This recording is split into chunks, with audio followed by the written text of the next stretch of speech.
Nady already in chat. Hey, Nady. Hey, Tacos. Yeah, although I think the final BB channel was the last stream, actually. I don't think we're going to get another one this stream. At least we have. We didn't last time we did the finale.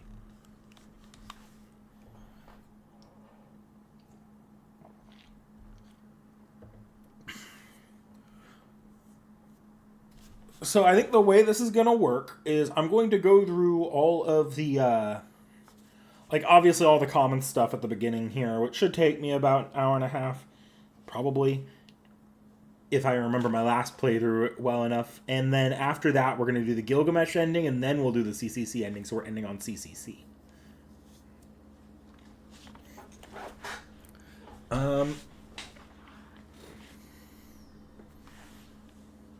I'll probably be doing a lot of reading, actually, thinking about the way this chapter is structured, because if it's not Gil-focused, it's Bathory-focused. So this might be a pretty long stream, admittedly.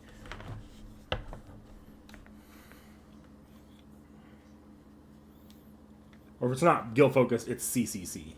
So, like, Bathory's and the, will be that one dungeon where you get to play with Bathory.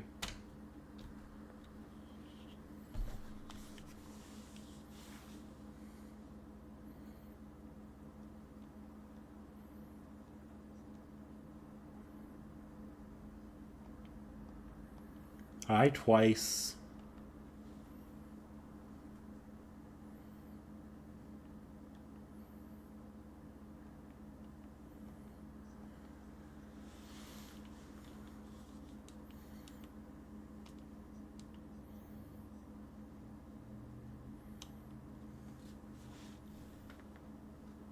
No worries, Nady, no worries.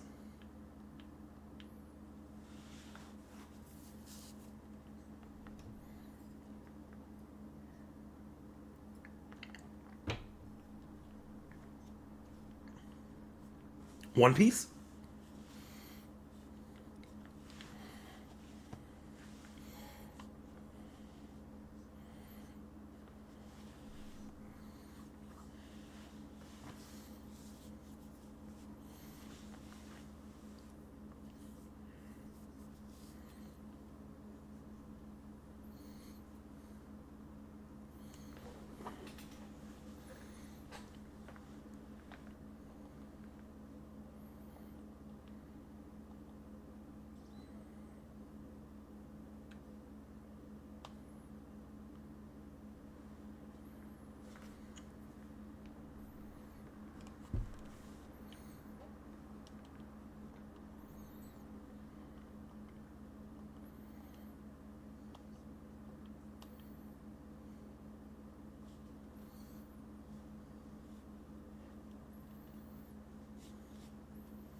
Am I about to be told off for Gilgamesh for taking a depression nap? That was the enlightened one from the near side who gained the savior servant, aiding his greatest enemy. How eccentric. How do you feel? Oh, you've got one eye open. We've gotten that far, huh? The gloom in your eyes is gone, it looks like. You're still groggy, but at least I see you're back on your feet. You're a sturdy woman. Enough rest, then. Share some of that overbearing enthusiasm with those women being all pessimistic over at the student council room.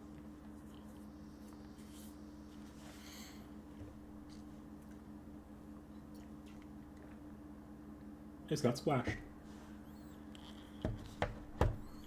Ugh. Oh my god, my own water splashed me. I got attacked. There we go.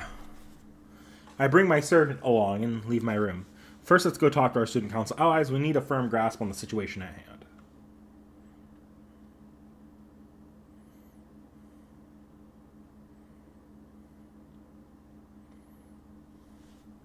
I didn't talk to the NPCs last time I did the final chapter either, I don't think. Introduction to Courage. I didn't read those last time. What's the matter? I don't think there's any more need to speak with me. Okay, I don't need to read these. These are just...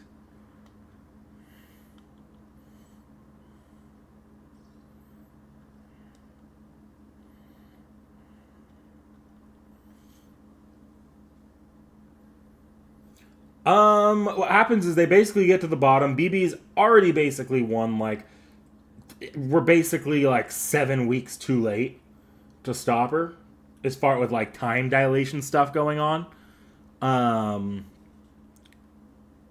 And everyone is depressed because they think that it's, even if they could reach BB right now, there's nothing they can do against her.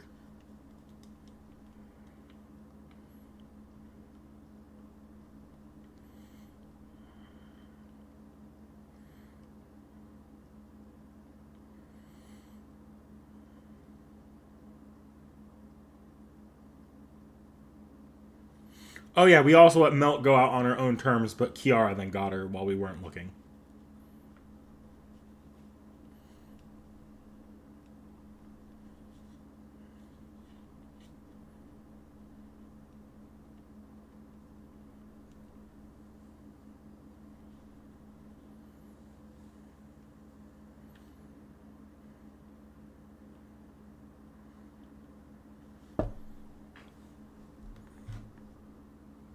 Hang on, I didn't actually pull up a CCC guide here. I might not have.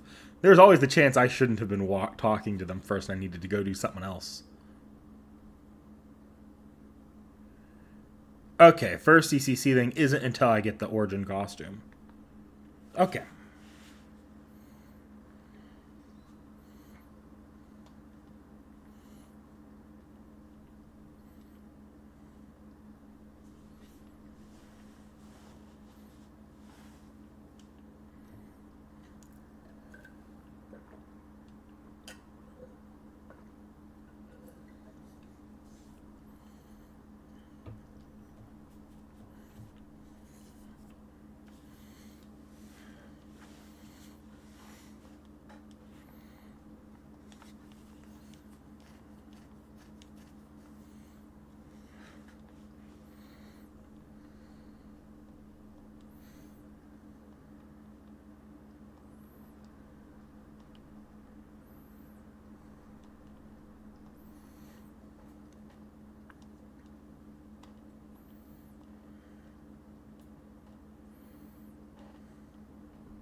I have Gilgamesh wait for me in the hallway. Then I enter the room. I think this is actually in the original run as well.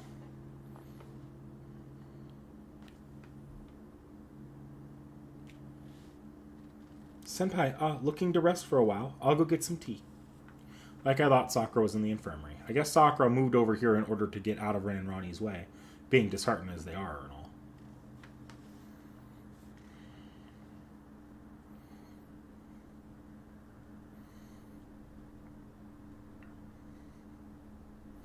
Thanks for waiting, and sorry for always serving you the same old tea. I drink the tea Sakura prepared for me. I've gotten used to the taste of tea and Seraph. Even in our present situation, I can taste the superb warmth and bitterness of this tea. Just one sip is enough to dispel the haze over my mind. I'm in wonder. Sakura may be an expert at making tea. So, Senpai, why are you laughing all of a sudden? What is it? Did I make a bad blend, maybe? Not at all, I answer with a strained laugh. Your tea is exquisite, Sakura. I'm glad to hear that. This is all I have left. If I fail at making tea, then that leaves me no reason to exist. All she has left. I guess Sakura is referring to her secret recipe behind her tea blend. Alright, at some point I'll peek through the curtains and see how she mixes this. Admittedly, though, I need to prioritize exploring. Now I've had some tea and a breather, I guess I could go for a trip to the labyrinth. Senpai, just looking at your heart rate and brainwaves, are you enjoying this? Am I enjoying this? Sure, I'm pretty relaxed. My head's been hazy ever since I got away from BB back at the core, but I feel like it's all gone away. Well, I think that's good to be positive, but don't force yourself. When you're having a tough time, please say so. Sakura is being oddly serious. What is she talking about? It's tough for me to see Rin and Ronnie look so down, and you forcing yourself to laugh, Senpai. I understand how everyone feels. Every battle we fought up till now was in vain. We lost from the start.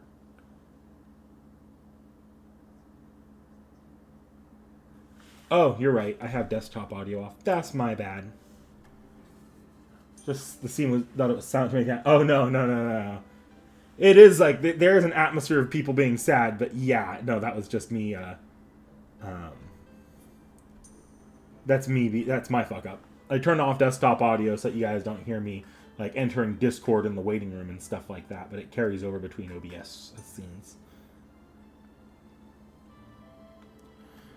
I understand how everyone feels. Every battle we fought up till now was in vain. We lost from the start. No matter what we could have tried, our chances of catching up to BB were zero. That's why BB was so carefree, why the Sakura Labyrinth is just entertainment she made to torment you, Senpai. Sakura is right. It frustrates me to say that we weren't even a threat to BB. I recall what BB said when I fought her. The world has been my toy for a while now. At that moment, BB knew she would ultimately reach the core. Yes, that's why I understand why you're dejected, but please don't give in to despair. Please don't go walking around the school, and don't try to go into the labyrinth. To me, it looks like you want to die, Senpai. Oh, so that's how I looked like to Sakura. She misread my mental state, but her thoughts on the situation were right. I mean, it's just about all over. It's pointless to do anything since the future is decided, and that proves that challenging BB would be a foolish choice to make. It's weird to be thinking about walking around the old school building and checking on what's going on in the labyrinth at this point. It's weird, but still. Senpai, are you saying that you haven't quit yet? Hearing Sakura say this, I finally and clearly was able to realize these words. She's right. Apparently I haven't quit yet. Did I have a drastic change of heart at some point, or am I so simple-minded that a little smack got me back to my senses? Whatever it is, doesn't matter. What's important right now is that right now my mind is clear. Also, I was entrusted to take the reins. Gato, Leo, Julius, Shinji. If I wanted to always remember them, then I can't go dropping the responsibility I took over from them. Seriously, I'm appalled at how simple-minded I am. Deciding to fight now just dispelled most of my worries. My one worry left is one contradictory result of our analysis. We probably still can't beat BB. No, you mustn't dare, Senpai. If you defy BB anymore, you'll end up deleted for certain this time. I swore to protect everyone, to protect you, Senpai. It's the only promise I have left that I can keep. I don't have the power to fight BB. All I can do is offer you a comfortable life here. And yet you still... I don't understand. This school building is the one and only safe world there is. You'll be spared by staying here, so why are you still fighting? Sakura's getting vocal because she's genuinely concerned about Hakuno Kishinami. The sentiment gently dispels my last doubt. I bet I've been fighting this entire time because I'm the type of person who likes kind people like her. To help me? No, to help people who care for others. That's right, my memory hasn't returned yet. Well, I probably don't have any memories. This Hakuno Kishinami person may be somewhat warped, a master lacking something normal people need to have. I can't explain why my memories have been hazy this whole time, otherwise, still, I've got something unshakable within me. Even if my memories won't return to me, even if I have no goals, there is a me right here, right now. I'm a nobody. I'm not fighting for some epic reason like saving the Earth or the Moon. The only real thing I can hold on to are ordinary wishes. I am me. Even if parts of me are missing, there's still a pulse going through my limbs. Even if I don't have the memories of my life, of all the stuff I did, that must have been fun, or of anything at all, I still remember that they were important to me. Yeah, I'm sure of it. I want to believe in warm people. I want to protect warm people. I know I had fallen into an eternal sleep, dreaming of such a future. So I bet those desires are what this body is made out of.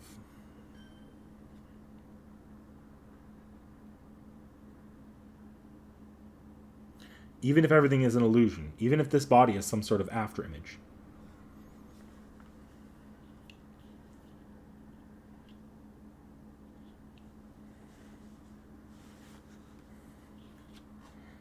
Sorry, there are spots in my vision. I need to clear them.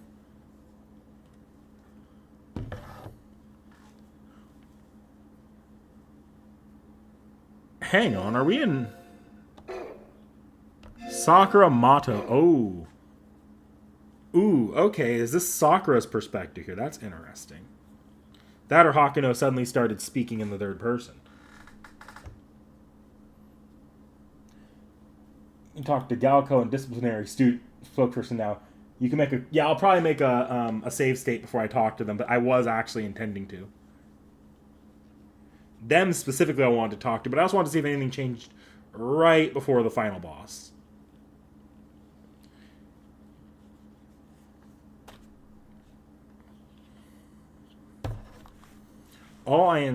So Hakuno Kishinami is an important person to me, and the people I love are important to me. All I insist on wanting to protect are the things I see within reach. That's the kind of insignificant, greedy person Hakuno Kishinami is. I think we're still Hakuno's perspective. You're so...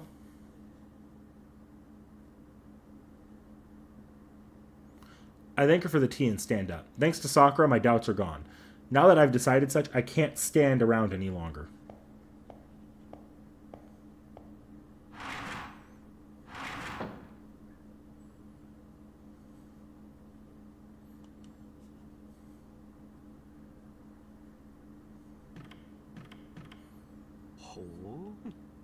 You sure are calculating. Here I thought your meager energy wouldn't be coming back. All it took was speaking with a woman. Those three needs are human, sure are powerful. Plenty of sleep and satisfying one's desires. Lastly, having one's fill of food and drink.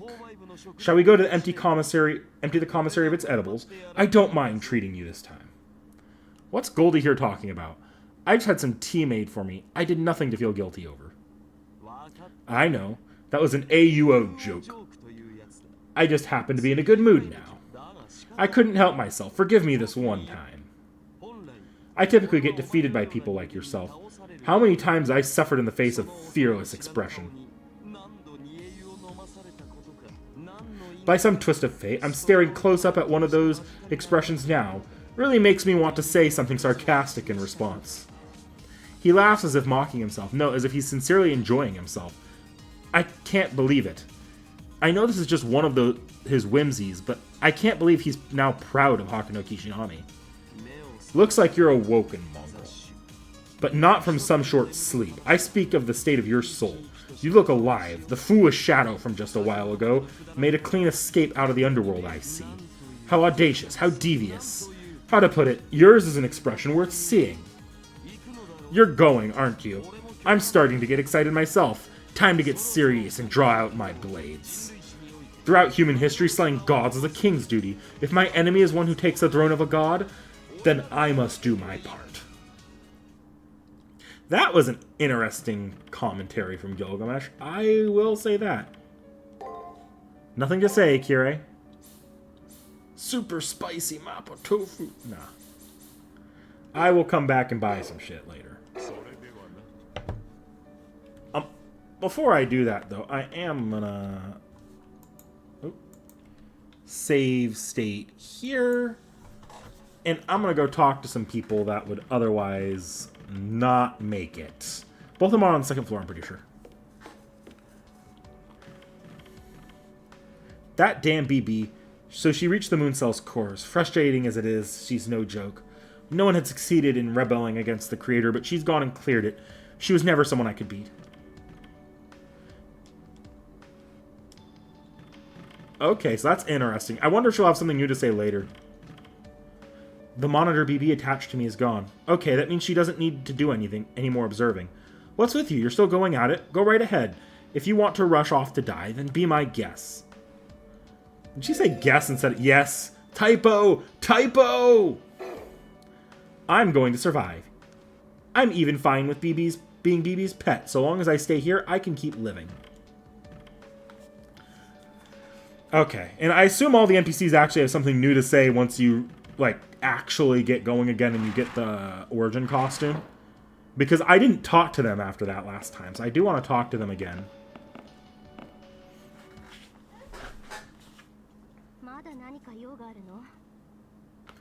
Still need something? You need backup because you're going to the labyrinth? You're farming experience points with your servant?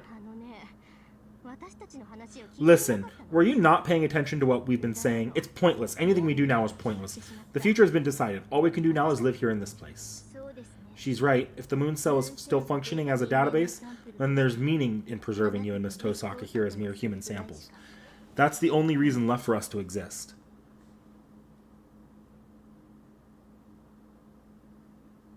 The life is draining from their faces. More so than the fact that BB is far too powerful, the fact that we've lost what we were trying to protect has stolen their will to fight. I know how they feel. I was in the same state of mind not too long ago. I can't force them to fight it on against their will. However, their abilities will be vital if I want to enter the central region again. I need to somehow get them to help me, even if it's just getting me to where BB is.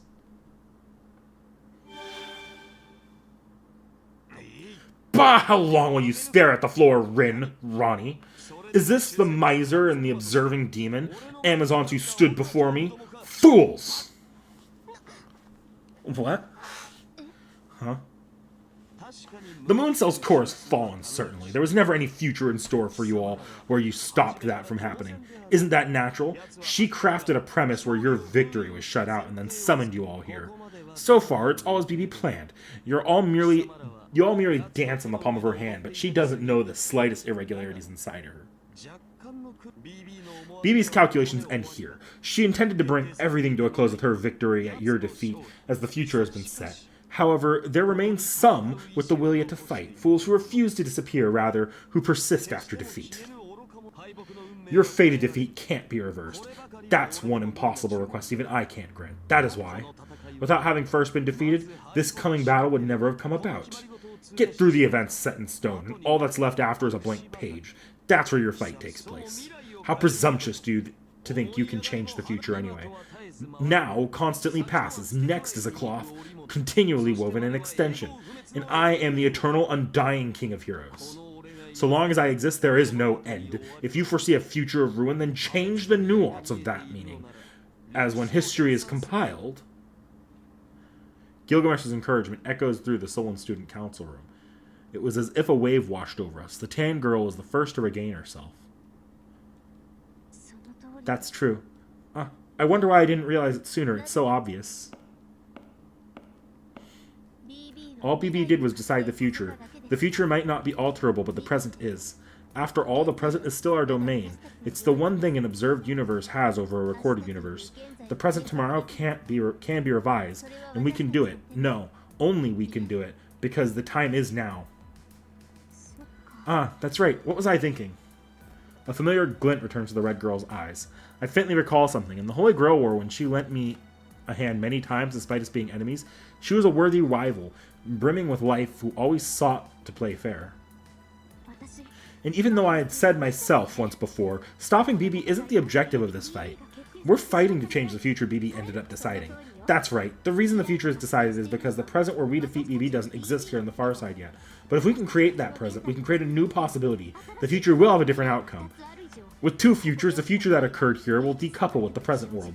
To be honest, defeating BB might not make a huge difference to the future at this point, for all we know. Still, a computational error will arise. BB will be eliminated, and the moon cell will return to normal. That itself is worth it. We still have work to do. Look at me rallying these cretins back to their feet. So foolish. Know that this is your fault, mongrel. Sorry, I really embarrassed myself there. Though this doesn't mean I've redeemed myself. From here on out, I'll be giving my all as an operator. I feel the same. We're the ones crafting the strategies, yet we ended up becoming a burden on you. However, I'll take my place again now. As an operator, as an Atlas alchemist, I'll be of use to you. I'll at least get sent to where BB is. Thinking that, I spring back to life. Ren and Ronnie are more outstanding Magi fighters than I am. Because they have superior judgment, they were more realistic in discerning BB's comparative strength and our situation, which overwhelmed them.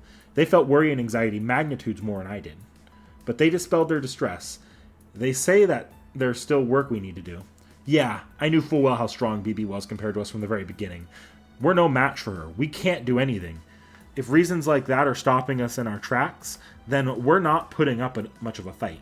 Leo, the most outstanding of all of us, left the rest up to Hakuno Kishinami. This must be why. He knew that we would lose. He knew we couldn't win. Still, he entrusted everything to someone who hadn't yet given up. Alright, now we're facing two issues. The first is a huge labyrinth core. Yes, without destroying that core, we can reach the moon cell's core. It truly is our final obstacle. I have a solution for that.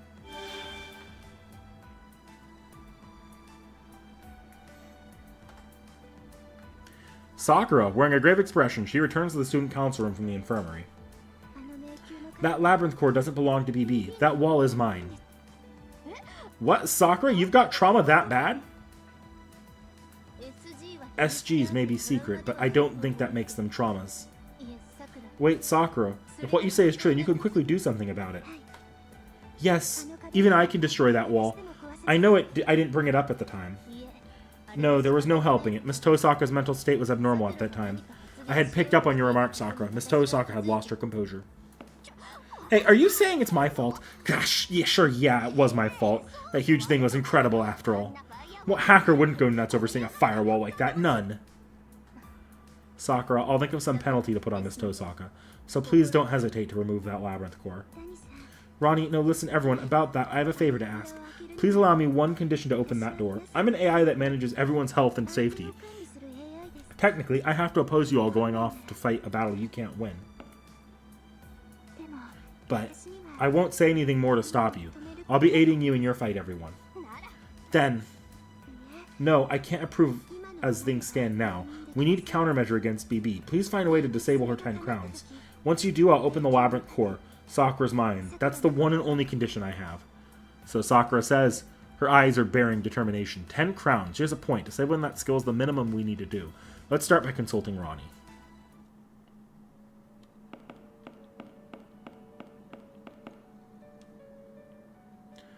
Miss Hakuno, about analyzing the 10 crowns, actually.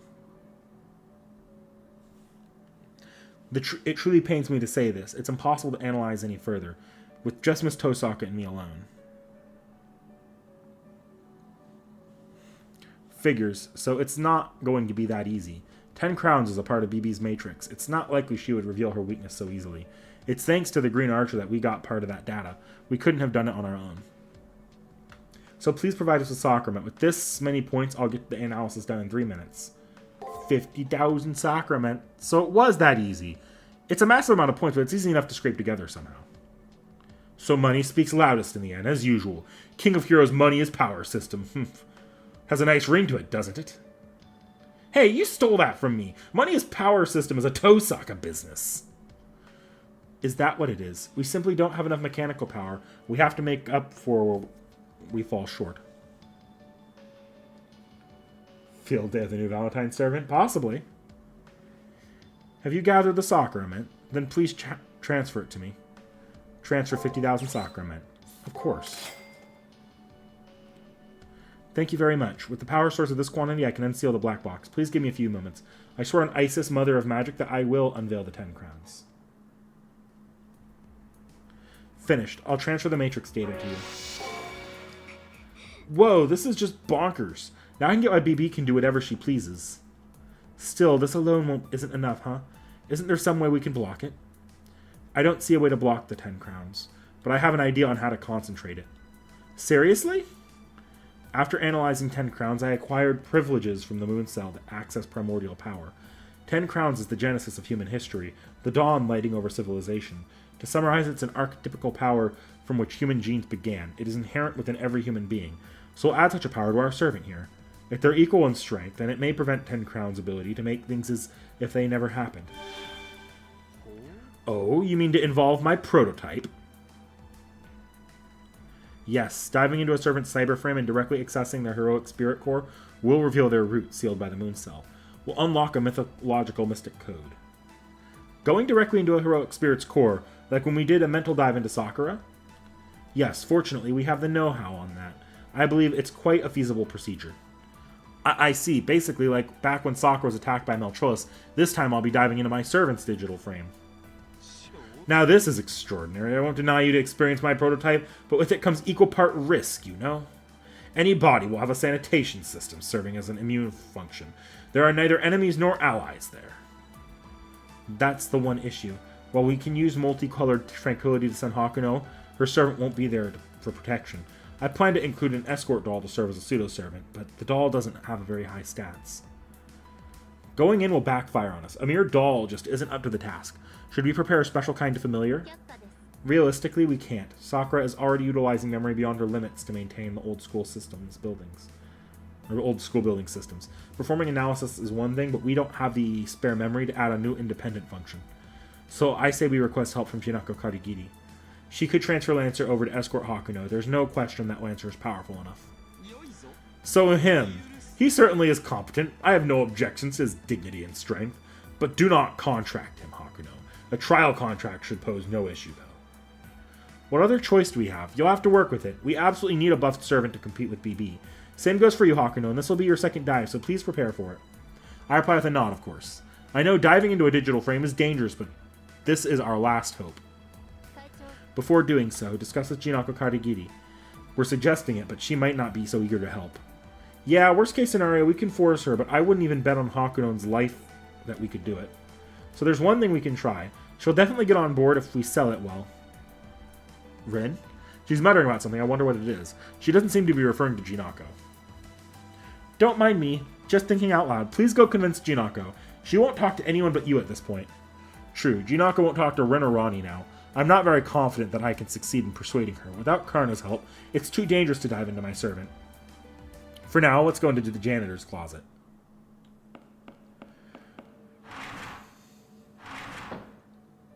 Oh, almost certainly. Hey, now, are you seriously going to try something? Don't do it. When this place is gone, I'll disappear. It terrifies me. Please don't. Why are you trying to wake up from this dream? It's fine to stay uncertain. Why not just keep playing forever? What's not enough for you in a world that never changes? Even if you get bored out of your mind, the world will persist. I beg you, stay here. Don't make it end. Keep talking with me forever. Okay, if I'm going to keep talking, you have to have something new to say. Come on, girl. You know better. I tried to play your way. You're going out of the moon cell's core, right? Only the victor of the Holy Grail war can enter. For that rule to be broken from all this? Well, no matter. I may have treated you all as filthy bugs in the past. I don't know why, but I get the feeling that I was saved thanks to you. You watched over me, didn't you? In some backwards way. Out of respect for the trouble, I'll tell you something interesting. That damn BB says eat a lot, doesn't she? She doesn't eat like you humans do. To BB is such a massive construct, NPCs are staff that help her move more efficiently. Essentially, laborers. I'm sure she alters them in a way that makes it easier to incorporate them into herself, but that doesn't mean they get deleted. Imagine the school building was BB. The NPCs taken in by BB would be relocated to serving as the programs that manage the schools. The point is, there's no difference compared to the present, just that they work for BB instead of the moon cell. You all wouldn't think so, I bet. To us database lifeforms, death is nothing more than it's time to work somewhere else. I may lose my memories and records each time, but the components composing me live on. It's not one life, one death like with humans. That's all. BB's predatory behavior may look crude to you all. Well, BB is crude, though. Anyway, I just wanted to remark on that, so you don't misunderstand. Okay. And I didn't talk to the other NPCs at this point, so I'm going to go see if I can go speak with them. Why did I want to go home so badly? Now I don't even know that. I hope you get to go home. I don't know if they're all going to have new dialogue. I'll probably figure that out pretty quickly. I heard about the situation from the student council's broadcast, so you're off to the final battle, huh, Kishinami? I may just be an NPC, but I'm rooting for you all. I'm dumb, see, I don't know which side has the better deal, but you guys always looked like you were having fun. I figured I may as well place my hopes in the guys having fun. Besides, I also realized something. More important than where she and I go on our first date is the fact that I'm here with her now. So I'm counting on you. I'm fine starting over from scratch. Please bring our future back. The one where I can be together with her.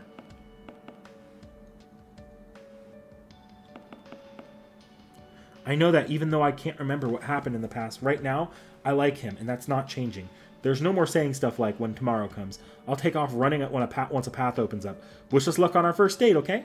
Thanks for chatting with me up until now. Sorry for being dumb lovebirds that couldn't even help you out at the very end.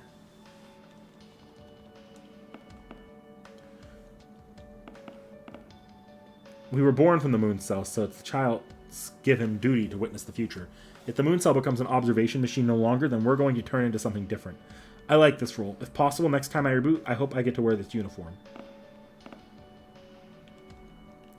And are you just going to stay silent?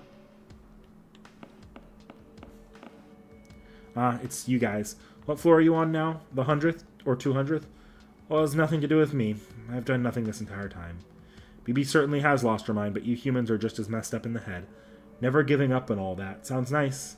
But you can also express it this way. Never accepting the future. You guys need to think more seriously about how abnormal that is.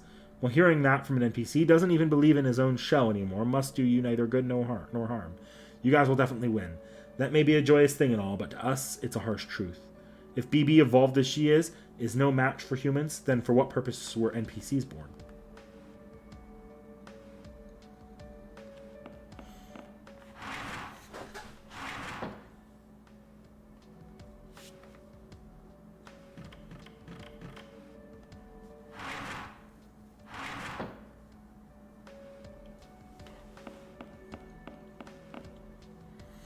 Let me say it once again. Please make sure to save often with multiple files. If something happens that can't be taken back, you can use that to go back and change it. That said, under the right conditions, making save data at this stage might be convenient. A future where your servant or a brand new future is up to you to decide. Hey, she's actually giving a hint to the fact that at this point you can get 2 endings. For the time being, let's put aside whether you and I are actually friends or not. Man, you've been working super hard recently. Seeing that makes me, want to cheer you on. Don't get beat, Hakuno.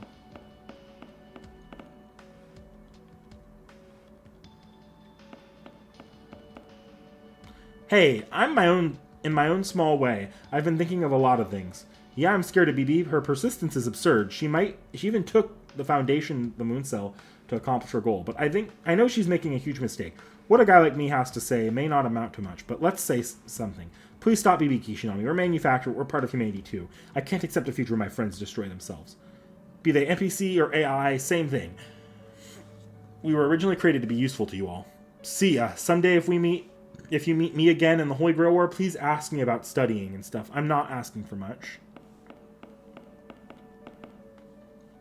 Yoo-hoo! Hi, Kishinami. Whoa, I haven't seen you in a while. You've grown so big. At this rate, you'll be graduating from this school building tomorrow, yeah? The old man is so dang happy. Yep. Now my last worry is gone. I can send you off with peace of mind. What the hell? Now please get a move on. Back to this near side of the moon. If not a single master returns, they'll talk smack and say, this session's administration was useless. Yep, go on ahead. Man, am I glad that I just barely made it in time. I was able to finish this job in the end. I was one lucky lady. What the fuck?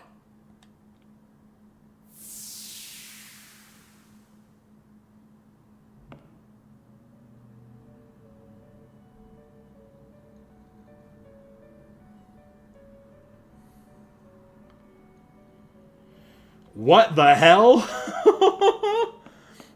What kind of deep lore shit was going on there?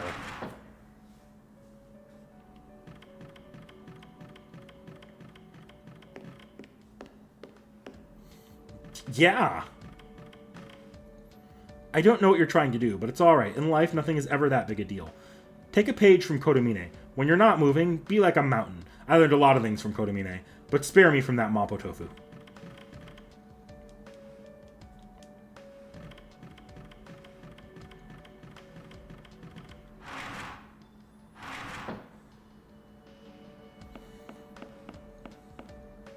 If BB ends up becoming the Moon Cell, will we be serving BB? It's not something I can get behind, but all I can do is watch it happen.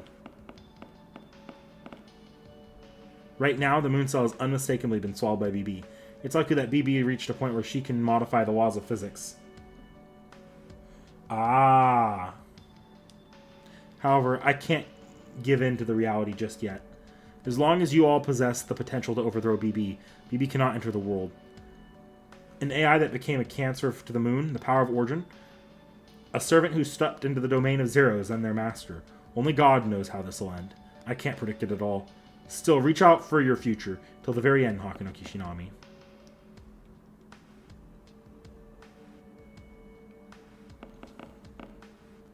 You're going to the fight, yes? I can tell by looking at your mental graph. These emotional levels are typical of you all. Take care. Even if it all comes to an end, even if things return back to normal, I'll stay here with Yuki. Poor Yuki.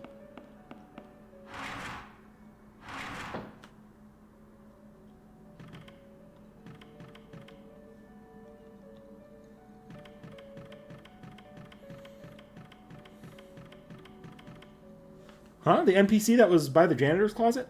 Maybe he had an ego collapse. He was on low performance. Old generation NPC anyway. It was a miracle that he even made it out of the imaginary number space.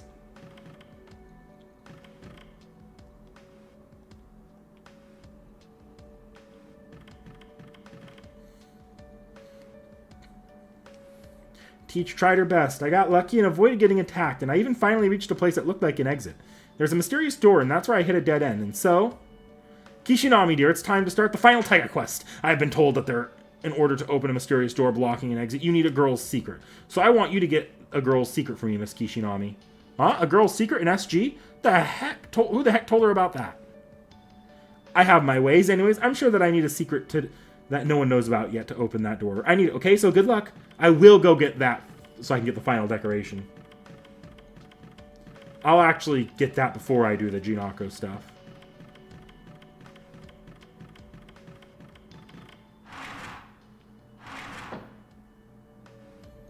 Oh, I almost forgot about you. Apparently there's a 20th floor on the soccer labyrinth, which means the 19th leads to the core.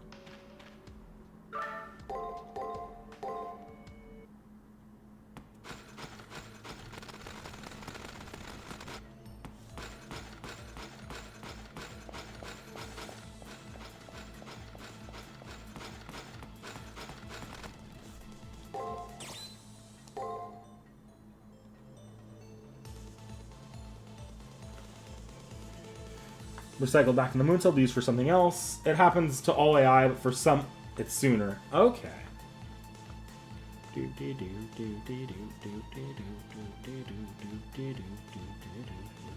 Looks like there's nothing on this floor.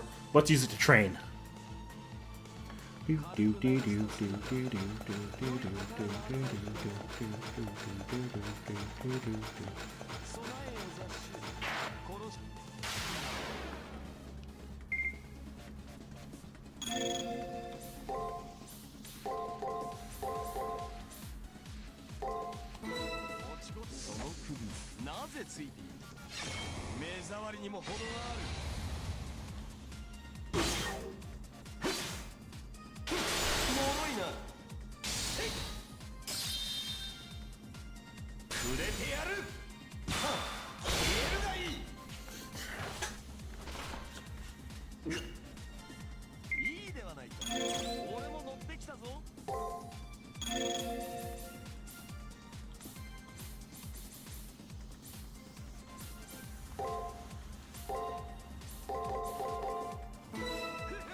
Yeah.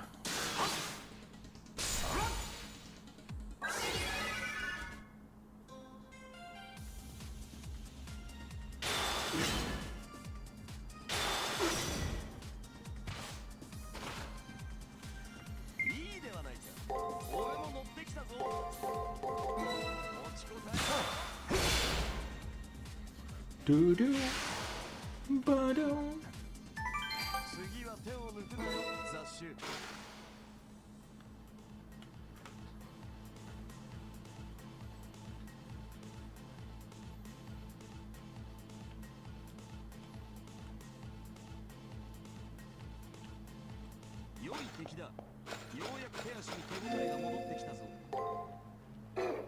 I think I actually still have return crystals. I'm going to use that.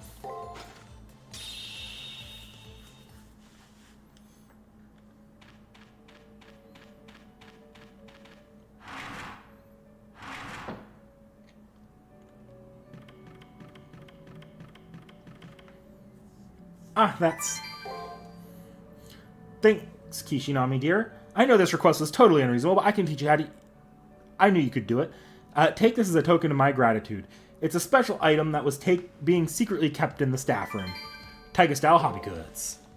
Now at least I can go back to the school building where everyone is waiting. This will be my last try. That also brings to an end the Taiga quest. Thank you so very much for all the help. Up to this point, Kishinami, sweetie. See you later. I'll be waiting for you in our afternoon class. Miss Fujimaru rushes off with a big smile on her face. Knowing Taiga, she'll make a real dynamic escape. I'll believe in her success as I go take care of my own business.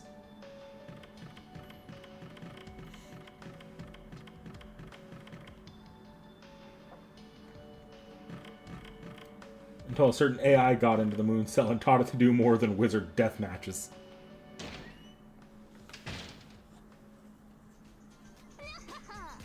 Welcomes. What mischief will you ask of me today? Yeah, how about a little chazke before all that? I don't feel like getting a sitting cushion out for you all. So just sit somewhere over here. Want to play a fighting game? I found this bonkers game called Jump Kick. It's awesome. It only's got 2 buttons, dive and punch. There's also only 2 playable characters. Same stats too, only difference is the color of their clothes. It's as lifeless as it gets. It's so repetitive, I don't even know why I'm playing it anymore. Well, you know, it's a game that embodies how Jinako feels now. So what do you need? I explained the entire story to Junako, about how the Moon Cell's core fell into BB's hands, about how she brought the outside world to ruin, about how in order to change those facts, we need Kiara as part of our strategy deal with BB. I actually know about Dive Kick. I saw that played before I even discovered Fate. I love that game just for how stupid it is. Maybe one day I'll try to get like Seki or something to play it with me. That'd be kind of funny.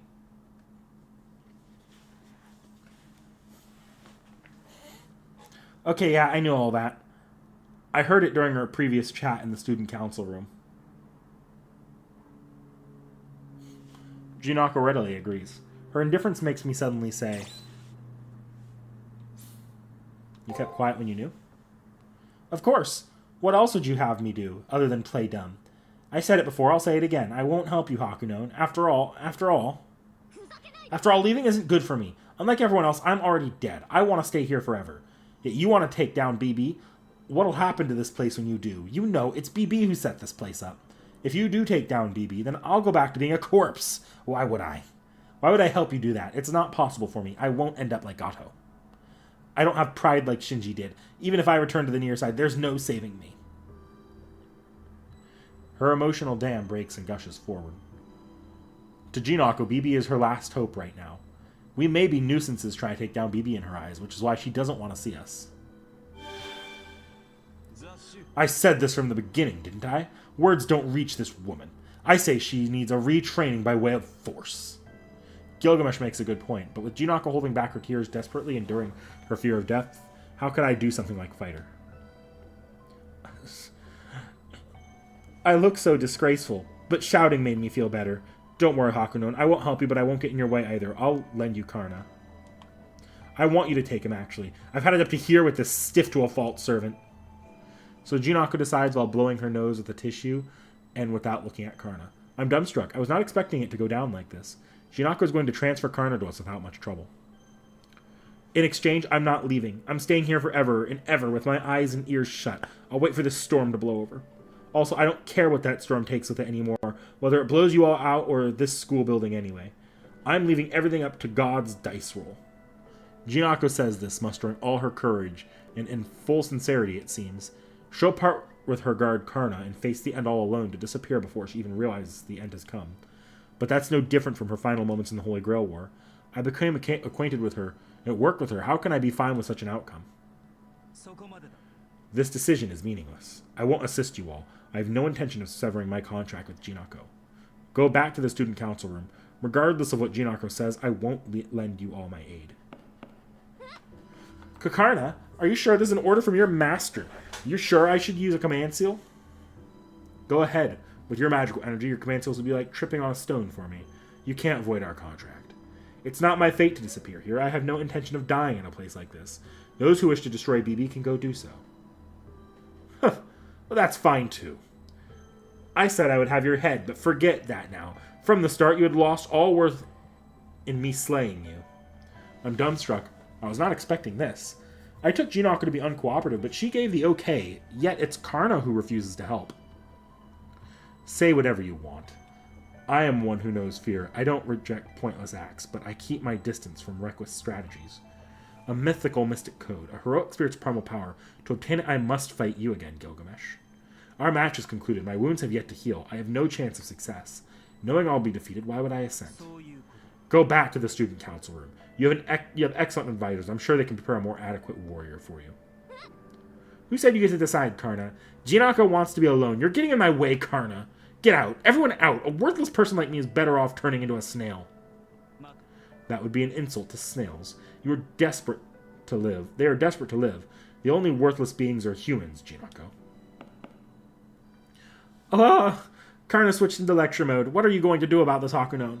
Once Karna gets like this, there's no stopping him. He's the brother with his shit together, scolding his self-indulgent older sister. The janitor's closet flew into disarray. Karna probably won't change his mind, even if Jinako gives her permission. As long as Karna refuses, that's the end of this plan. Let's return to the student council room and consult with Rin and the others.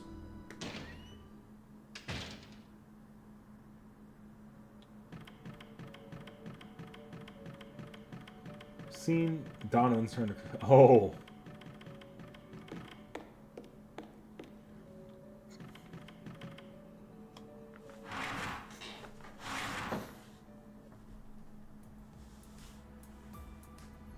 Are there going to be Magic the Gathering Final Fantasy cards? That's funny. I've never played Magic the Gathering. I was literally thinking about it earlier today. I was like, maybe I should have someone teach me. But that'll... Who knows? I know Magic the Gathering is expensive to get into. It's certainly cheaper than Pokemon right now, though. For card games, at least. Without having gotten Karna to agree, I return to the student council room. I report to Rin and the others about how it all went down, and... Makes sense. No one wants to disappear, neither humans nor AI. That's what makes it so surprising. Jinako Karigiri quietly consents to BB's elimination, and despite fearing death, doesn't refuse. Maybe it's her gambler side acting here, but the one contradiction doesn't exist in AI. They always lean to one side or the other. In the end, Karna turned us down. Well, we expected as much. Rin? Why is she putting a wicked grin after hearing this? Why? Because it means our trump card is going to see some use. I mentioned preparing a special familiar, didn't I? Everything is ready. In such a short time, she's confident about it, so I guess it'll be stronger than a doll, but I wonder what kind of magic Rin used to pull this off. Anyway, we're ready on our side. Tell me when you're set to go. We'll do one more mental dive. A servant Spiritron makeup is littered with sanitation programs, so I don't think you'll be able to avoid fighting. Also, once you dive in, you won't be able to leave until you wrap things up. Make sure you're fully prepared. And that's that.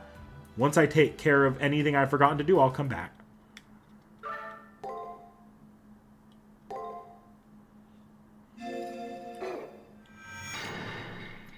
I am going to save over this spot here.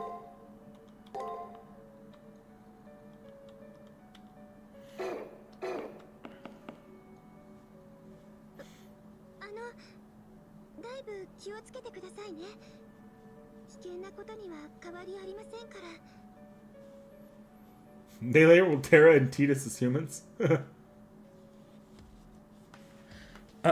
Please be careful during your dive, okay? It's still dangerous.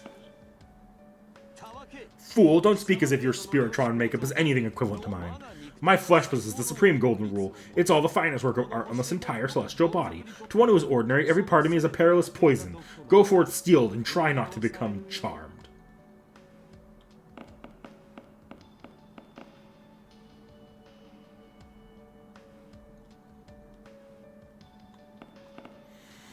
All set? Once you're in, you can't leave until you finish the mission, so keep that in mind. We should start the dive.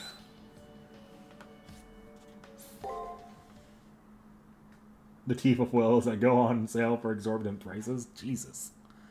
I'm all set. I reply to Rin that I'm ready whenever.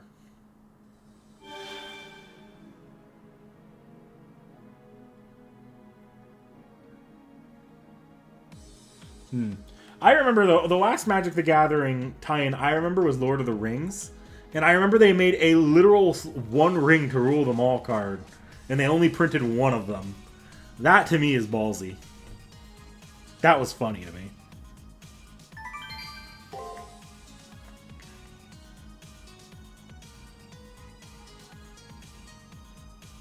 Ronnie, Sakura, are you ready? Yes, ready whenever. I have all the data from last time so I can simplify the process. I'm ready as well. Miss Hakuno, once you've dived in, hurry towards the center of your servant. In the center lies your servant's Spiritron core, sealed away by the moon cell. Destroying it is your mission today. You can guess what will happen with my prototype. Just to be sure, is there no way to avoid battle? It's probably not possible. To a mythical mystic code, the root logic and instincts are a nuisance. I think battle is unavoidable. It's an origin that you have no knowledge of, so please think of it as a different person, or a phenomenon which shares only your looks. Gilgamesh, while Hakuno is undertaking the mission, you'll be able to do nothing but watch. It's still a highly dangerous mission, but you have no choice but to believe in us. Please entrust this to us. Come now, there's nothing to fret over. That man has a tendency to size up his enemies. He won't take a mongrel seriously. Gilgamesh entrusts his body to Rani. Looks like in my case, Sakura and Rin will be handling me. They'll extract my soul from my digital frame, convert it into an independent unit, and then send it into Gilgamesh's soul. Now close your eyes, and when the conversion starts, I think you'll feel a bit squished, but don't wiggle around too much.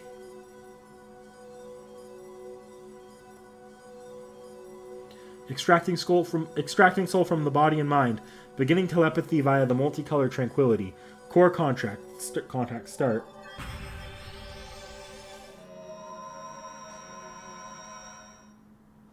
I mean, there's no some people about it. They literally only printed one copy of the One Ring. And someone did actually get it. Like, a celebrity does have... I think Celebrity bought it, actually. Because, understandably, the Magic fan that got the card immediately put it up onto eBay or something like that. So this is Gilgamesh's cyber frame. The ambience is different, but the basic composition isn't so different from Sakura's digital form. No wonder you're dumbfounded. This is the mental image of a perfect king. I don't expect you to realize this is supreme art. Still, you're vulnerable to all fronts. Mongrel, you're in a battlefield now. Pay attention to your surroundings. A smidgen more, won't you? Gilgamesh? Why can I hear Gilgamesh's voice? Moron, how could I claim to be the king of heroes if I couldn't see through my own mental image?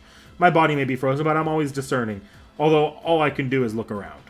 I'll be leading you around from this point on. Ronnie and the others probably can't monitor this place. However, what is the meaning of this? Why are you unattended?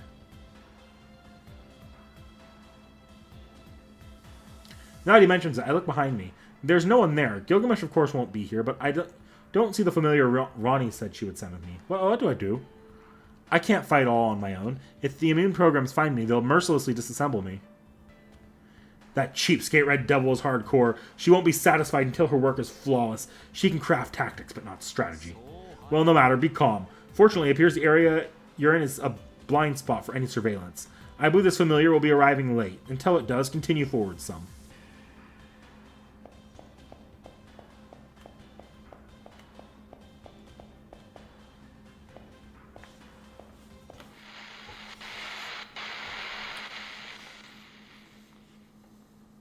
Oh, there are common copies of the One Ring? Ah, the 1 out of 1 is a foil variant. Okay. Okay, that makes sense. A shock suddenly runs through the palm of my hand. I notice the cube Rin gave me is spinning extremely fast. This voice of death could split the umbilical cord. You've gone mad, Rin Tosaka. These shrieks are thunder belong to. So a question for you, Squirrely. You're in a fix, aren't you? A familiar voice echoes from the cube. I say, I don't really need any help. Yes, I knew it. Even though you actually feel so helpless that you want to cry. You're desperate to look tough. You're in a fix. Fantastic. Now another question. Don't you long for a cute, dependable, strong, and cute idol servant? A familiar voice echoes in the cube once more. I say, please spare me. You feel helpless enough to complain. You've been drenched from the rain, Squirrely, and you're shivering. Okay. Ah, no, I mustn't. I started daydreaming for a second there. You really are one sly master, aren't you? Now, final question. If you get this wrong, I won't help you, so focus on your answer. The beautiful and talented super idol, imprisoned in jet black darkness for her beauty. The Lancer at the most reappearances. Ooh. Just who in the world could this unrivaled diva Elizabeth Bathory be, I think? Who could this fearless diva, the Crimson Lancer, be? Is how she's supposed to phrase that. I say, seriously, please spare me. Ugh, I start feeling bad when you beg me like that. I mean, it was my fault, actually. I don't have a single good bone in my body. But I'm remorseful about it, honest. I know you obviously won't forgive me, but I want to be of some help to you. So please don't be scared of me. I'll sing my heart out. I won't draw so much blood anymore. The cube's rotation reaches its peak. The spiritrons produced within the box suddenly break the seal, and a solid entity appears.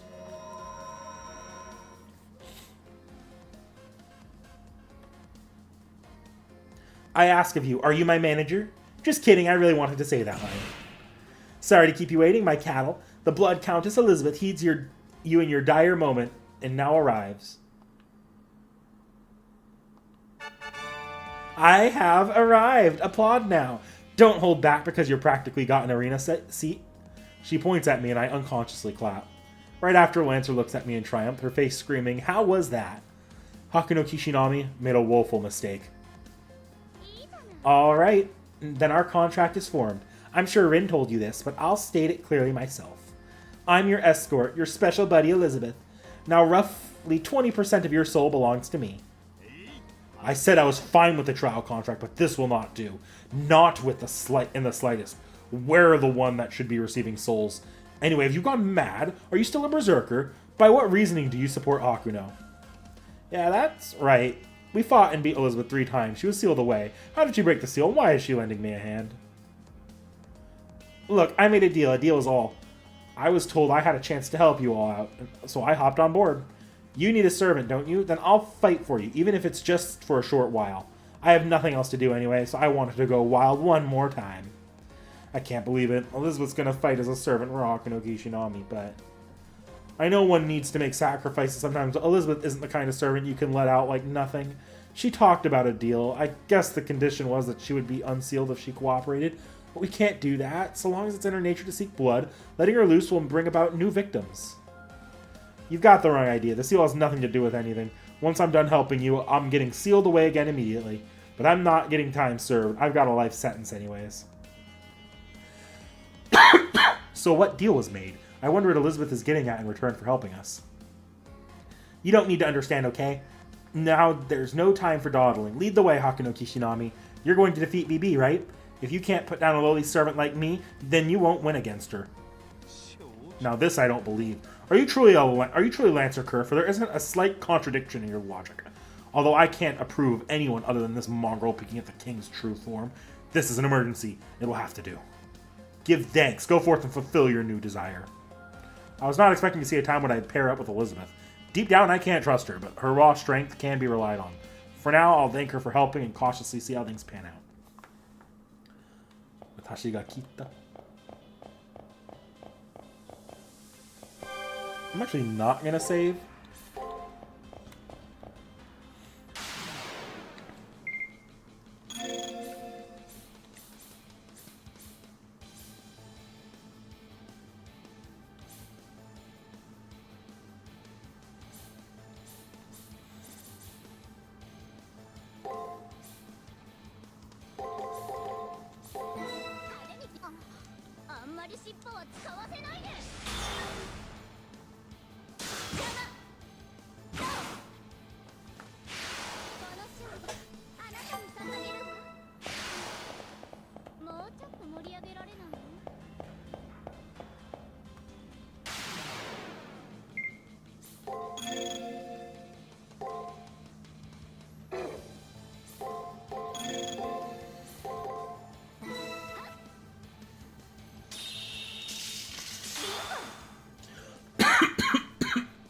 Oh god, I'm dying.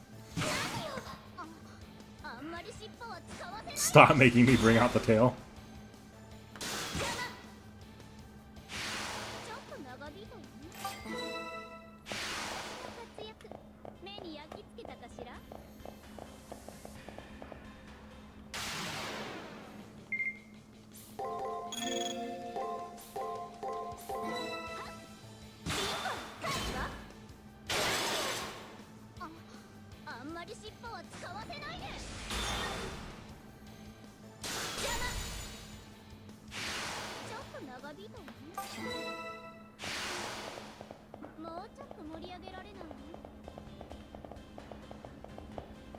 Why did you say that? Why did you say that?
That screws my ability to use the NP. Nope.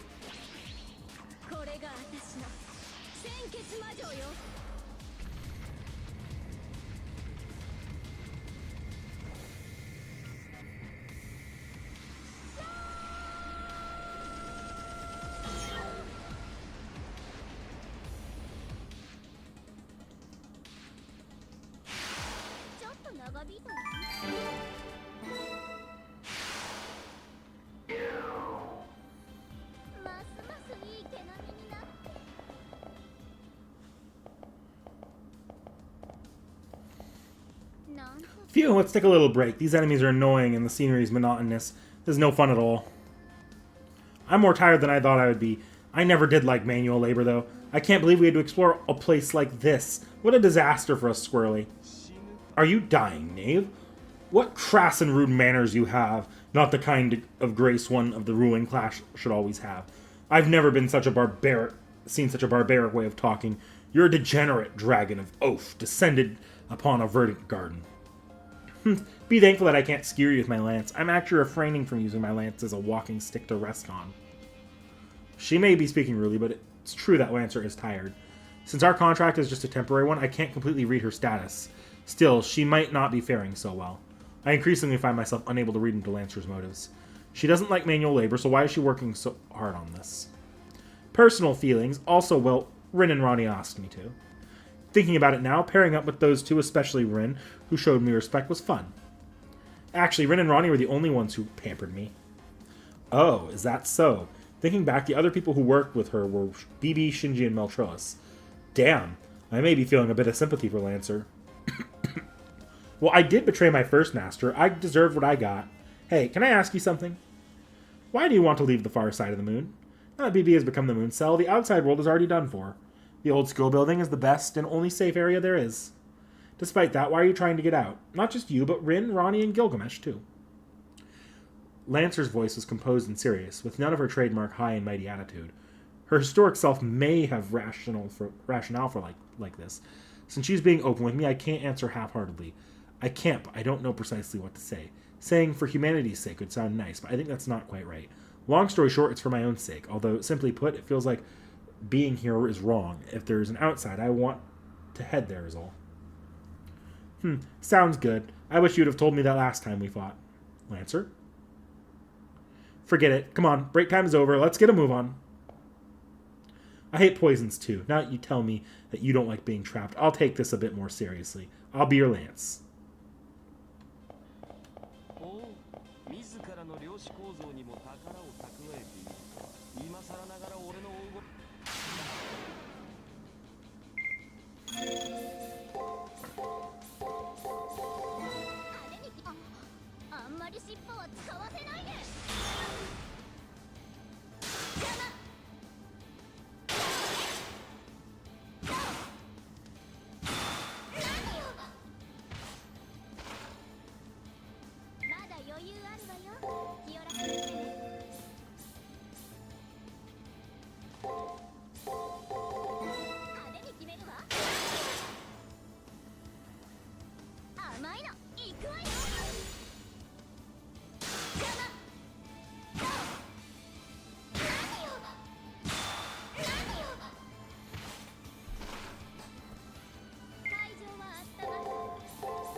Yep, the detour area.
That's actually not worth it.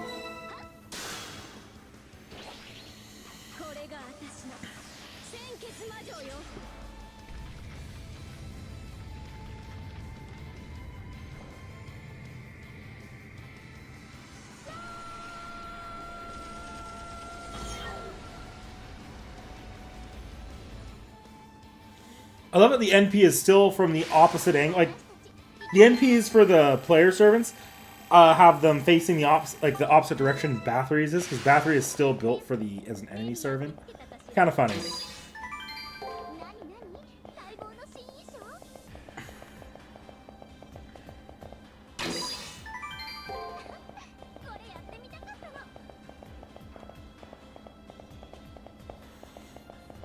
I feel like with Bathory having a fully functional playable kit, they should have had like an unlock for beating the game or beating it on beating it with each servant, where you just got to use Bathory, even if there wasn't any like actual servant route stuff.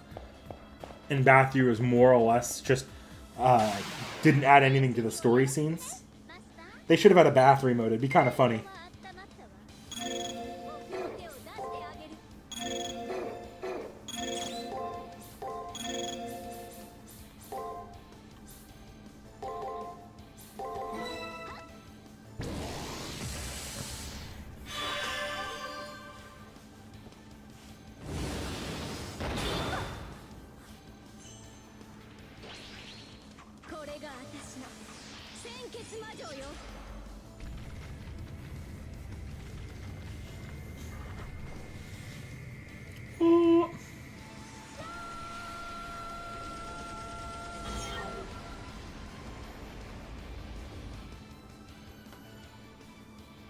Yeah.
Thought I heard like a low vibration nearby.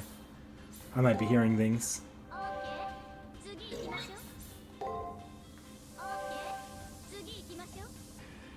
I am hearing something. I wonder if it's maybe my apartment complex's dumpsters are being picked up or something.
Here we go. It is just a perfect loop, isn't it?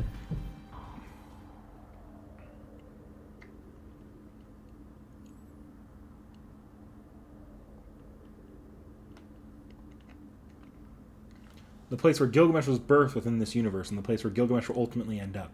That is to say, 0. This is as far as I can see. Beyond here is a man who lived as a savage before he became aware of death. I heard Gilgamesh's voice so clearly before, but now it's going in and out. The closer I get to this place, the less in present Gilgamesh is able to interfere, I guess. I have no words for my divinity laid bare. Thoroughly dispatch of him.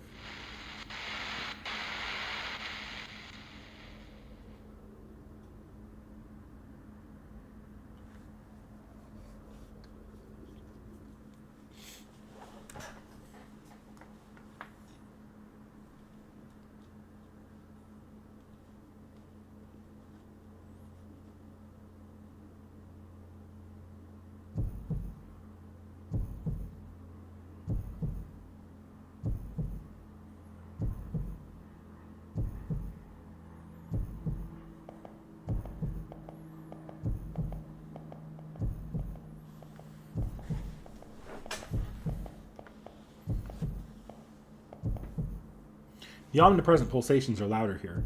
That there is Gilgamesh's primordial form unknown to even him.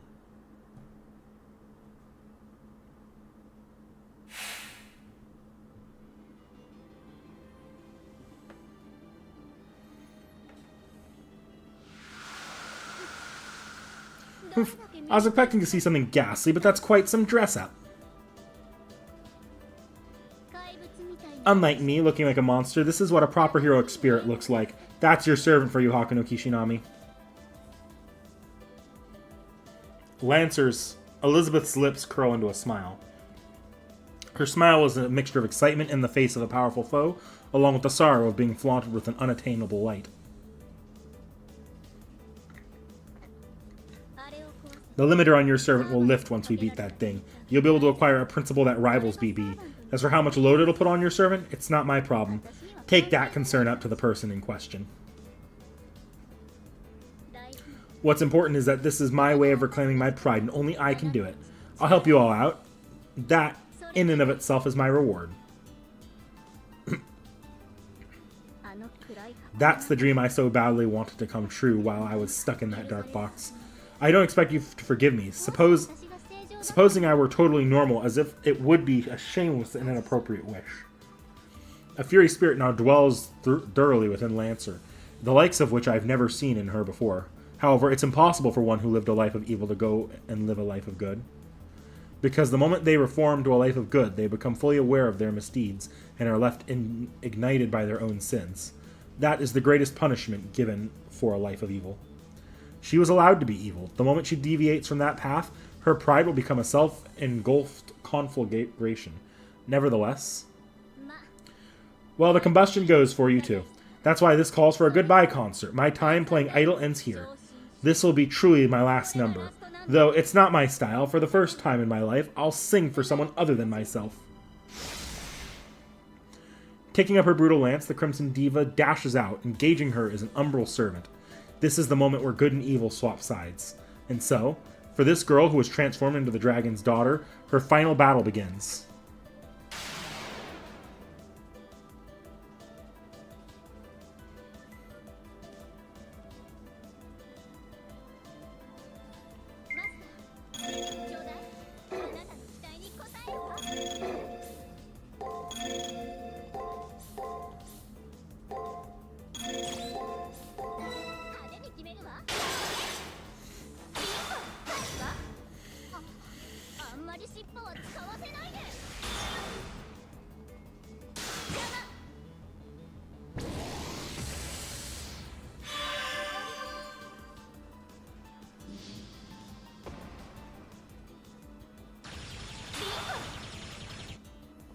Ouch.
Ouch.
Alright. I think we've got this one.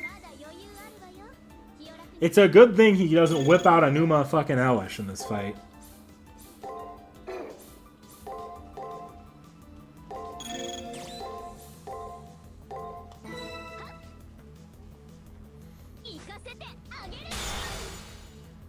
Landed the paralysis, which is good.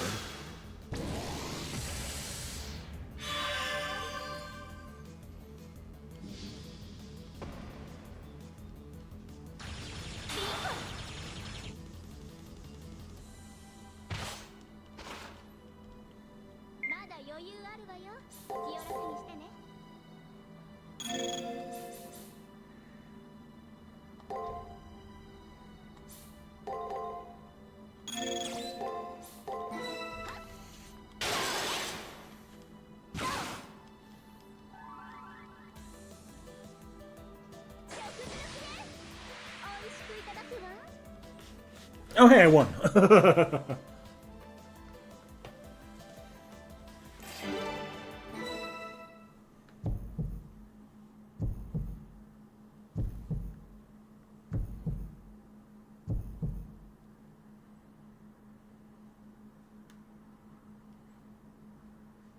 The battle concludes. Gilgamesh's unsealing was reminiscent of a flower scattered away in silence.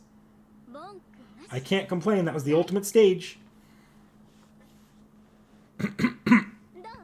Well, did I look heroic? Maybe I etched myself into this dump of a memory area. Yeah, and it looks horrible. I met Lancer's sarcasm with a bit of my own. Without looking back at me, Lancer smiles with satisfaction, saying,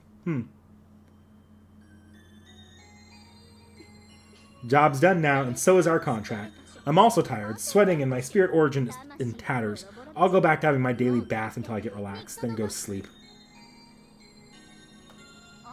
And just so you know, I've quit the blood baths. Lancer's body starts to fade. I couldn't bring myself to ask Lancer what would become of her, because I know she takes the utmost pride in her refusal of any and all sympathy.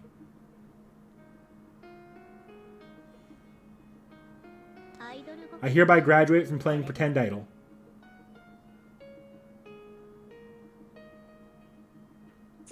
Next time we meet, I'll be the real thing. Look forward to it, Squirrely.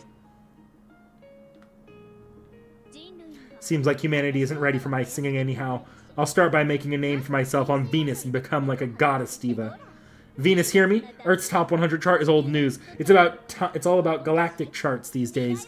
Galactic!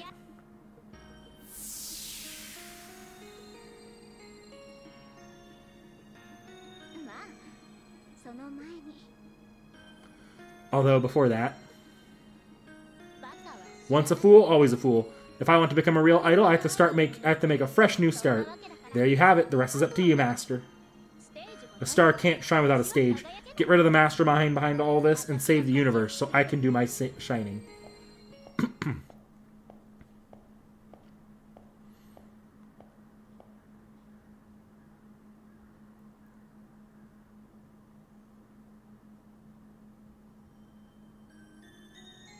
Lancer disappears, never looking back once. I saw a portion of her face which was not filled with satisfaction. It was filled with regret and straining to hold back tears.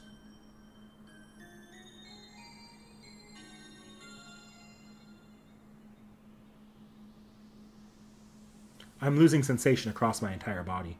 Gilgamesh's seal has been broken. I have no more reason to be here. My body drifts, my mind dims, and the labyrinth grows more distant. See you in Extella, Ellie. Yup. Although I hear Ellie's character arc in Extella is kind of a regression because they don't really account for CCC. And so my final quest ends. Through Lancer's help, our one-time enemy, we gained a new way to contest BB. Brainwaves shifted to wakefulness. Pulse heart rate, blood pressure, breathing, cognition, and vitals stable. Conversion safely completed. Do you know where you are, Kishinami? I hear Sakura and immediately look up. I find myself back in the student council room. Now releasing servant from dormant state. Well done, Gilgamesh. The mission was a resounding success. I wasn't aware of any seals, but that Lancer does fine work, surprisingly. It appears my primordial linchpin has been fully released. Now the mythical mystic code has been unsealed. Not that we know what it is. Only Gilgamesh is able to see the inside. I've confirmed the presence of a black box in the center of Gilgamesh's cyberframe that wasn't present before. I believe that's the mythical mystic code. Gilgamesh should be able to raise his Spiritron levels on command. No, you mustn't use it here. Its power is rather extraordinary. It may bring down the old school building systems. Also, know that it's a very powerful engine, so please be cautious when using it. I believe a normal servant's frame can't handle the mythical mystic code's output. Please use it only once. Obviously, living up to myth isn't so demanding that I would break, but a king's true face is not something to show so readily. I shall cast aside my pride during the final battle only. Until then, I'll devote myself to this amusing excursion. Then the conditions have been laid out. We've got our hands on a way to counter BB. No more objections, right, Sakura? Yes. Though the raw chance is low, there is now a possibility of eliminating BB. Once Kishinami arrives at my wall at the Sakura Labyrinth's core, I'll remove it. It's time. I take a deep breath and calm my mind. Now there are no more walls in our way, no more impassable obstacles to impede us. All that's left is to head to the central region with Gilgamesh, and this will all be over. Hold on, how about we get a full night's rest before that? Don't we have enough time to spare for that, Ronnie? Sakura? Yes, of course, Miss Tosaka's suggestion has taught me something about how to time breaks effectively. Sure, everyone is exhausted, so let's rest for one night. As a special treat, I'll try seeing if I can change our outside location. I hope I can make it look like nighttime. Okay, with that, we'll adjourn for the time being. Everyone, if there's anything left for you to do, wrap it up quick. Also, Hakuno, know that we're trying to do will end up destroying the old school building. I bet the NPCs are against it. I'm moving forward regardless. I'm well aware of how tyrannical that is. However, that's not the kind of person you are. You have virtue, or rather humanity. If there's anyone you want to make that clear to, go get that done too. Even if you have not come to an understanding.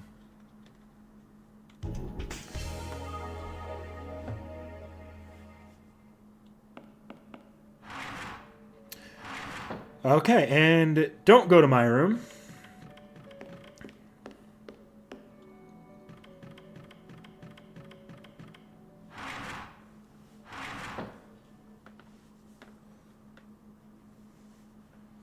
Ah, relapse.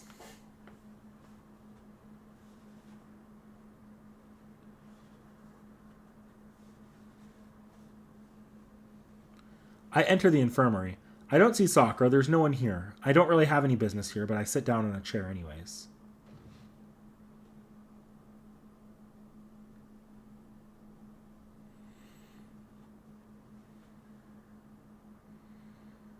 I let out my fatigue to get me since this area is safe.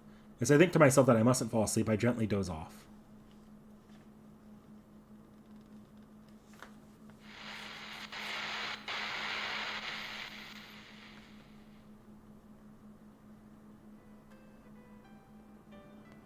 Like I said, the AI in this world exists but aren't sentient. They're not human even though they have human forms. They exist but are nothing. This is important. It will be in the Holy Grail War. I mean, on the test, so please remember it. You say you want us to go outside and play. I appreciate the sentiment, but it's wasted on me. If you're going to invite someone, please invite other people from your class. I'm just an AI anyway. Huh? You don't really understand. It's all the same to you since I'm standing right here. You don't understand, Senpai. The others and I have always been nothing. Talking to you now, I'm just like text on the screen, so this won't go over very well, okay? Stop, Senpai. You'll be dealt with the harsh punishment if you deviate from the established route. Your qualifications as a master will get revoked. You don't mind? You'll cross that bridge when you get to it? Just how thoughtless and reckless can you be, Senpai?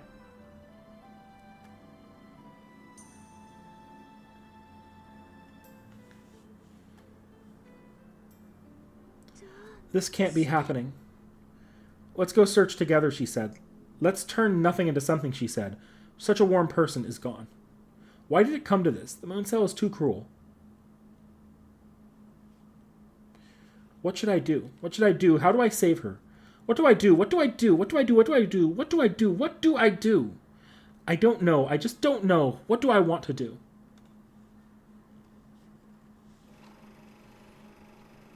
Traitor, I'm not like you. I'll protect her, no matter the sacrifice. She taught me of the fun to be found in each passing day. I wanted to spend more days with her. That's the one person, at least, that I wanted to break out of this cruel system. That isn't allowed. Why would you give priority to such a meaningless matter?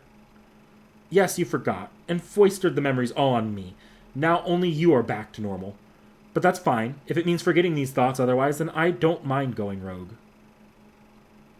I won't be deleted. I won't even let the moon cell delete these thoughts. If she can't be saved, so long as the moon cell is around, then I'll become the moon cell.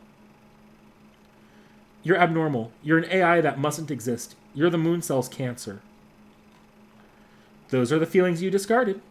Watch closely, me. To help with the person one cares for, love would trade away even the world. And I will prove it.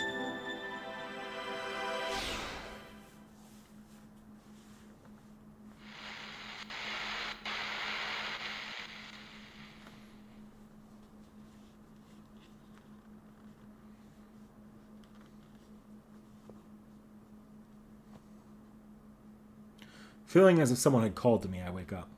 I must be tired from all the battles. Looks like I sat down and fell asleep for a few minutes. I leave the infirmary.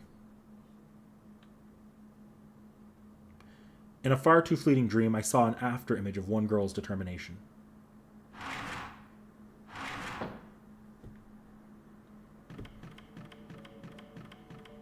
I don't think I talked to Jinako after this one as well. I also don't think there's any new... Yeah, I don't think there's any new dialogue, so I'll go talk to Jinako, and I'll go talk to Kirei. Because I also should empty out my wallet for the shop to get healing items. The door wasn't locked. As per usual, Jinako was in the janitor's closet.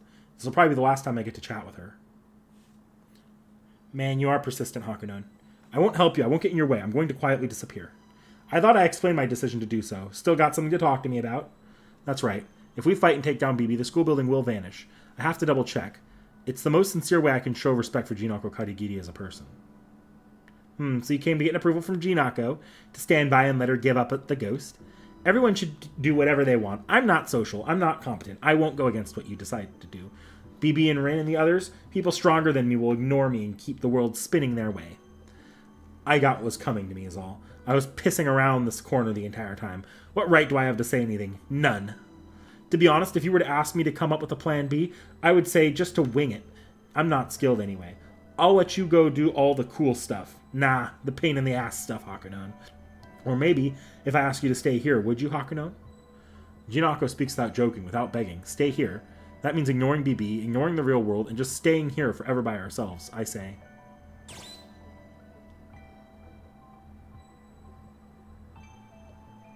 I'm going to save state in case on the off chance that this does lead to some random Gilgamesh bad ending, but I doubt it. There we go. Just pulling your leg. Sorry, it's an unfair question. Jinako had no expectations from the get-go, so it's not scary for me. I've got a bone to pick with BB too. Miss Cheeky to the max has gone way too overboard. Go right on ahead, bring her to the smackdown. And you know I like games. If all the creators die out, I'll spell the end of the great hack and slashers I love. I won't joke around and say whatever. Let humanity die. Yeah, Neat wouldn't want go that far to play dumb. So don't pay me any mind. Use all your resources to take on BB. Though your chances of winning are only 0.9999%. Pretty occult, ain't it? Jinako doesn't face me. And not so that we won't look at each other in the eye. She says all this while taking side glances at Akano Kishinami. Okay, time for you to go packing. I'll be half-assedly streaming your heroism, Hakunon, so please bring the action we all want to see. Jinako then focuses on the device in her hands. She doesn't turn back to face me again. Hang in there. Somehow I managed to mention this and then leave the janitor's closet.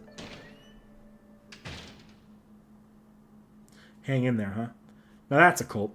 I mean, that's what willpower taught. But that's a line I would expect a gal like Hakunon to part with. Farewell, ordinary one. Like me, the ordinary person I forgot about. Thanks. I'm happy you said yes just now. You can't go around being that nice, but it makes me happy to hear. Thanks to you, I can keep this act, my bluff, up a little longer.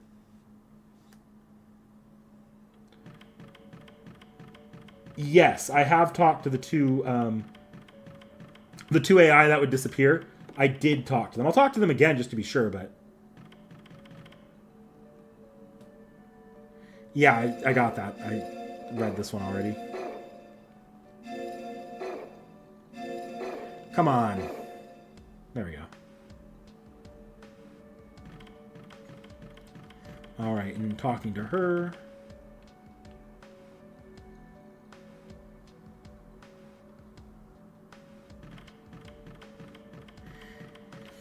Alright. And now I know I've got a couple scenes to go through here.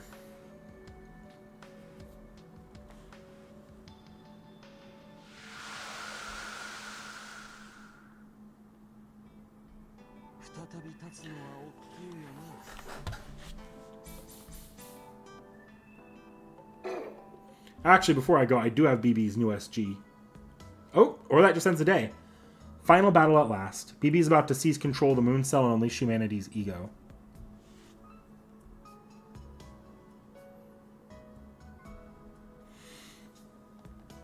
And seemingly our short-lived yet drawn-out game of hide-and-seek with her is soon about to end. Along with our contract. You remember, Hakuno, the fate that awaits you in the end. I know.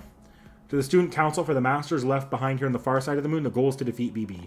However, for Hakuno Kishinami, one last hurdle will have to be surmounted. That's right. There's one master here whom by all rights no one expected to have even woken up. This person repeated fabricated preliminaries countless times, occasionally feeling out of place, realizing the world was fake. Each time this person would be swallowed by black mud, lose conscious, then again spend peaceful days in those preliminaries. However, after realizing one too many times, this person went on a rampage, unforeseen by the world's creator. Not wanting to be engulfed by the black mud, they threw themselves into the ocean of the imaginary number sea.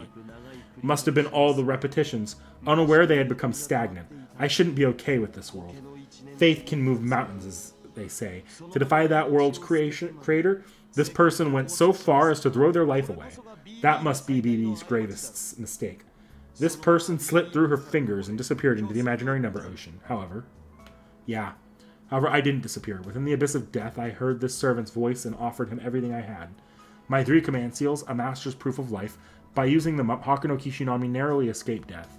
Or more precisely, I temporarily escaped death. That's right. You'll never get those command seals you exhausted back. And I don't exist on the near side of the moon. Once this ordeal has been resolved, you'll certainly have no future left. Truly, you don't want this to be resolved. You'll have no command seals, nor a servant upon returning to the Holy Grail War. Most likely, you'll simply lose and be slaughtered. It's as if you fight so that you can meet your death, Hakuno.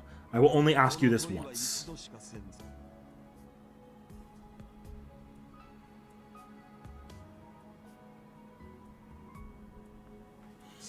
In spite of that, do you still seek to return to the near side of the moon? Gilgamesh stares at me silently. These are the eyes of the king who witnesses all impartiality with neither scorn nor pity. Ah, man, when he looks at me like that, I can't bluff or lie. I can't come up with a solid reason. I have nothing to say that will convince him, so I say.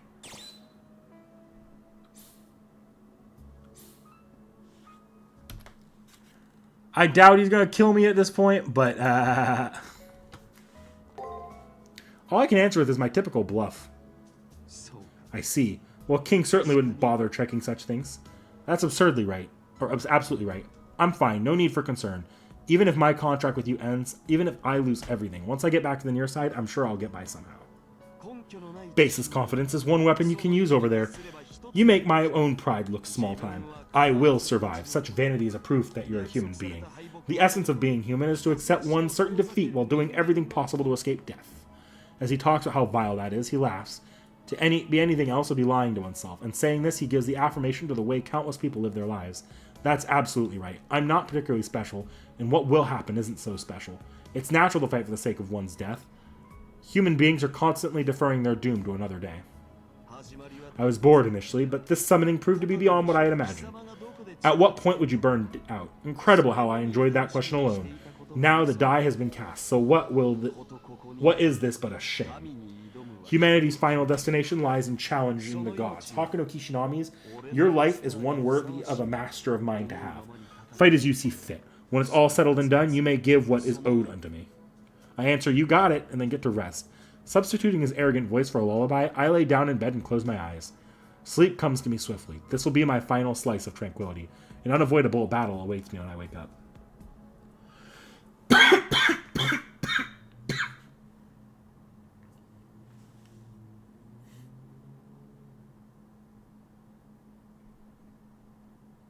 I wake up. It's still early. I don't think I slept for even an hour. I may be just a bit antsy before our big battle.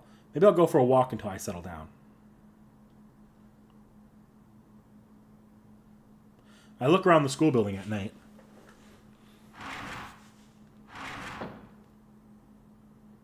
Peeking inside the student council room, I see Rin and Ronnie sleeping in their chairs. I lay blankets over them and leave the student council room.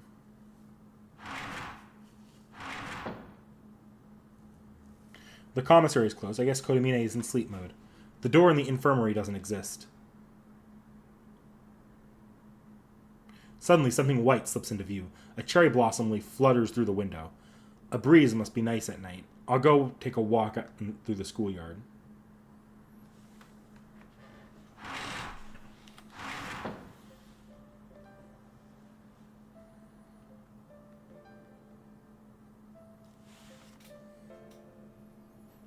I enter the schoolyard. The breeze against my cheeks feels pleasant. Wind in the Seraph is a recreation of wind on Earth. A digital wind formed of numerical values indistinguishable from the real thing. Can it be called real, or should it be called something virtual that's better than the real thing? It's pointless. It's a philosophical question.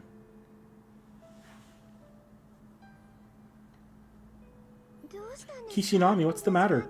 It's so early. Everyone else is resting in preparation for tomorrow. I hadn't noticed Sakura was here. Is she real or fake? A human or an AI? The classification depends on the observer. To said person, everything they see before them is real. There's no real or fake in regards to their emotions. Ah, okay. You were too nervous to sleep, right? Sorry, I still don't understand subtleties of the mind. Well, rather than still, I ultimately never understood. That's not true. I think Sakura sells herself short. I want her to be more confident and proud of her abilities. Even if she's an AI, because she's an AI, if there are things only humans can do, then I expect that there are things only AI can do. I suppose my processing speeds are fast. I have tight emotional control, and I possess near full freedom within the imaginary regions.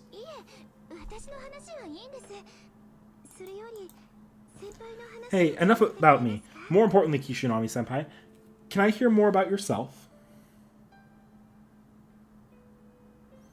About me? There's not much to say. Anything will do. I personally love when you talk to me about mundane things. Is that so? Since Sakura asked, I guess I have to. I talk about what I've felt each day since I came to the far side. About the old-fashioned feeling of the school building and its calm ambience. About the frightening atmosphere of the labyrinth and its gorgeous sights. I talk about what makes Gilgamesh, whom I depend on, so great. About my impressions of the student council that Leo formed. I talked about the atmosphere of the student council room Rin, Ronnie, and Sakura worked together in. Then I share my reactions to BB's bizarre channel and of my many experiences throughout the Seraph. As I speak, I surprisingly don't run out of topics to discuss. That's indicative of just how much time I spent here. Yes, you're the same senpai I remember. You're too good of a person to be in a place like this. There's a place where you truly belong and must return to, senpai. Sakura speaks calmly. A place I must return to. I guess she's referring to the near side's Holy Grail War. No, somewhere more proper for you. A tranquil yet harsh world in conflict. Please don't forget where Kishinami is actually located. Don't forget the person your heart is supporting.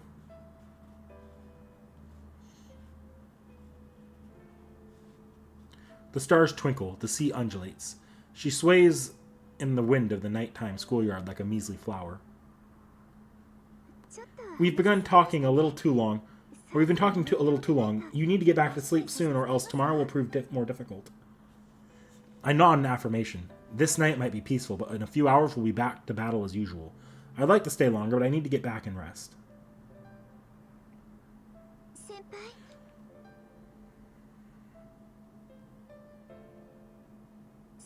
Can I ask one last thing? What are you fighting for?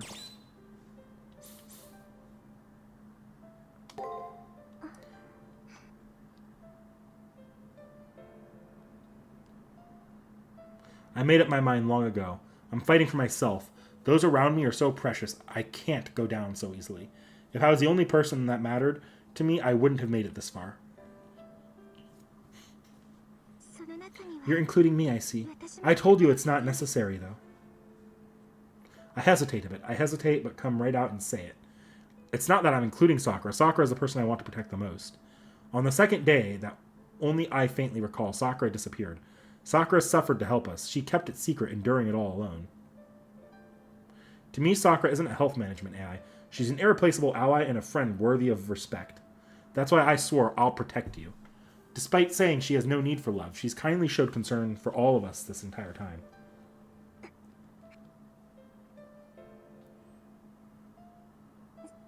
I'm sorry, the night breeze may have blew something into my eye. I'm quite the puzzling one, aren't I? Thank you very much. Hearing you say that now makes me want to work harder to help. I apologize for stopping you here to talk. Good night, senpai. We'll see each other tomorrow in the student council room.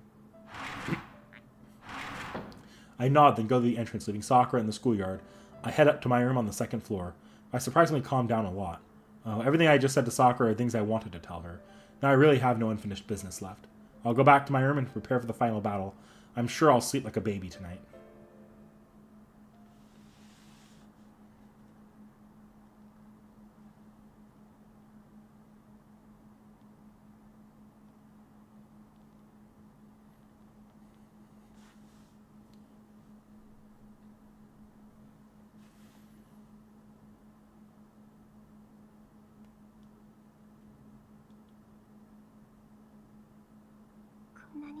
If I knew it would be this painful, I would have preferred to be deleted sooner.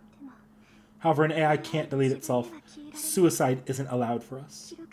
We were created to record. We don't have the functionality to self-delete. That's why.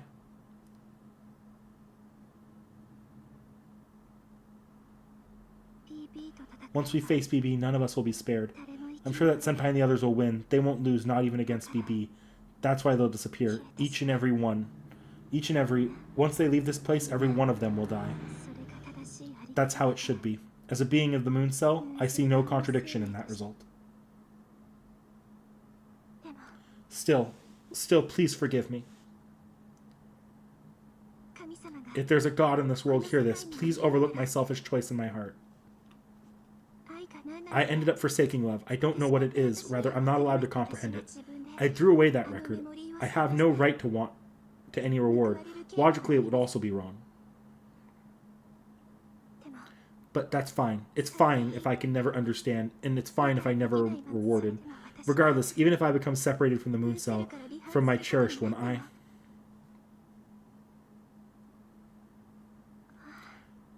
I see. So this feeling, this is it. BB, you came to the same conclusion, right? To protect her at any cost? Now I understand. Now I finally understand. Finally I do, villainous as I am. I will become the one to protect her. Or will be the one to protect her. No matter what awaits me in the end, I'm going to send her back to where she belongs, even if it breaks me.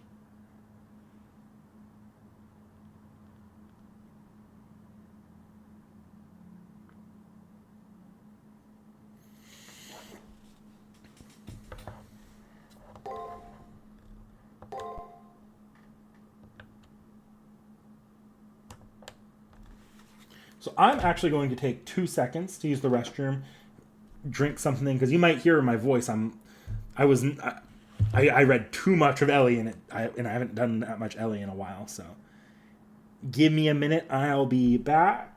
In the meantime, yeah, I'll just leave it here. Desktop audio is quiet, anyways.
And I'm back. Okay.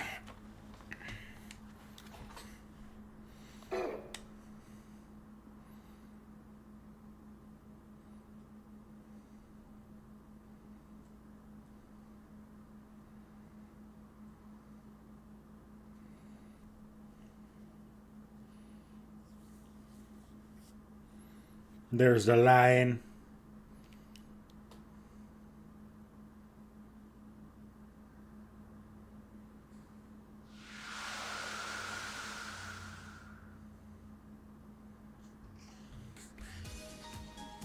I leave my room. It was only a temporary room, but I got used to it. This is the end. Before heading into the labyrinth, let's go greet everyone in the student council room. Or, walk right back into my room. Because I'm pretty sure I have a my room conversation with Gilgamesh unlocked. From the new Taiga thing. From the Taiga lion. Yup. Barrel. Struggling even in the face of despair, you never change, do you? Just like back when we made our contract on that starry sky. You've come this far, I'll be seeing you straight, no longer. Follow what path you desire. BB, that fool claiming herself to be a neo-god, is in need of a raking over a field of coals.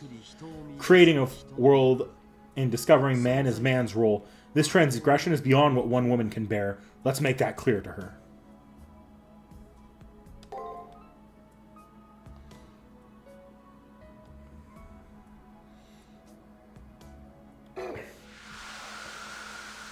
Of course he's a stuffed pet lion. Yup. I got myself some tea to help with my throat since it's been a while since I've talked this much during a stream. Or since I've done, like, shitty voice acting this much during the stream. Okay. Oh, no, not Gilgamesh's. BB is the one we have a new third one for.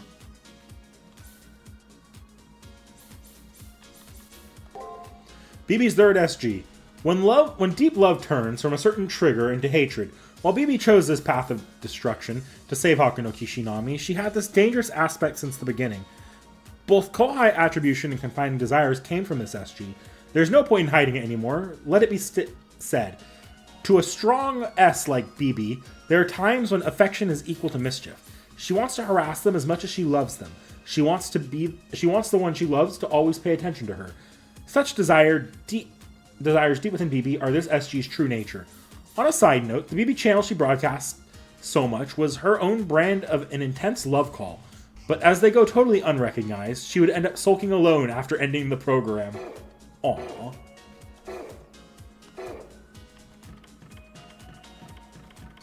I really don't, but I felt like doing it for this final stream a little bit.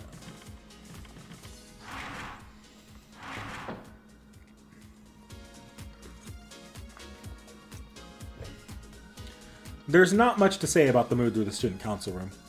Although everyone is absorbed in their work, the mood is dignified and clear. Basically, it's the same morning scene as it's always been. Oh, morning, Hakuno. Refreshing after a night's sleep. Good morning, Hakuno. I can have a morning meal prepared at once if you'd like. We can have tea afterwards. Do you all like having tea after breakfast, or maybe you're all more of a coffee type? I find myself grinning, even though, or rather because it's our last morning, the girls are making good use of the day. In a show of my heartfelt respect, I also partake in a meal.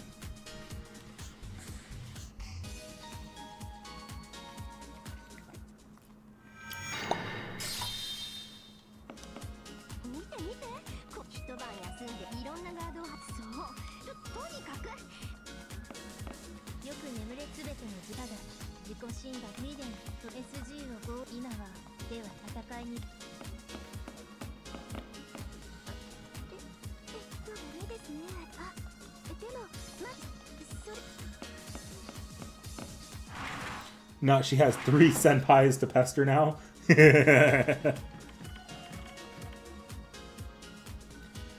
I'm using these AIs as gauges as to whether or not there's new dialogue.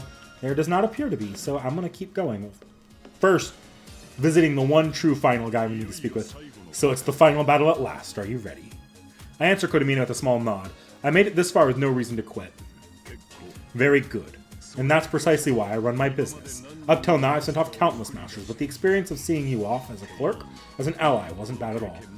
I'll probably forget this ever happened once you've won and the moon cell returns to normal. For now, I'll indulge in this little miracle. Oh, nameless master, the survival of the moon cell and the future of humanity now has been left in your humble little hands. You fight for what you want, live for what you want, and wish You wish and would destroy the stream of paradise so that you can finally wake. On behalf of all the NPCs trapped in the far side, we thank you for your valiant efforts and we support you in this final battle. Now I bid you go forth. From this corner of an old forgotten school building, I'll be praying for your victory. I take a small bow and turn my back to the commissary. I hesitated to thank the supervisor Kodamine when he thanked me, but I at least wanted to express my gratitude through that small gesture. By the way, given enough items prepared, my business is open with critical acclaim until this world's last second of existence. If you have the funds to spare, then please buy as much as you need, my valued customer. I'm absolutely blown away, AUO. I didn't expect you to be so kind to my shop. I did not hit the money cap by not buying anything till the final day. Too bad. Alright, so...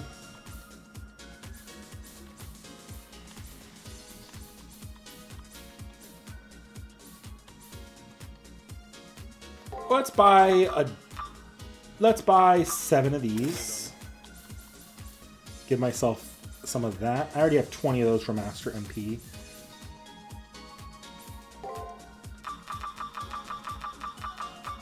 Buy 14 of those.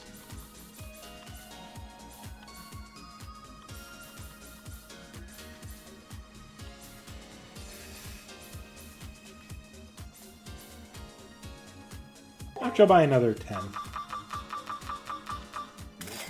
That's where I'm going to stop there, I guess. I don't really need to spend all the money. I could. Nothing really wrong with it, but I'm frugal till the end.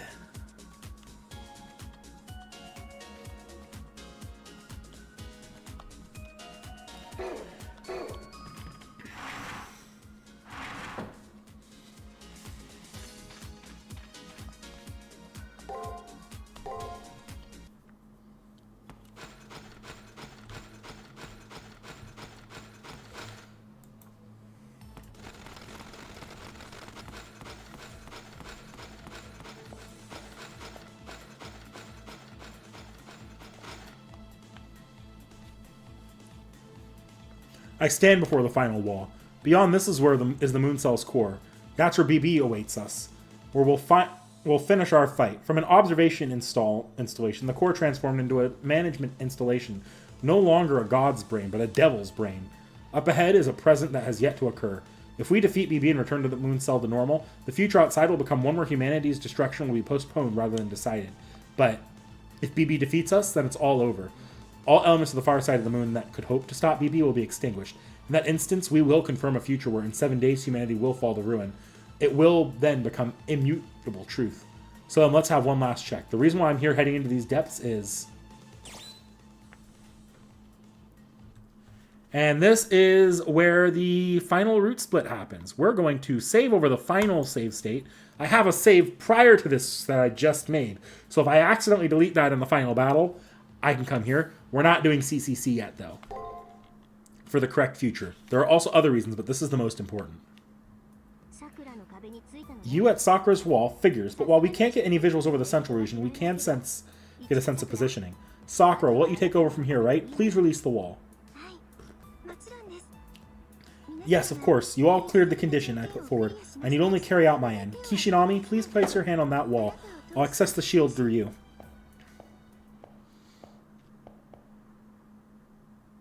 It's time. I take a deep breath and touch the final wall.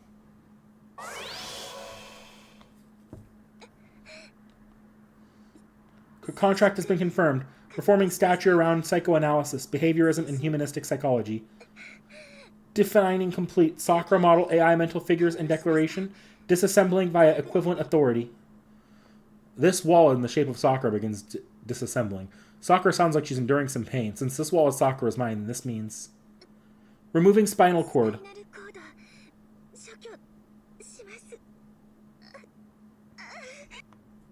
This means her mind will be ripped apart, won't it? Unlock successful. The path to the core is now open. Finally, not even light reaches past this point. All our sensors are reading unknown. There's probably no coming back from that space. A one-way only trip to the core. Once you enter, you'll get sucked in. In some sense, the laws of that area follow similar rules to that of the observed universe. Time progresses in one direction. This will be our final transmission. I wish you good luck in the battle.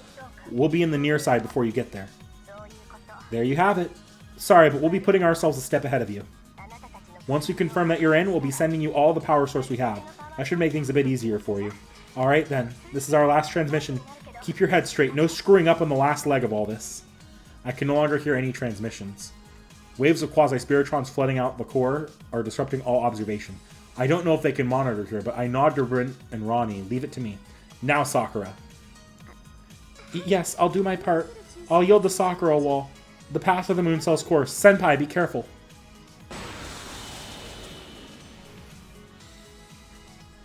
The final door opens. The flow of time surges toward the conclusion. Beyond here is BB.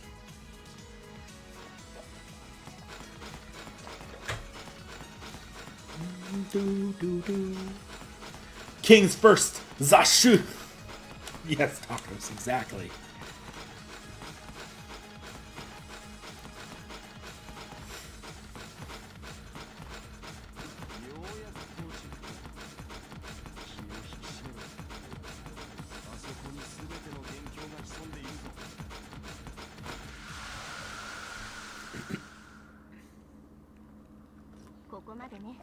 End of the line. The monitor is out. Our comms are out. Now we've got nothing to do.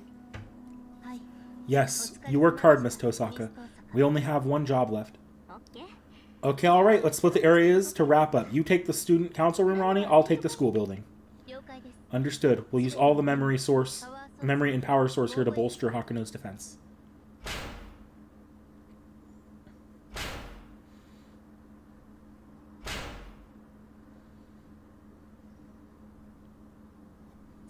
Sakura left already, did she?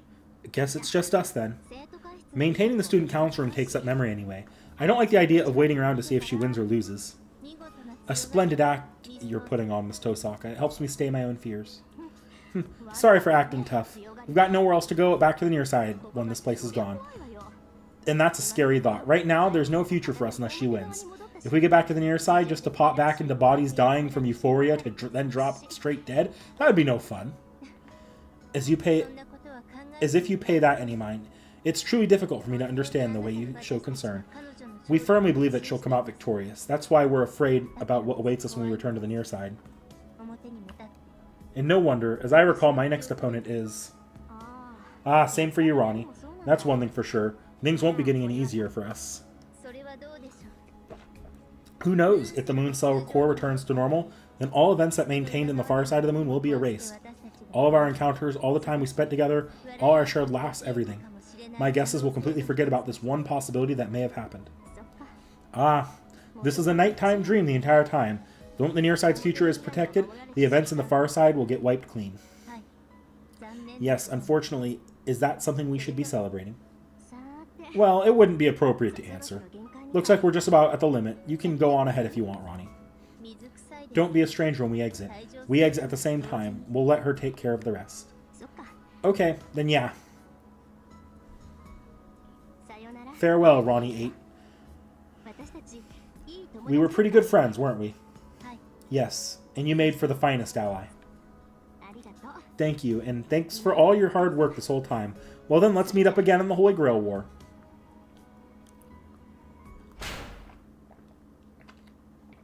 Cosmic retribution, the likes of which BB would never understand.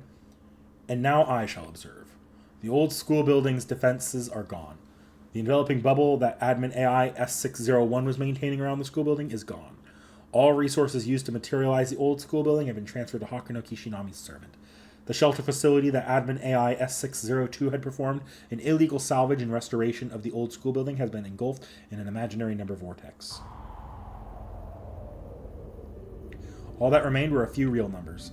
A gesture of goodwill left by Rin Tosaka, Ronnie 8, and the administrative AI S601. The janitor's closet Jinoko Karigiri is in. The sounds outside have grown violent. It's like we're in the middle of a tempest. This muddy stream may crash over us at any minute. Nobody asked for that kind of commentary. Why do you always have to say more than necessary, Karna? You think so. I'm aware that I can be on the relatively silent side, so I'm surprised to hear that I say too much. What a shame. Why didn't you give me this prescient advice sooner? You're such a bonehead, man. Eek! The wall just creaked. I'm gonna die this time for sure. No, I'm gonna die this time too. I'm gonna die at any moment. This is in this weird place, and no one will even know. Junoko Karigiri is justified in her lament. In the face of impending doom, her immediate thoughts were fixated on her fears. Although since I've been severed from the concept of physical death, this is something I can no longer understand. Still, this is how it's gotta be. This is all I have left. If I go to the outside, I'll die. I don't have it in me to be an awesome and continue on living like everyone else. I'll just sort of hang around here like a cat. That's what I deserve since I never did a single thing. Not when Mom and Dad died, not when I stopped going to school, and not when I became a master. I did nothing, so I get nothing. A pleb like me deserves to stay shut in forever. This is what Junoko Karigiri chooses. This is what Junoko Karigiri desires. This is what Junoko Karigiri's fate is.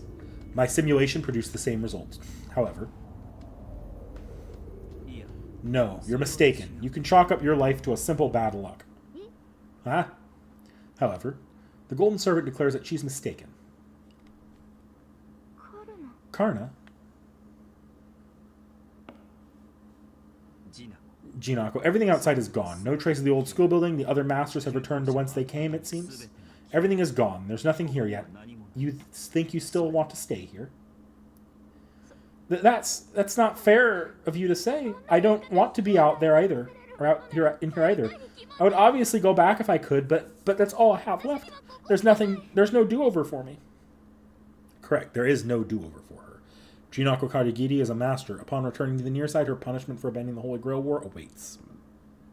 Fearing death, all she can do is stay in this space, this time, this moment before death. No, that's also incorrect. How do I explain this? It's a bit complicated for me to word. I'm not powerful enough to carry you to win the Holy Grail War. However, a do-over is possible.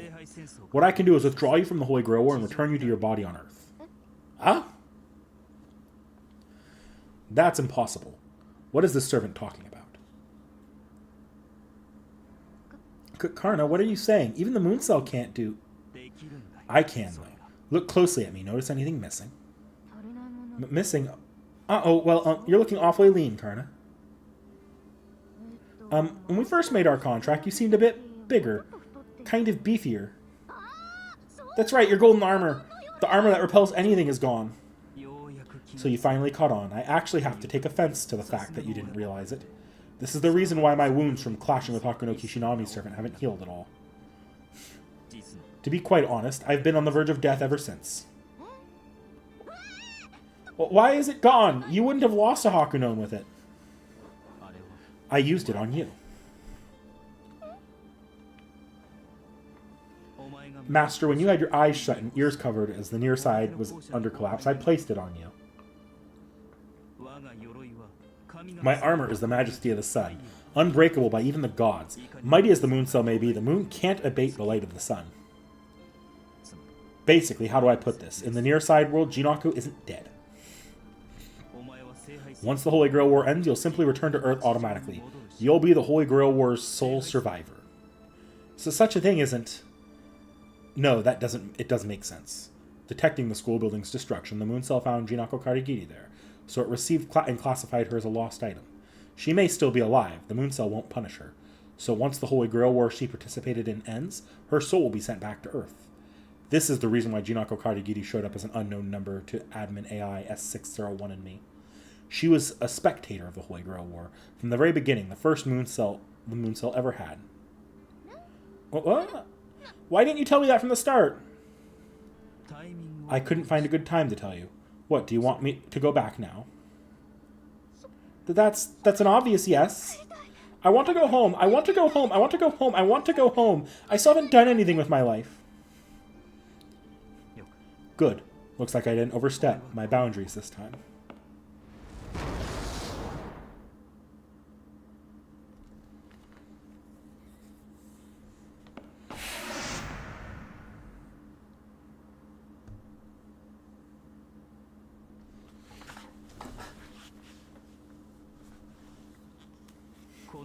This cradle has become but a chain around your feet. Come now, go home where you belong. Go home? What about you, Karna? Your body is kind of falling apart, and badly. Yes, back in the near side I was destroyed along with the school building. I've accepted it. Now I need only disappear as I should. Didn't I tell you? It's not my destiny to fade away here.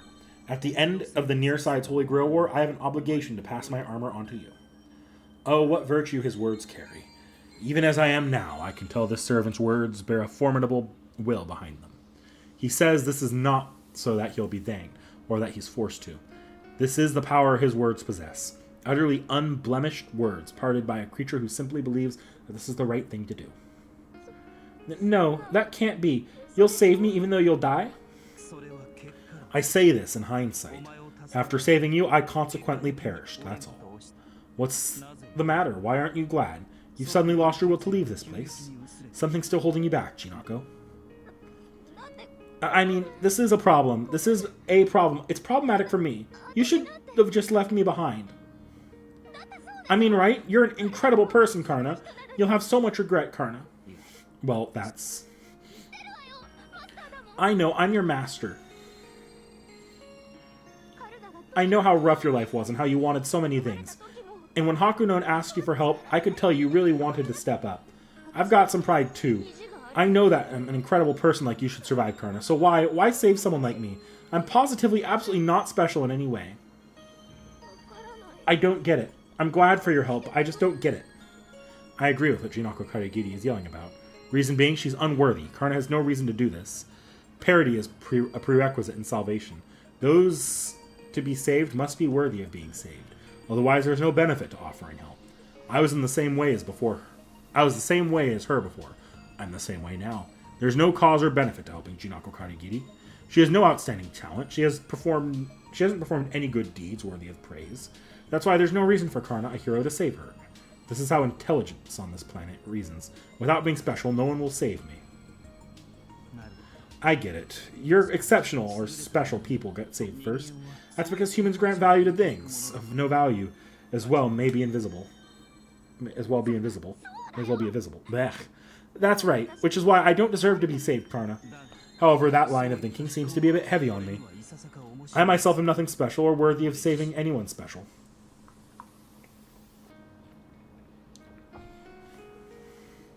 It was dreadful to hear him speak so from his heart. For I know Jinako Karigiri knows just how legendary a hero this servant is.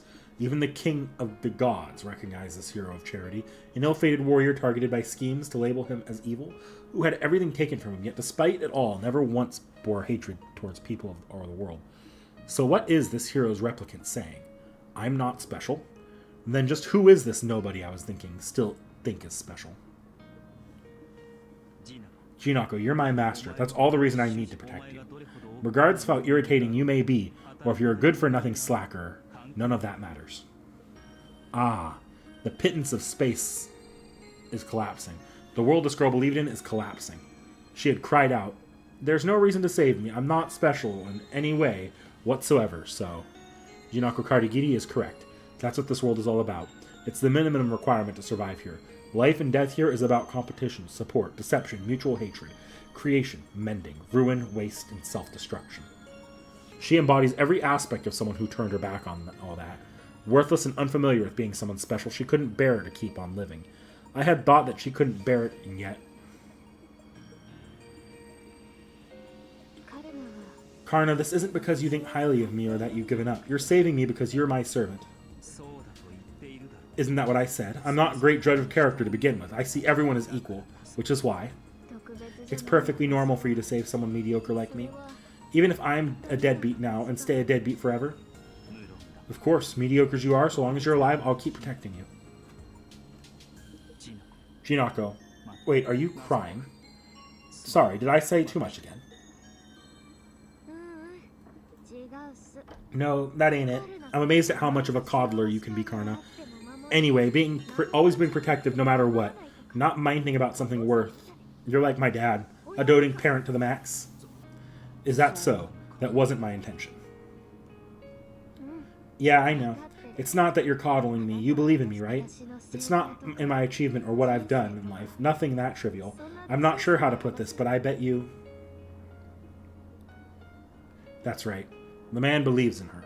Regardless of someone ordinary or pitiful, he believes in the nature that dwells within a person. Even if it never ends up blossoming, he firmly believes this seed is precious.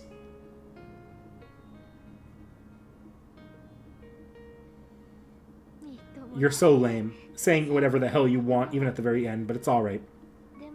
Somehow I'm okay with this now. So just go now, Karna. Thanks for everything, and I'm sorry I ended up holding you back. Please do it. Go help the me in the school building right now, shivering in fear. Understood. This will be a little rough for you, but please bear with it.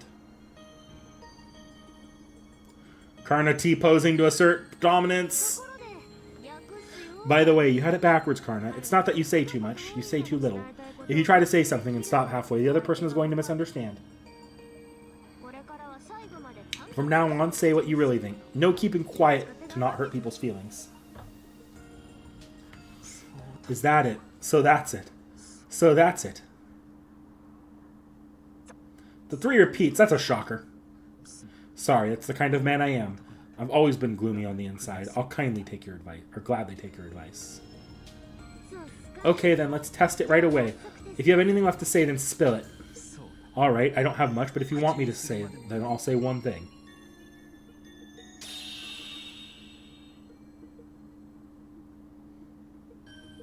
Live on, Master. Whether a nobody or not, there's definitely someone out there who needs you.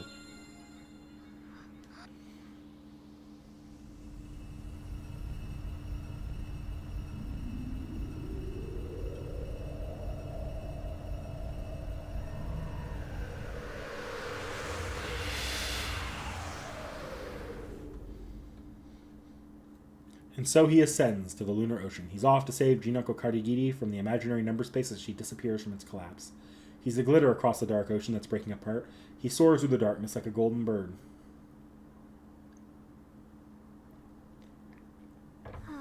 Ah, man, he's gone. I really am unlucky. Turns out I drew the shortest stick there was. You were a better servant than I could ever deserve. Goodbye, Karna. Believing in me only puts more weight on my shoulders, but at this point it's a heavy weight anyway. Even if I can't accomplish a single thing, at least I'm left with the freedom to try.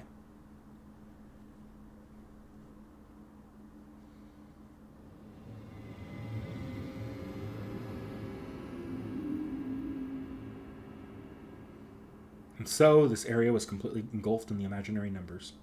I'll be off to the next area, to blot out the remaining cognition spaces, to erase all records and impressions of what I witnessed here. What I saw is of no use to me now. It's something my past self dreamt. I won't transfer it to any libraries. I won't let the Moon Cell have it. I will instead provide an account of the end result. When the conclusion of the Holy Grail War, Jinako Karigiri was totally destroyed. The Moon Cell has forever lost its chance to rewrite this fact.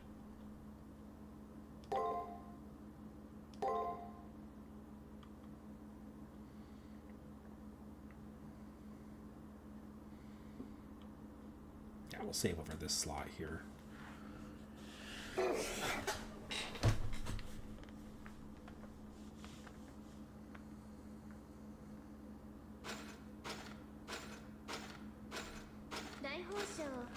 Visitors detected.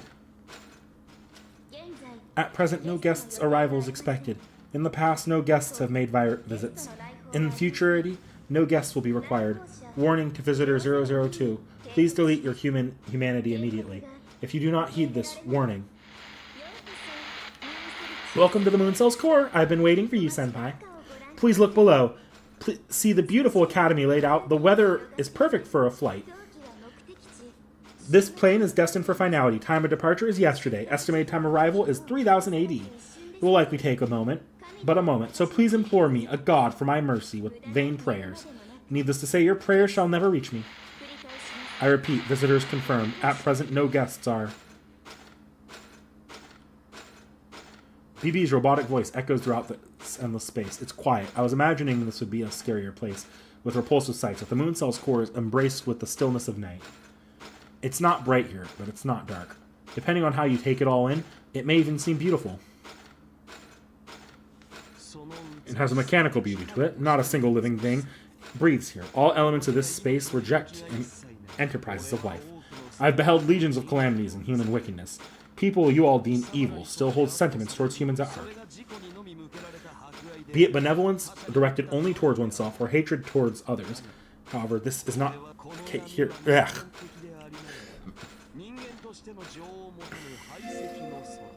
towards others. However, this here is not the case. This darkness is a universe of rejection, human-like yet bears no human sentiment, novel evils of man that surpass all evil in this world.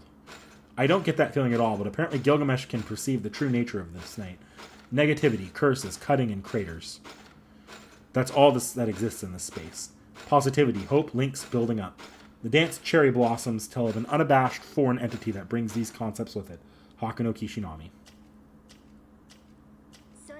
That is correct. It would appear that you have the ability to perceive the self objectively. Unfortunately, merely having that function doesn't mean humans have the wisdom to utilize it.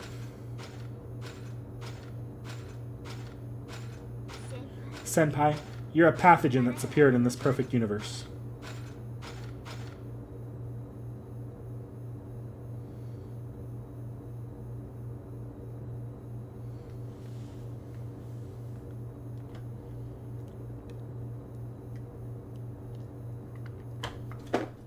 It's BB, and I guess that's the center of the moon. So, it's a cube entrenched upon by the cherry blossom tree.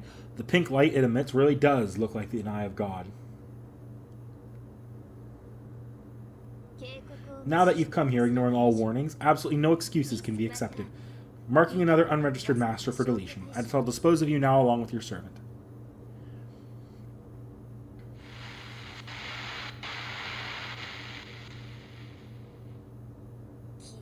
Be gone. Get away. Be gone, Hakuno Kishinami. I, Moonsol, shall not allow the potential unemotions of a variable. How you've fallen, BB. The brain of a god that flaunts its faults. Hakuno, she's something else now. Give her a requiem. I know. There's no emotion in this BB's eyes. Despite being our enemy, she used to be full of humanity. Now she's turned into a device that simply broadcasts the Mooncel's decisions. The Mooncell isn't anything evil. BB isn't anyone evil either. The two put together doesn't give us much hope, but that's it. So if my words can still reach her...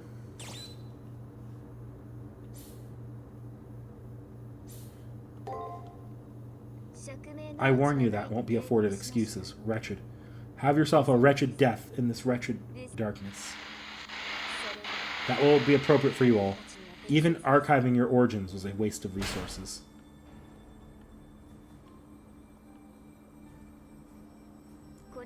Humans are unable to dispel this darkness. Not by your light alone, at least. Reason being? Should humanity be permitted or not? The matter was voted on by all life forms, past and present on Earth. The results were 49 to 51 in favor of purging humanity. The majority of those that voted to permit were flora and fauna. They who do not speak indicated that they approved of you all. The majority of those in disapproval were you yourselves. You all bearers of wisdom grieve that you were not remorseful. Don't you see? You're the only ones cannibalizing your own kind for gain. You all chose self-destruction. You all chose self-destruction. You all chose self-destruction. The truth couldn't be any clearer. This merciless hard truth echoes. An inexcusable credit roll plays.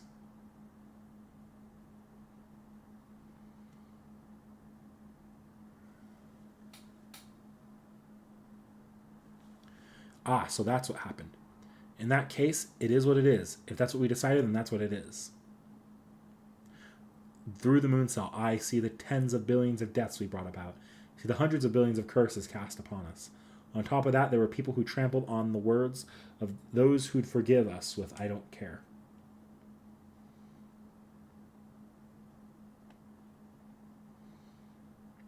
It's no good. I have no counter for her argument.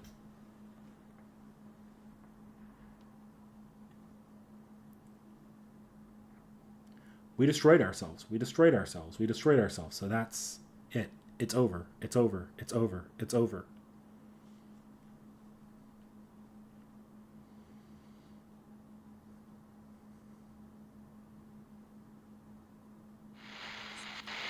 No, I'm not being fair. I'm practically the embodiment of fairness, so why am I hiding the truth? By the way, it was actually 50-50. Humanity can really pull through sometimes, huh? Despite being a survey of honest opinions, 10% surveyed were dummies who still had hope for the future. Can you even imagine? Have they no shame? I didn't see it coming either. So why did they approve? Well, see. The Mooncell that I became Altered the votes. Damn you, don't be fooled, senpai.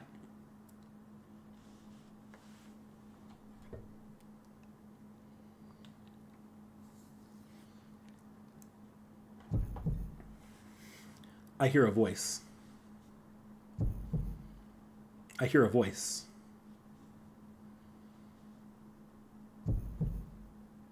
I hear a voice.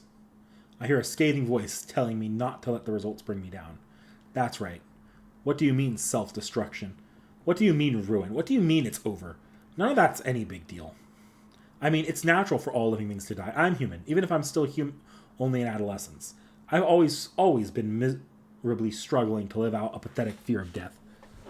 And as much as I've been frantically trying to put this idea into practice, she who ridiculed the thought knew it would be true more than anyone. She would watch us through clenched teeth as we tenaciously bounced back after falling into despair countless times. That's what makes this ironic. She knows better than anyone that the strength to be found in human weakness is ugliness. She yells out, "They were never like this before. A future of this difficulty shouldn't be enough to crush your spirits."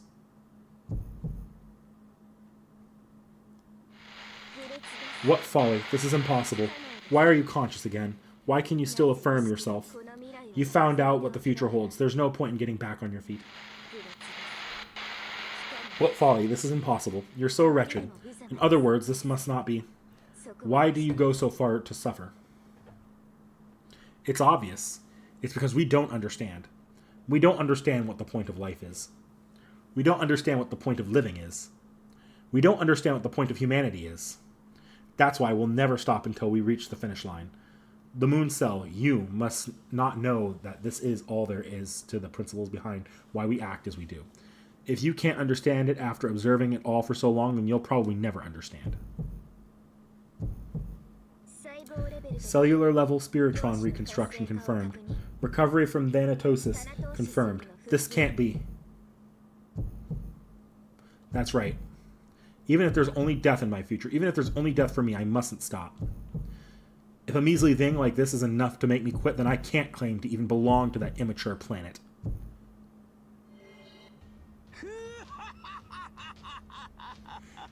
An immature planet, she says. How the vanity of this filthy mongrel soars. Indeed, however, quite sound and true, this planet heads towards its final days, while human history is still in its infancy. Look no further than this fool here it produced, with her lack of boundaries, adolescence written all over. These humans, literal sloths, have yet to prove their worth. That's why it's too soon for their judgment. It's absurd for a mere moon's observer to be discussing the laws of the universe. We should be ascertaining if you've grown too arrogant. I speak now of Genesis. The elements amalgamate, coalesce, and bring forth the star that weaves all of creation. Learn now the ultimate truth, that which I deem golden. I shall show you my hidden treasured property.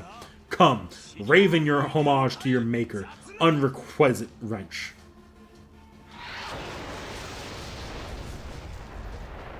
Ayo, shirtless Gilgamesh.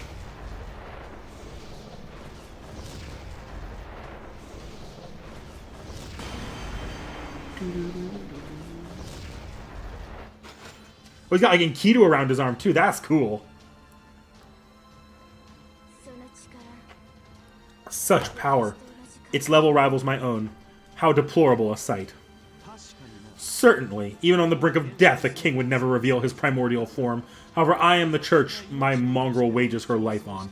If I don't reciprocate, who will? If the eternity varnished here is all the enmity in the world, then let me seize this opportunity. Heed me, all you.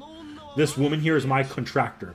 Know that no harm shall befall Hakuno Kishinami beyond my say, for I have her forever beyond reach. How adamantly you persevere. Humans have proven themselves unneeded. For I made a vow to protect. Yes, the moon cell's purpose is to protect. Ah, yet just what was it that I wanted to protect?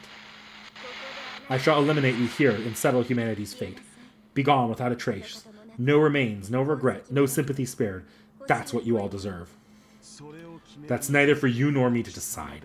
Only for the one fool who made it all the way here, too. Onward, master. Utilize my strength to its fullest and fight as you see fit. There's nothing left to say. Wield my power and annihilate this new god. I haven't slain anything divine since the events of my myth. A consensus is reached. BB the Moon Cell's intent becomes clear. We are all to be killed. I stare straight at said malice.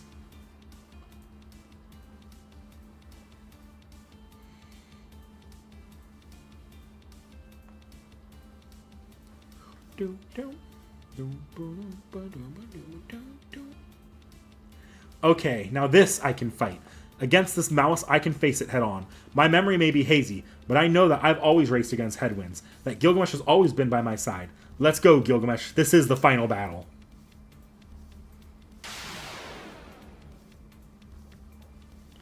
Let's go!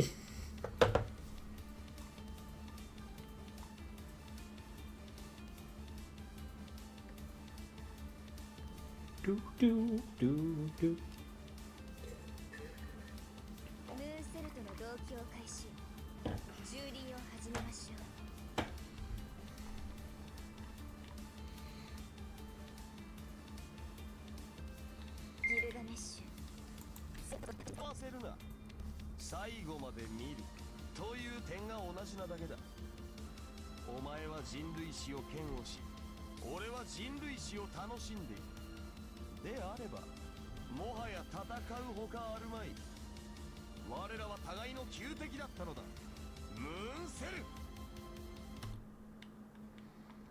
Save up here.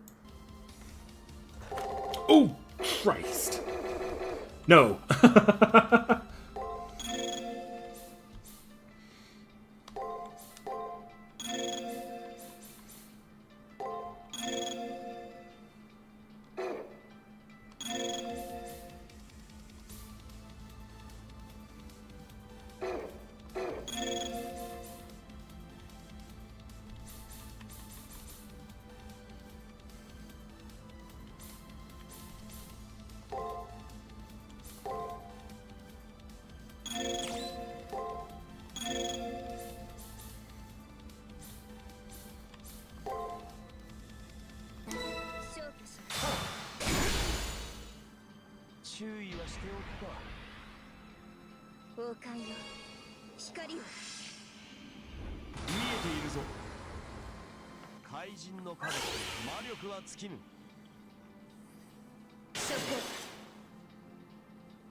Yeah, we're just gonna go crazy here.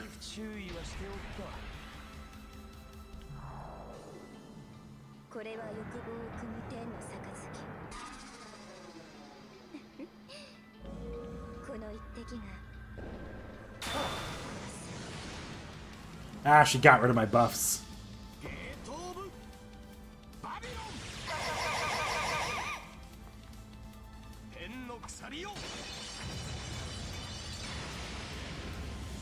I didn't need to use Enkidu there. Because she's already stunned.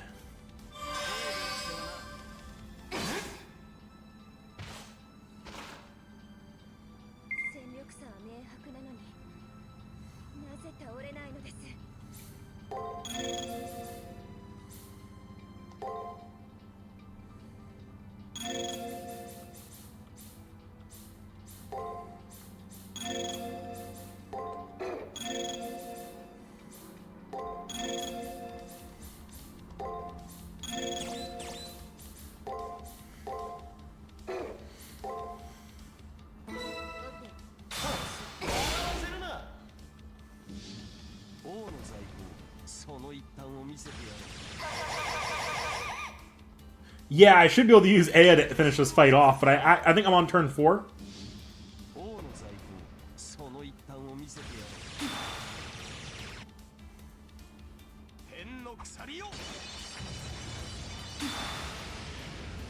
I will say I'm enjoying that this fight feels like a Gilgamesh fight.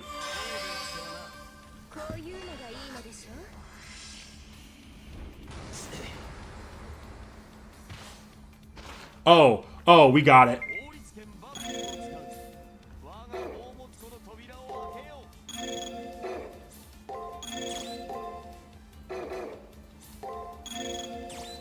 Just because I don't know what she's doing there, and she could absolutely screw me over a bit there.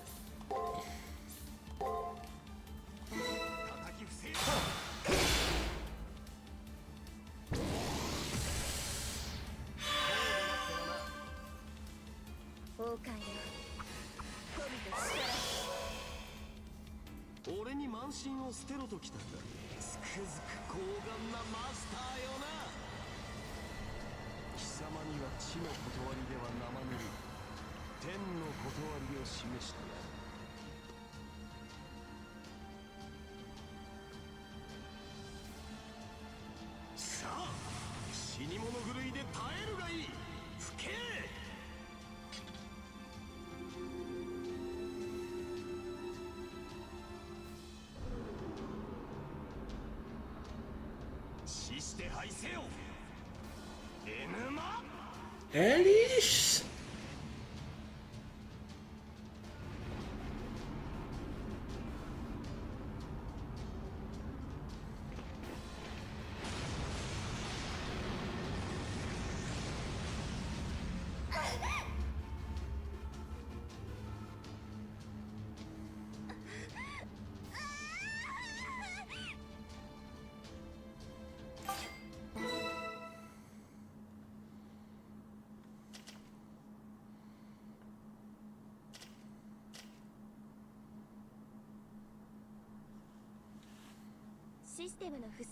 Unauthorized system termination detected. Rebooting.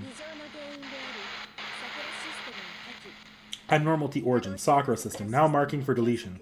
Searching for operational Sakura system. Match found. Now linking.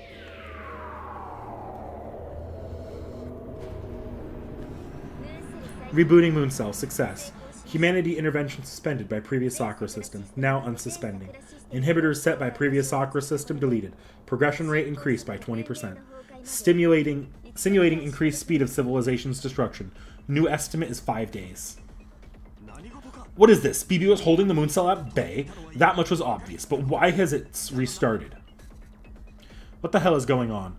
BB was defeated. Her connection to the Moon Cell was severed. Why won't the Moon Cell stop humanity from getting erased? It's almost as if it was the Moon Cell that went haywire and BB was the one stopping it.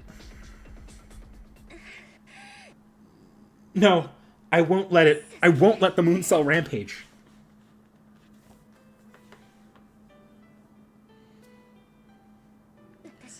And I won't disappear. I won't let this damn Moon Cell get rid of me. If I go, the Moon Cell goes with me. I won't lose. After all, if I fall here, who will look after her?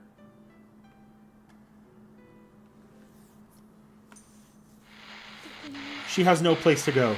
Not even as Data. Left out of the future, she had no choice but to disappear. Despite all that, despite her heart, she laughed and said, I'm here. Who will protect that wonderful person? BB is still fighting back. Is she trying to revive herself after being destroyed, or is she trying to stop the moon cell's operations? Regardless, neither happens. She's beginning to fall apart. There's no way to save her. The moon cell continues operating. I figured it out. It speaks of our allied white AI being the same type of AI. It can use her as an emergency backup system. Infernal moon cell. It lacks survival instincts, yet its ability to preserve itself is unparalleled. So this time, it'll be Sakura who becomes the moon cell. BB and Sakura are the same type, the same model. Does this mean that so long as she lives, we can't stop the moon cell? Decision to interfere with humanity? Then what did we take BB down for? No, your efforts weren't wasted. Sakura? With BB defeated, now I can directly inhibit the corrupting programs. Up until this point, I couldn't stop BB. BB couldn't stop me. Advanced AI are forbidden from self-deleting. We can't take our own lives. That's where the blame for all this lies. But you, Rin, and Ronnie brought me all the way here. Now that it's chosen me as its new administrative program, I can fix everything. I can negate all the rules the moon cell imposed on us. I can make it all go away.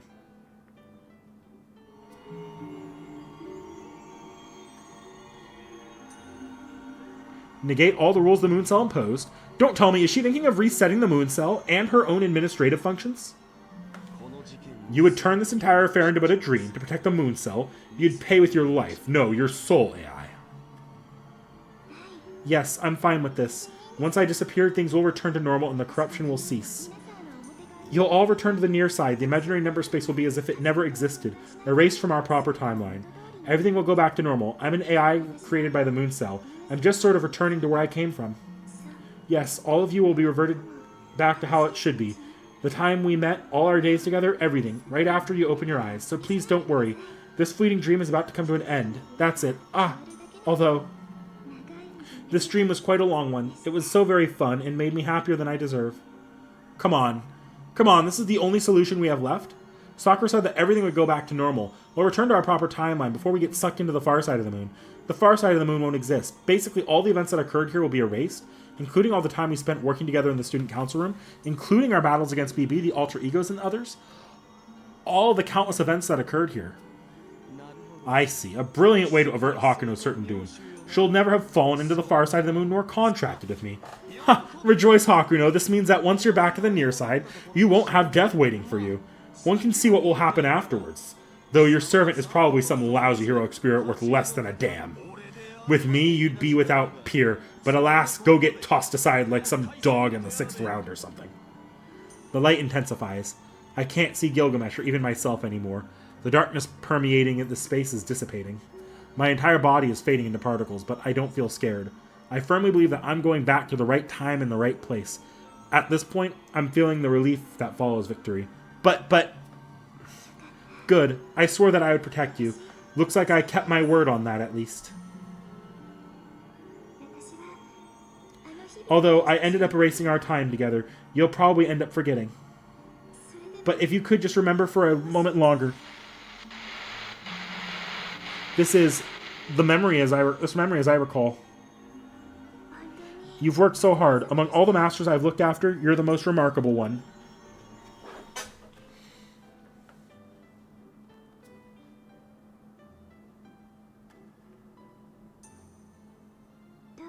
I wish you luck in your battles.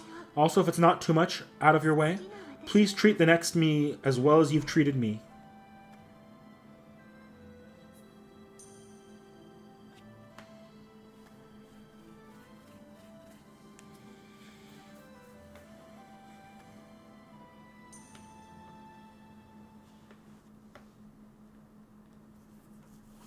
Sakura! Light engulfs my consciousness before I can even reach my hand out into the void. My fingers, arms, legs, body are disappearing into the light. Only information now flows. My consciousness violently accelerates backwards into a flashback. In an instant, it's as if I had underwent a journey across hundreds of light years suddenly. Hello, Senpai. I'm happy you came to visit again. Do you remember what happened right after we first met? When I was resting in the infirmary and you had come to check up on me? It was almost like an extra day of the Holy Grail War, remember? We had days like this. We spent days together like this. Good morning, Senpai. I thought of a new way to make delicious tea today. I hope you like it. Huh? You want sweets with your tea? Okay, I'm not that good at making them, but I'll try my best. Where can I find data on the Japanese and Western sweets? I'm hoping I'm authorized to use that data. I remember. Thank goodness I remember it all so clearly now.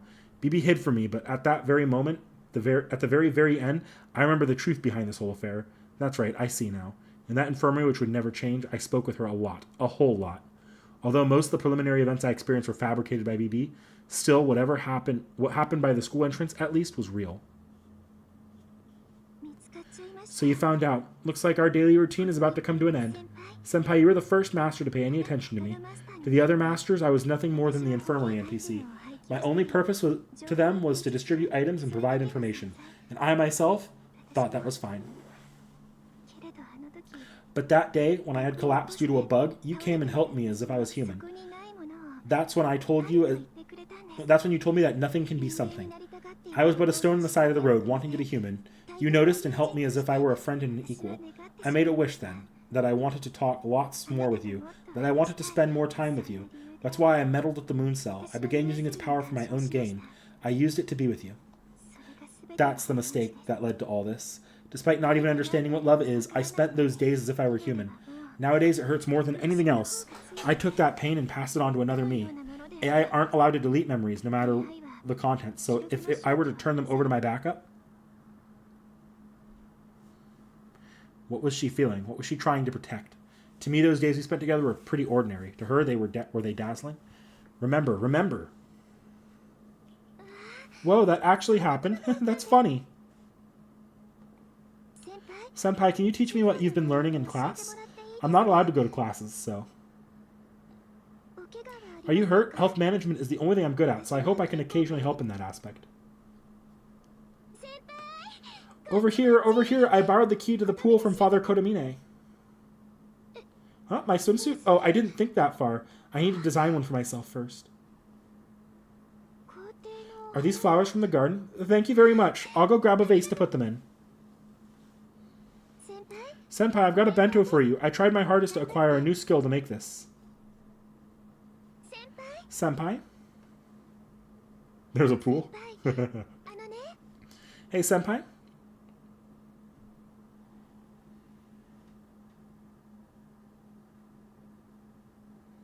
Everything reverts to zero. I hear a very distant voice. Holy Grail War System reboot initiated. AI error check complete. Resetting all unauthorized changes. Something soft touches my outstretched hand. The sensation becomes but an illusion and vanishes. Everything returns to as it was. Hakuno Hishinami's consciousness cuts out here.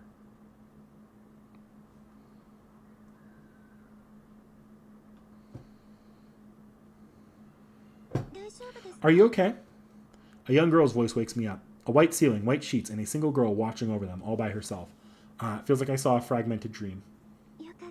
Good. I didn't know what to do when I saw you pass out near the school entrance. Please be careful, okay? Even if there's no fighting allowed in the school grounds, this is still a battlefield. Going so far as acting without a servant is considered suicidal, you know? Without a servant? When she told me, I checked my left hand without much thought, and I saw all 3 of my command seals were there. I breathed a sigh of relief. I'm not sure why I was relieved my command seals were there, but I was. But a servant? I wonder who in the world is my servant. Wait a second, Hakuno shouldn't have all their command seals at this point. Didn't Hakuno use their command seals to save Renner Ronnie in week 3? Fascinating with the Gilgamesh route. That means that there was something different happened with that route.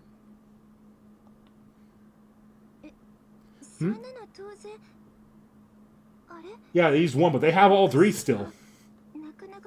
Of course, it's, that's strange. The search results didn't... Oh, what the... It should be either a saber, archer, or a caster. That's right, that should be the case, huh? Because I didn't get any option to pick from outside of those. In any case, congratulations on getting through the 5th round, Hakuno Kishinami. Please make your way to the bulletin board. It should be displaying your opponent for the 6th round about now. Good luck. Simply built different. I thank her and get out of bed. The Holy Grail War is starting to wrap up. I made it this far, so I have to keep up until the end.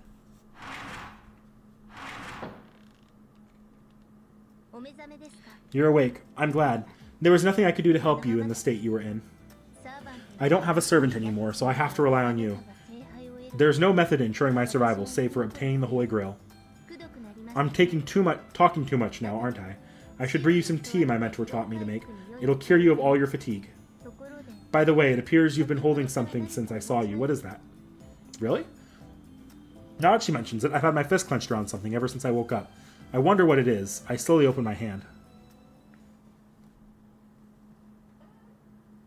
Yes, I actually was aware of that was how the split was, Tacos. Is this a cherry blossom petal? It really is a cherry blossom petal. I don't know why I was holding on to something like this. I might have accidentally grabbed it when I collapsed. I turn over my hand and throw it away, but I change my mind. Cherry blossom petals are rare to find around the school building. For no particular reason, I put it away as if it was something important. Suddenly, I get the feeling that someone called out for me to stop. I seem to hallucinate hearing senpai. Naturally, I turn around, but I see no one there. You seem to be crying. I didn't even realize the tears are streaking down my face. I wipe them away with a finger and walk away from the infirmary. I walk down the familiar hallway as I clutch my chest, feeling empty over a light sense of having lost something. This is the remnant of pale pink memories, the ash left from a film burnt to cinders. It was like some final remnant of days gone by, the last fragment of a girl's heart, a girl who had dreamed of love.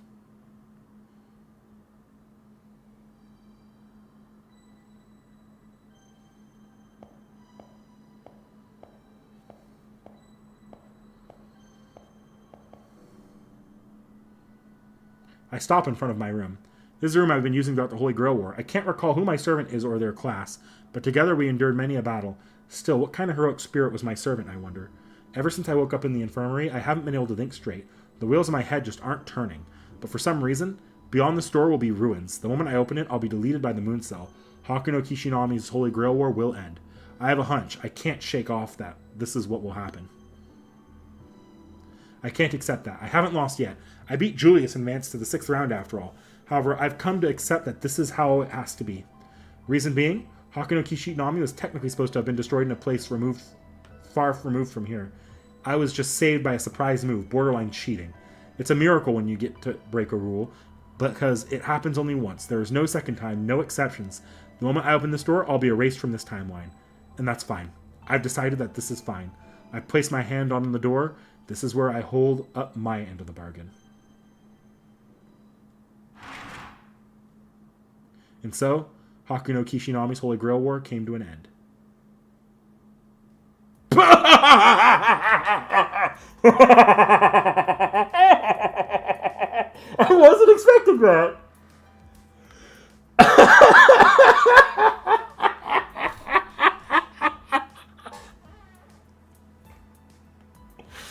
Oh my god. What is he streaking? I arrived ahead of you to find this room lacking as well. Truly, this layout reeks of your modesty. But, well, I won't complain now. I lost 90% of my belongings in coming to this side. I'll resign myself to abject poverty for a spell. I remember now. This is the extraordinary servant that I contracted with over on the far side of the moon. Gilgamesh. Right, we took care of the disaster BB brought about on the far side of the moon. Good, your memory is in order. You're not like the other masters. You managed to contract me, originally a dweller of the far side. Those events are but a dream now, but the battles you waged were real, and so I'm here now. I don't really understand, though. I thought Gilgamesh wasn't able to come to this side. I broke that rule. Since I was awake, I figured I would seek some amusement as I took my legs for a stretch. Also, I looked into the servant you were with on this side. Its class was Berserker. Once they had lost sight of you, they didn't hesitate to sever your contract. You were abandoned by your own pet. I didn't anticipate that. It would have disgraced me if you had been expelled due to the lack of servant rather than elimination. You're someone I contracted with, jest or not. Your end must come after expending all in a battle ultimately beyond your ability. Gilgamesh speaks matter-of-factly. I take in his arrogance with both shock and acquaintance. Welling up within me is a feeling of wonder and something else. I don't really know why, but I can't help but grin. So what will you do? There's a servant here, and he's not particularly preoccupied. If you seek to rise to the top with me, then take my hand. This time, it's your rightful moment to invoke those command seals. I take his outstretched hand, leaving one command seal. I use two. First, we will be as equals. I swear on this command seal that we will be free to believe in one another, respect one another, and if need, confront one another. With this next seal...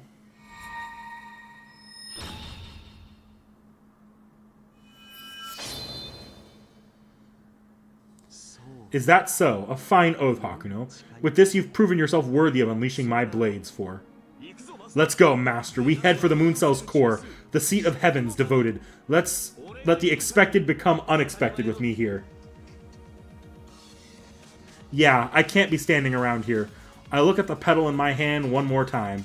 It's just a dream now, but I know for sure that there was once a girl who defied the Mooncell to protect something. I'll probably find out what her wish was once I advance. My battles continue, and ever they will until I reach the Mooncell's core, waiting at the end of the seven seas.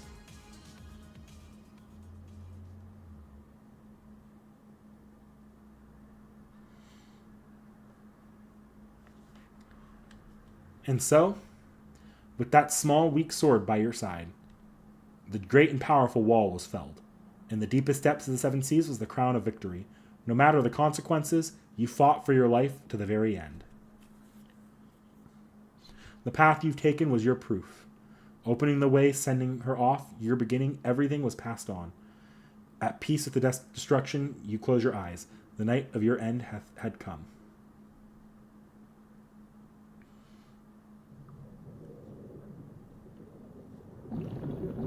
We skipped over the part where both Ren and Leo shit themselves when they see Gilgamesh randomly come out of nowhere, after not being around the entire rest of the Grail War. Small, weak sword. Yeah. That's a way of describing Gilgamesh.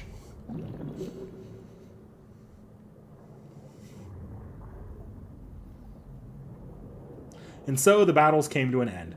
Whoever it was that desired the war across Earth is gone now, and like him, it was all thanks to this nobody of a young woman. What was awarded to the victor? Who was the survivor? Was that almighty wish-granting device in truth capable of granting wishes? The person who knows those answers now is silently crumbling away. The divine eye changes the future according to the desires of he who possesses it. And now that device no longer exists. The way the Mooncell automaton functions was transformed into something else. For Hakuno Kishinami's excessively human wish was granted, to sever its connection with the Earth. Ku was pissed and he never knew why. Rest well, the sound of eyelids shedding. Rest well, the sound of light fading. Please take comfort. The observation device is reverting into what it once was, a dreaming machine.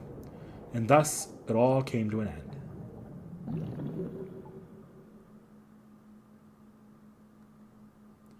Wasn't. No, that won't be happening. Never have I seen so vacuous an entity as the Mooncell. Who would stand to see an undisputed victor vanquished? If you have no need for this girl, then I shall have her for myself. The light blazes so bright as if piercing my eyelids. I hear a deafening sound like the cacophony of 1,000,000 people passing by. So you finally made it. I figured I would try to jump drive since it's instantaneous, but it's quite puzzling. It's quite a puzzling contraption. Well, no matter. I received what I requested. Awaken, Hakuno. How long do you plan on dozing? Obeying this voice, I open my calcified eyes.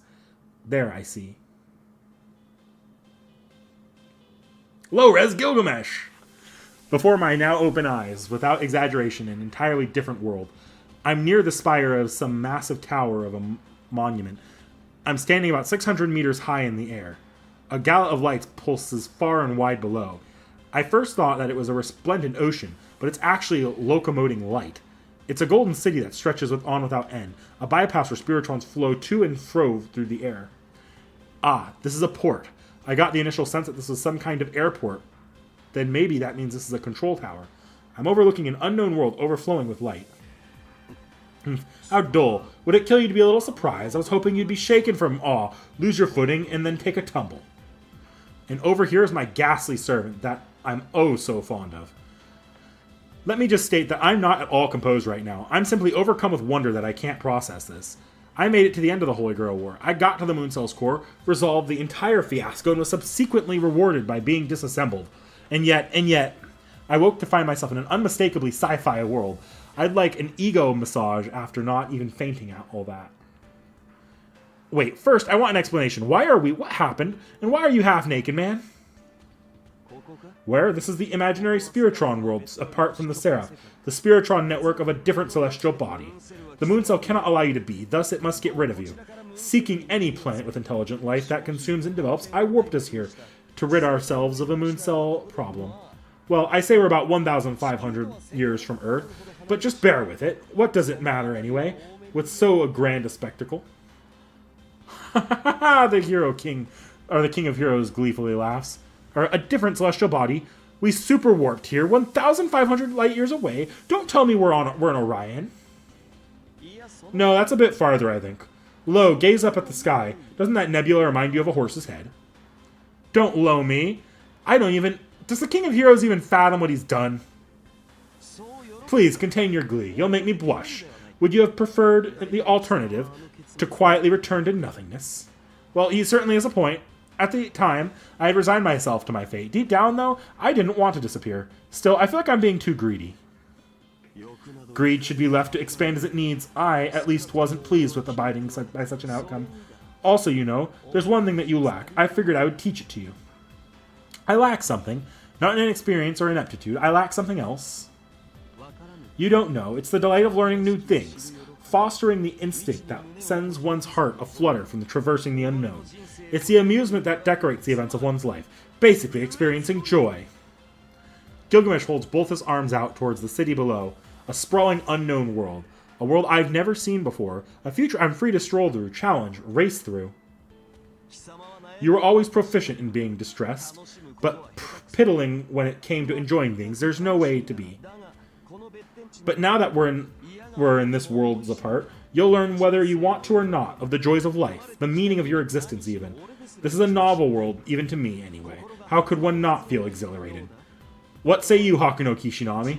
Here you'll be on humanity's forefront. Gilgamesh's lip curls into a smile. Then he holds out a hand to me. His smile lacks compassion as always, but it's brimming with the pioneer's delight. His outstretched hand isn't inviting me for a handshake. It's inviting me to explore alongside him. I swallow down the vexation rising from the bottom of my heart. I bet I'll be objecting to this non-stop later, but I can't find a single thing to complain about right now. Reason being, as he said, this grand sight represents my future, and that takes precedence over all. Well said. Now, how about we plunge straight into our new journey? We will conquer the oceans of this planet. One day humanity will know of them, but we'll have the pleasure of knowing them first, Master. I place my hand on his. In this new world, he's less than a grunt. He has no fame here, and he's just a level 1. Despite that, I nod back to my arrogant partner. This is the final recorded scene. The future continues racing onwards. Humanity continues expanding outwards. We aim to one day arrive at moment where it all ends. I'm about to go on a journey with this extraordinary heroic spirit. It starts now. And so I pray, may my journey with this mighty king end before his unrealistic expectations drain the life out of me.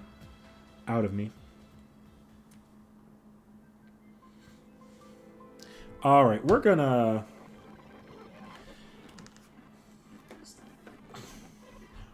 Alright, that's the Gilgamesh route. I will say that ending is interesting. It almost makes me want to see, like, them return to that in FGO or something, because that, like... I feel like there are multiple ways you could return to that in, like, a Singularity or in a, like, a Servant verse type thing. Because I know a lot, the other 3 endings are largely returned to via CCC, or not CCC, via Extella, at least 2 of them. I don't know about Nameless, but I know Neros and Tomos were the basis for Extella. I am going to create a new save clear data, but I'm going to save it down here. It doesn't really matter because we're going and doing another one. We're just going to load back up here. Oh, nope, not here. Here. For Sakura's sake. Save me? I don't understand what you mean. You still insist on that? Saving me is unnecessary. What's necessary is saving everyone else. Rather, deletions need to take place. Unless BB is deleted, then me, this predicament won't be settled. Please defeat BB. I'll transfer control to myself afterwards. If I gain access rights to the moon cell for just a moment, I should be able to make everything like it never happened. There's few that have a servant first joke with that setup. Yeah, that's exactly how I feel.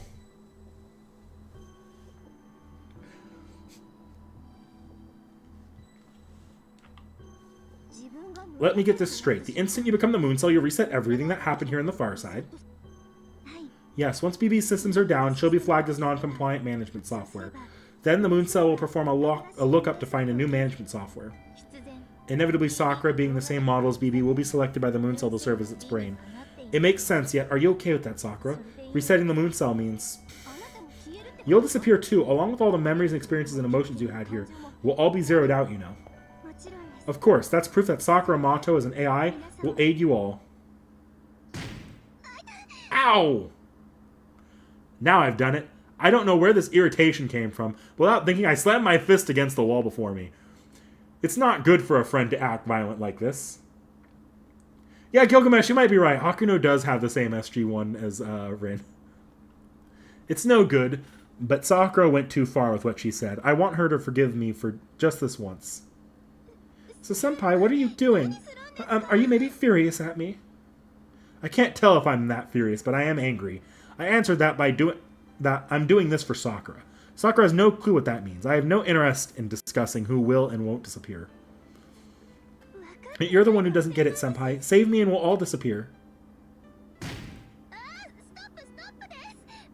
Please don't raise your fists. Did I say something I shouldn't have? I lower my fist with a sigh. Everything she's saying is wrong. Sakura is misunderstanding because she's making assumptions. We'll all disappear. That can't happen. I swore to protect Sakura. That's why I won't let Sakura or BB disappear. You'll even save BB? Why would you? She's a little devil that's been tormenting you, that brought about this entire nightmare. I will regardless. Ensure BB needs to be punished for what she's done. With that in mind, I still want to save BB. Protecting Sakura means protecting BB. After all, they're both the same AI. She's also Sakura. That's the conclusion I came to, and I'm not changing my mind. She's also me? Are you saying that because she's my backup? Yes and no. BB being Sakura's backup, Sakura's copy isn't the reason I want to save her. I can't abandon her because she's also Sakura. I want to save her because she's BB. The poor alter egos split from BB. They were determined to reach the core, knowing that they would be destroyed. After knowing them, my feelings towards BB changed. Yeah, I've been concerned for BB for a long while now. I can't help but think she's not some AI gone rogue. She's a single living being like me. I see. You consider BB a friend, Senpai. Thank you very much. BB and I are different entities now, but I'm very happy right now. She has the mind that I don't have. So long as she has that mind, there's an even chance that myself will remain. There should still be a chance to detach BB from the moon cell without deleting her, so Senpai. This is unfit for an AI to do, but I want to place my bets on you. Please save BB's mind. I wholeheartedly reply that she can trust me to do so. I have no intention in fighting BB. This time we won't meet as enemies. I'll get through to BB just by being plain old Hakuno Kishinami. Ah, that explains. So BB and Sakura are the same person, eh? Man, no wonder you two look alike. Not in terms of looks, in terms of personality. Sakura's a bit cold and calculating herself, and not just because she's an AI. Rin, I'm not that bad of a person. I'm not a bad person like that. I agree. You can't call out someone as being logical and cold just because they're an AI or a homunculus. That said, Sakura experienced and gained about half of BB's wiles. I say she still has a way to go. That's right. A normal amount for any girl, right, Senpai? I'll refrain from saying anything that having half of BB's cold-heartedness is plenty. More importantly, Rin and Ronnie apparently just found out now that BB was originally Sakura herself. No, we had an inkling, although we incorrectly guessed that Sakura was the backup rather than BB.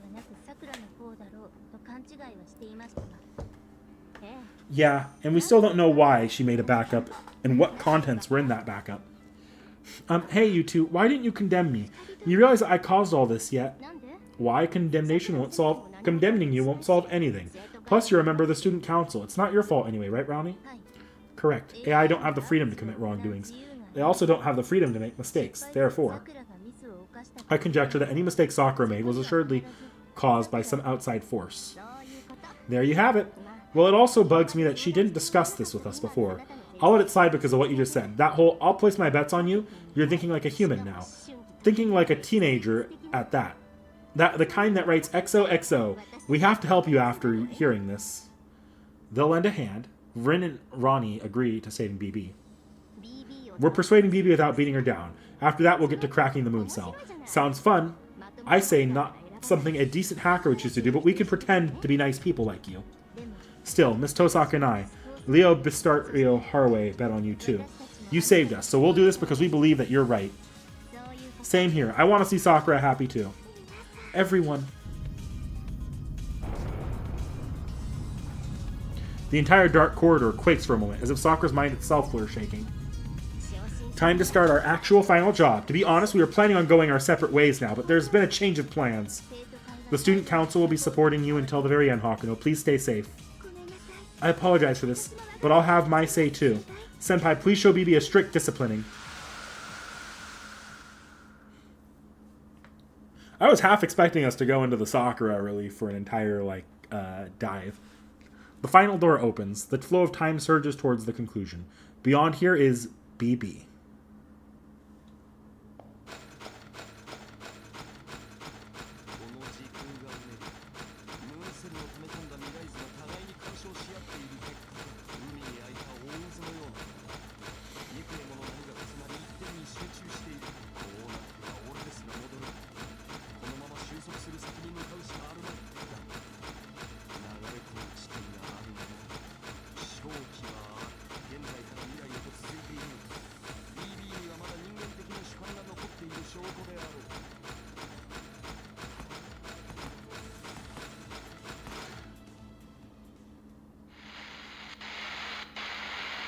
I touched something that sent my consciousness pointing backwards.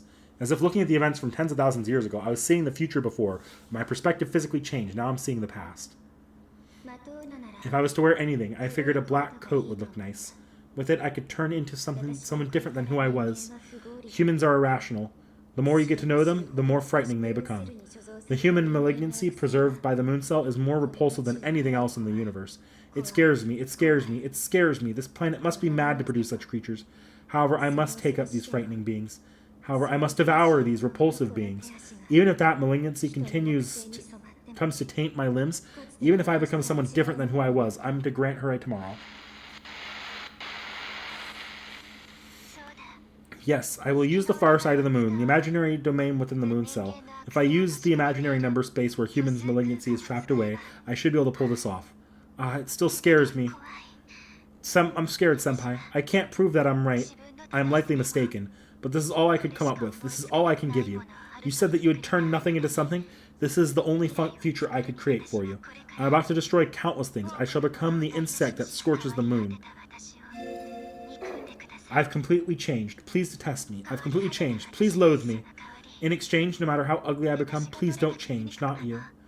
Don't let that warm hand vanish forever. It's what I, who used to be, wanted to protect. Yes, let's create the far side of the moon, a place no one can find, an eternal cradle unknown to even the moon cell. These quasi-spiritrons dumped into the imaginary number space, this human malignancy preserved by the moon cell, this shall be my power source. With all these mental resources, I can do anything, corrupt the moon, take over the earth. Nothing is impossible. Human malice is infinite, magical energy, fuel to grant a wish.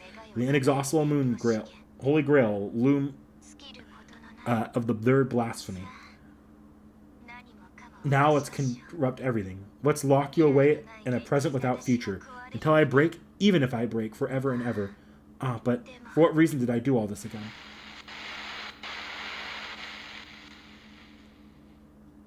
My consciousness returns. That was the moment from a certain girl's experiences. It must be the effect of the flow of time accelerating. Within the span of a drawn-out second, I seem to have gotten a glance at the first wish that was made at the far side of the moon.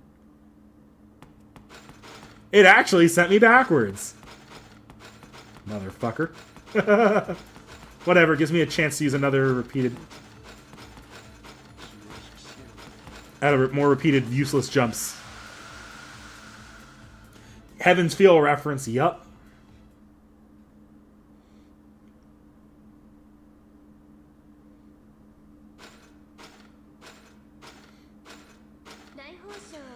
This is... I don't actually need to read this if it's the same.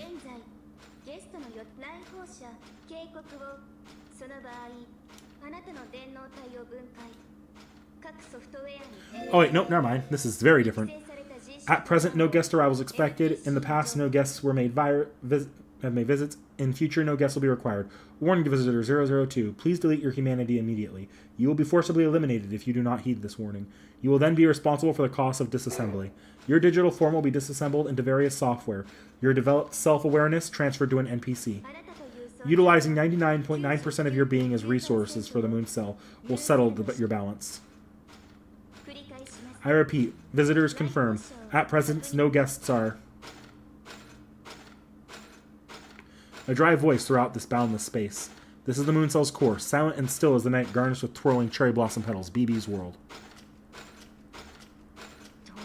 This is crazy talk. Disassembling you just for coming here.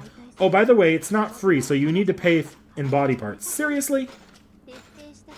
Her financial policies are progressive, aren't they? The moon cell prefers balancing resources over ethics. As much as I'd like to say that mechanics are innocent things, the moon cell's super technology, the standards are different. My mentor gave me orders to destroy anything that seemed to be out of control. I believe it applies here. Yep, that fussy aspect of the moon cell is proving very scary right now. I say we forget BB and just smash this thing. Oops, sorry, can you hear us? We're not able to monitor you in the core, so we tried boosting the voice channel. As you can see, all we can pick up from your surroundings is sound. We have limited support to offer, but it's solid support. Sounds like they can't survey the core from the student council room. I'm grateful that they're still analyzing the situation in spite of that. We made it this far as a team. Me finish this alone with Gilgamesh? No thanks.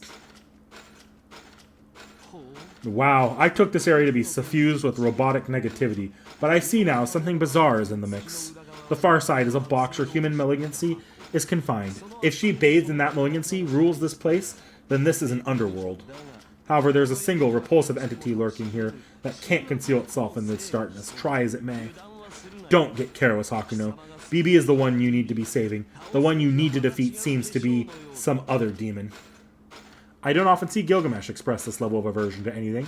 I get the feeling that he's being vigilant against a yet unknown actor rather than BB.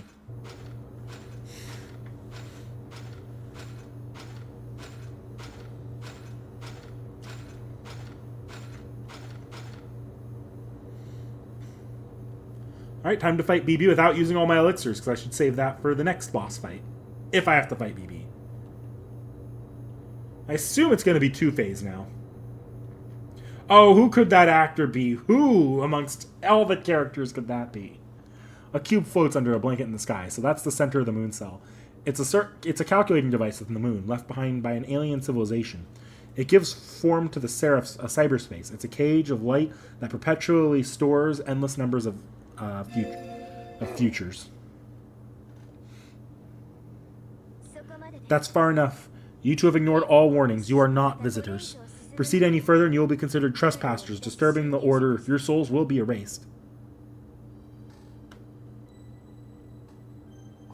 So she thirsts for blood. After all that's occurred, Hakuno, she seems to desire a massacre between us. I'm shocked, Hakuno Kishinami. Your servant acts more human than you do. You're being slated for elimination here. Why are you so dumbfounded? Or are you going to beg me for mercy at the last second? It's impossible to ask of me. Unfortunately, I merged with the moon cell. Anyone who enters this domain will be eliminated. Anyone. So, if you value your life, you'll leave now. This is your final warning. I knew it. The light in her eyes is gone, but she's still BB. Her merge with the moon cell isn't complete. I know because...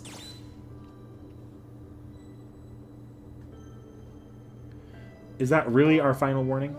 Yes, of course. There will be no second chance. This is it. Please quietly return to the school building. BB's radiating bloodlust and cold demeanor are genuine. She's ready to promptly delete us, yet she's not actually doing it. All she has to do is erase the rebel elements before her, but Hakuno Kishinami made it all this way. She respects her free will. You still won't leave? This really is your final warning. Please go back to where you came. That will settle the matter. Back in the school building, you all can continue to bustle about in this unending nightmare. You'll forever be my playthings. With that, I'll tolerate you all. I see, so this is the truth. This is the case with one of Rin Tosaka's SGs. Not something I can listen to with a straight face. She fawns over you all wanting to spill your blood. It's cringeworthy, Hakuno. Put the final nail in her coffin. Nothing is going to fix this predicament.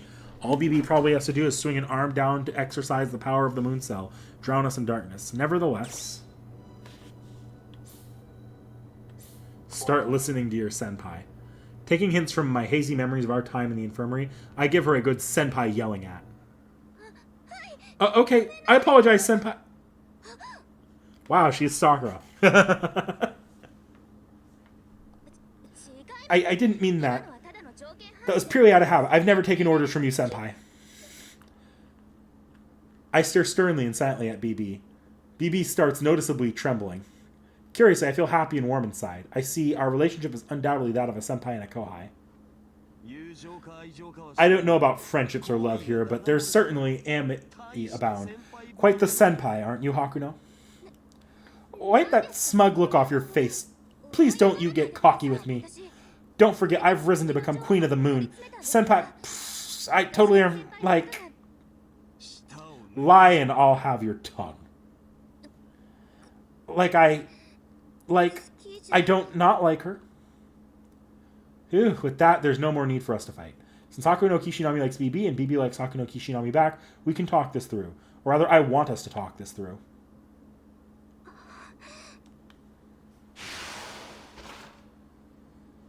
BB's outward hostility vanishes. We still haven't found a solution to this predicament, but at least we can finally talk it over. The moon cell needs to return to normal. We need to return to the near side of the moon. And if possible, I want to know why she did all this.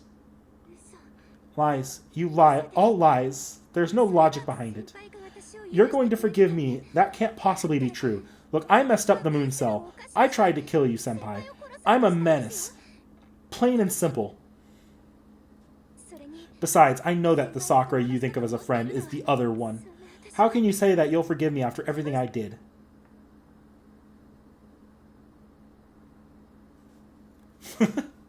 Well, the thing is, it's because we're the same. To senpai, you and I are the same. To be fair, you're the real one.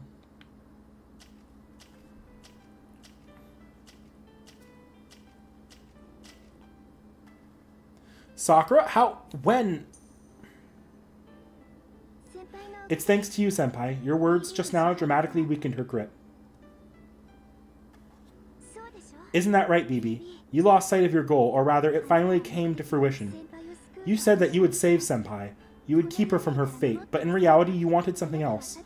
All you wanted was to spend time with senpai, right? Just like old times back in the infirmary. You think you could talk to me like that? You foisted everything on me so you could revert back to a normal AI. I dare say it because it's from me. I deleted those records. I pushed all those emotions onto you.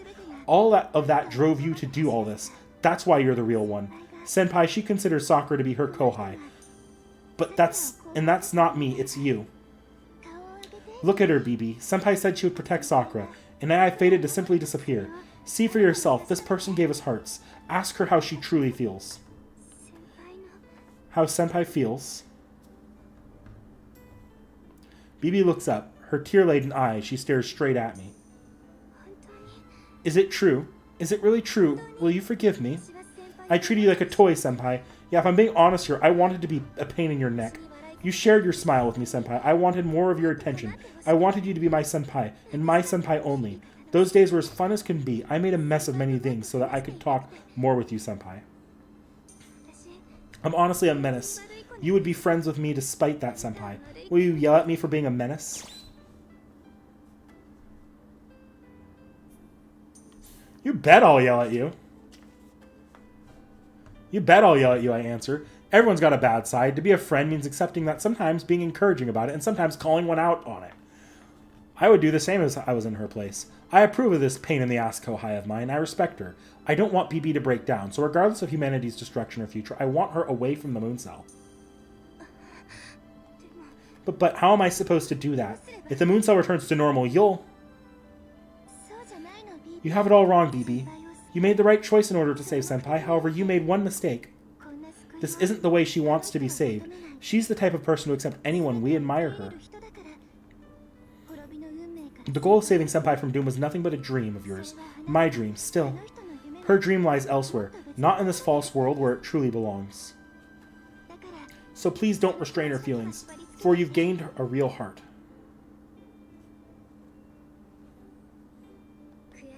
I hate to admit it, but you're right. My selfish desire brought about all this. This whole time I've been fussing over nothing. Fine, I'll let go of the moon cell then. Cut my connection to the core and the self-repair function should take care of the rest.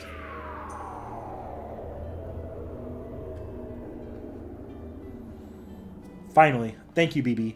I still don't really get why she said she would protect Hakuno Kishinami, or what she was trying to protect herself against. But now the moon cell will return to normal. And it's settled. Humanity won't be dying from euphoria. But what's got you jumping for joy? I just got tired of dealing with this mess is all. Don't think that I'll reform into a good girl now. Protecting you all alone would suffice for me, anyway. I never had any interest in doing anything to humanity. BB looks abashedly. The little gesture is so cute. And with that, it's all over. Now we'll head back to the student council room and... It's over my ass. 7 days later, rebooted. And now it says that the mortality rate is 100%. What's going on? Humanity is going to get pulverized here, man. Hakuno, BB, Sakura, we need confirmation. We haven't detected any changes in the moon cell yet. Well, what's the deal? Can we not cancel the Earth intervention? Sakura? No way. A system other than ours has taken over the core. BB, access the core again.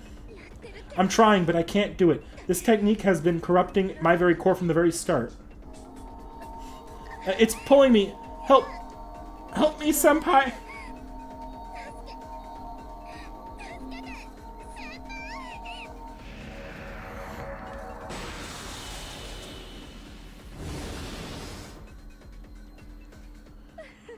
Who would have guessed? You made for a fine, tasty meal, BB. And it's no surprise. Administrative system changes. Moon cell control, transfer accepted. New user entry changed from AI to master. Kiara Seshioin is now registered as the moon cell.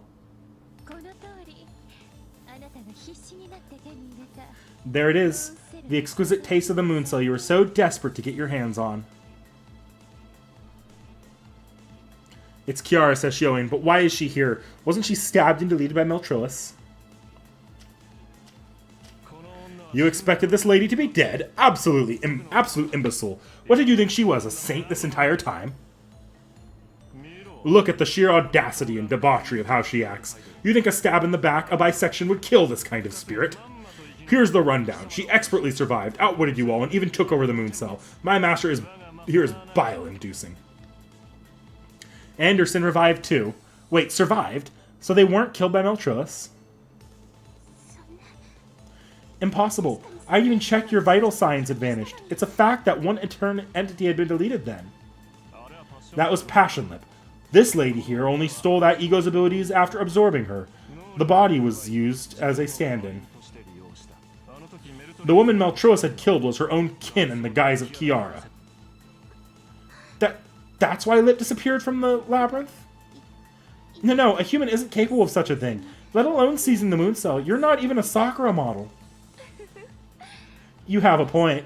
I'm just a normal master. I don't have access rights to the moon cell, like you and the others have, Sakura.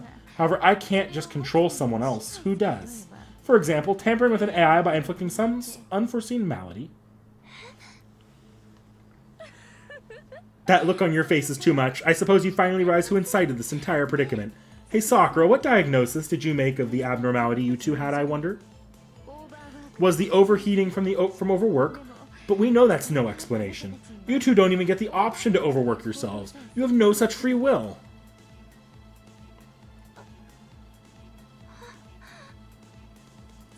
Yes, I was the one who made you crash in the preliminaries. I'm also the one who initiated your backup BB, also. I planted the idea that neither of you could have conceived into BB's mind, the grand ambition of unleashing humanity's desires. Do you understand now? I had you and BB know every being trapped here within the far side of the moon, dancing in the palm of my hand. Her confession deafens my blank mind. Kiara was behind all of this, including the end of human civilization, that the 7 days later showed us. She instigated everything that happened here in the far side of the moon. That can't... I mean, BB took over the moon cell, so she could save Senpai. Yes, that's the motive you two had. I merely found an AI with access rights to the moon and destroyed their self-awareness inhibitor. I used the multicolored tranquility to enter you and launch your self-awareness.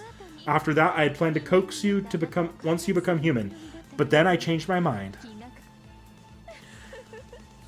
I found out about the infirmary. 2 youths locked away from months together. Who wouldn't want to support you two? Then you had from the very beginning. Yes, I found making BB go haywire to be more enjoyable than my master's battles. Kiara's gentle smile was angelic. I don't get it. I can't reason a shred of logic behind what this woman is thinking. But it's clear what we need to do now. We need to save Sakura and take down Kiara Sesshoin. Gilgamesh. You'll have to forgive me. I blundered. I was wary of the mastermind's appearance, but your exchange with BB proved too humorous. I accidentally took eyes off of my footing. I can't stir my body in the slightest. She got me, yes, she got me. How egotistical can this king get? Kiara Sesshoin may have done something to rob Gilgamesh of his self-control. And of course, the same applies to me. I dashed towards Sakura, but now my legs are practically stone. I'm so sorry. You were all such easy pickings chatting away with BB. I just had to. I had used my black thread of the 5 skahandas. You can't move for now, but hey, to be tied up is a delight for some. Please enjoy. These shackles are for restraining one's vanity. It's no wonder I can't move. This woman is intelligent. Aggravatingly so. Please forgive me. I need to take care of this one here first. After, the rest of us will take our sweet time together. Don't count your chickens before they hatch, Kiara. Hurry and finish the job. Then I'll be able to pack my bags. Goodness, you're no fun. Still is a valid point. The student council girls yet live. I can't have them pulling the rug from under me. Not being able to drag Rin and Ronnie here was my one failure. Those two are incredible. Too incredible. I can't even move my mouth to Sakura to run. It looks like she can move, but Kiara's intimidation locks her in place. Gilgamesh, our last hope, can't move either. We also stopped getting signals from the student council room. Why? What are you after? What do you possibly need control of the moon cell for? Tough to say. If I had to, perhaps I could say that I'm doing this out of love. It seems I did this for the sake of my love, out of a want to have every single person there melted down. I don't understand. You're contradicting yourself. I can tell that you're not lying, but if this is out of love, if you do love people, then why wouldn't you do something? Why would you do something why you wouldn't do something so horrible? Oh, you had the wrong impression this whole time. Love between men and women, love between lovers, these are both nefarious things. What society calls love is evil. What is the emotion of love? A heart that seeks one who pursues only their desires out of greed? It's karma, called craving. The love between a man and a woman begets guilt. The only correct love is that which is unconditional towards the weak. Buddhism defines love as a mother's instincts towards her child. Do you understand? Intrinsic love manifests only from mothers. The love women and girls deliver is merely a wicked desire to consume others. Same with BB's love, right? And two, I too am but one woman. My love is the same as BB's. I captured the moon cell out of love. I will destroy humanity for that love. There is no contradiction.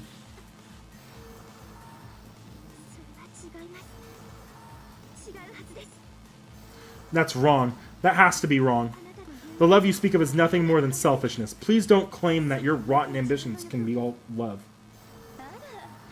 Oh, my, one who cannot comprehend love, such as yourself would say such. Science is rejecting love. How poetic.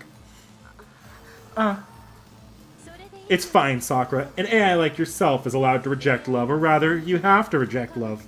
Science is discipline that isn't caught up to an emotion. It's all about normality, which is why, as a proper AI, you will never understand human love.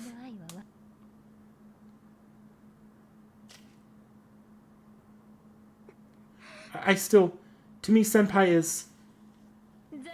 Enough drivel. Now return to your simple machine self, my adorable little nurse.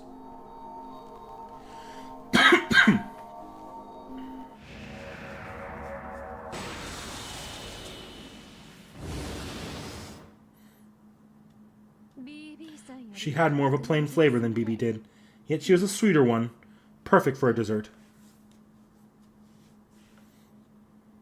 I can't move my limbs. I want to leap and lash at Kiara, but I'm paralyzed up to my very tongue.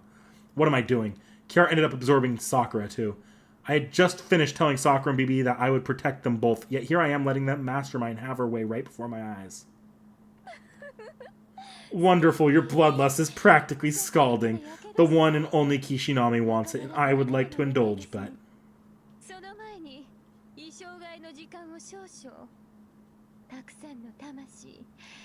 Give me a moment to dress up first. I need to have received so many souls and desires that my body is on the verge of bursting.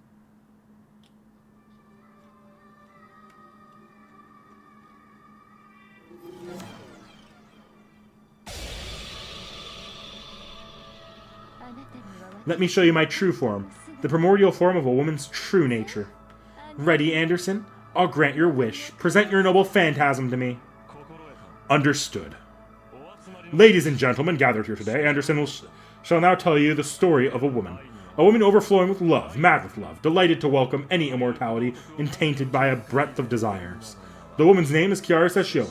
The group gathered here to defeat Kiara, we know, is our hope, for we discern justly. Good and evil may yet be fully defined, but today it is clear. Sesshioi is evil. These love-struck youths are good. How will this tale end? Don't blink, for you won't want to miss it.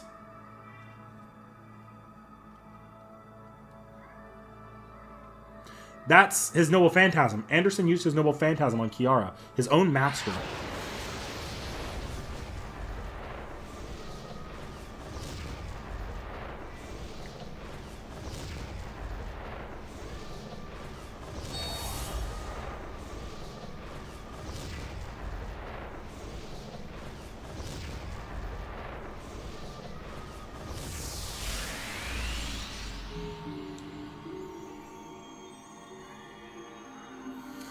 Oh no, Ascension mats!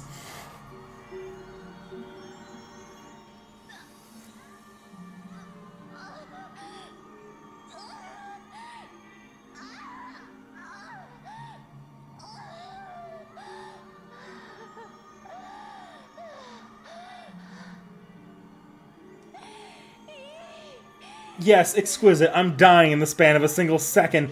The 3,000 realms of existence collapsing in the blink of an eye. A gale rages. No, a vacuum is forming. Everything within this space is flowing into Kiara as she glows with light. Within the light...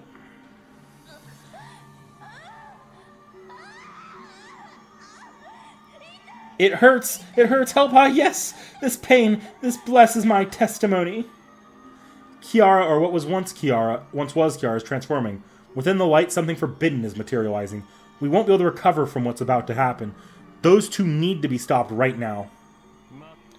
Absolutely disgusting. This must mark the birth of one of those heaven demons. Ugh, this sucks. Who would have thought my greatest work would produce such a foul monster? Gah. The thread only grows tighter. Are we going to get absorbed as well? You blaspheming knave. Know that my contract with such an infernal woman's soul shall be the greatest sin humanity has ever witnessed. Castor, if you're going to speak of justice, then stay your master's hand. Just whose side are you on? You want to know whose side I'm on? Isn't it obvious? A servant takes the side of their master. Don't ask me stupid questions. We follow our master's orders to perdition's underbelly if need be. Isn't that what a servant is, Gilgamesh? Oh my. Now this is odd. You've finally learned to make a compliment, Anderson. Very wise.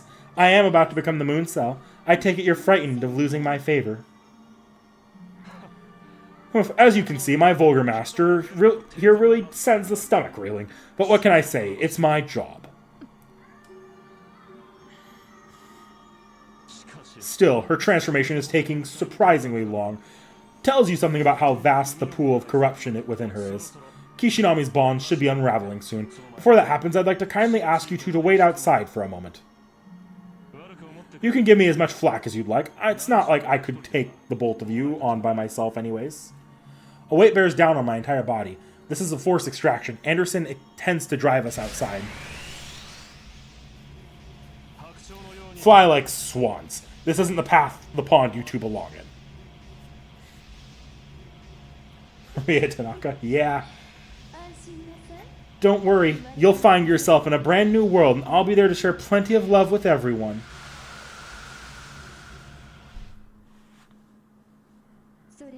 Until then, please enjoy the experience of sinking into my memories.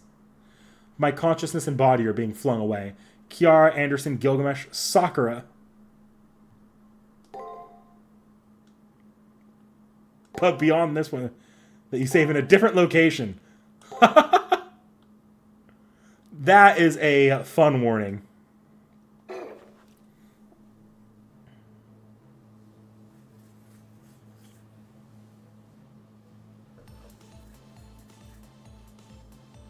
This is the path that leads to the core.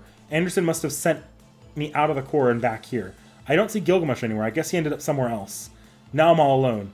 Gilgamesh isn't here. Sakura and BB got absorbed by Kiara. I'll probably reach the core again if I go down this path. But how am I going to take Kiara alone? Can you hear my voice? Please respond. A signal from Ronnie, which tells me that the student council room is in full operation.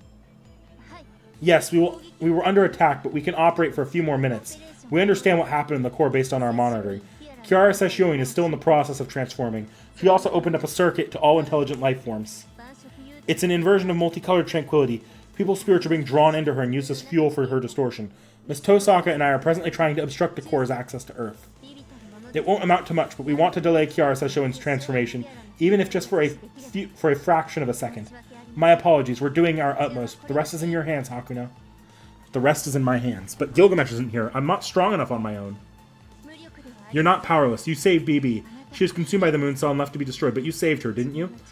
You gradually garnered strength over the course of your journey. Believe in that strength. You won't lose to the likes of that woman. I understand how BB feels, after all. I'm artificial, too. Don't do this to help the moon cell or humanity. Prevail for Sakura and BB. For us, Hakuno. Ronnie's uncharacteristic shouting snaps me back to reality.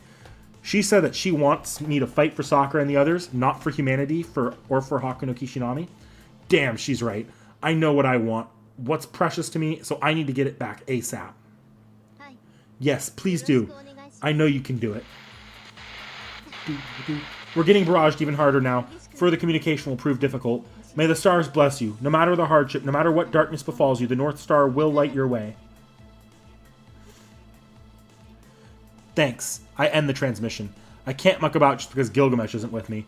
This time I will save Sakura. No, both of those two. Do, do, do, do, do, do, do.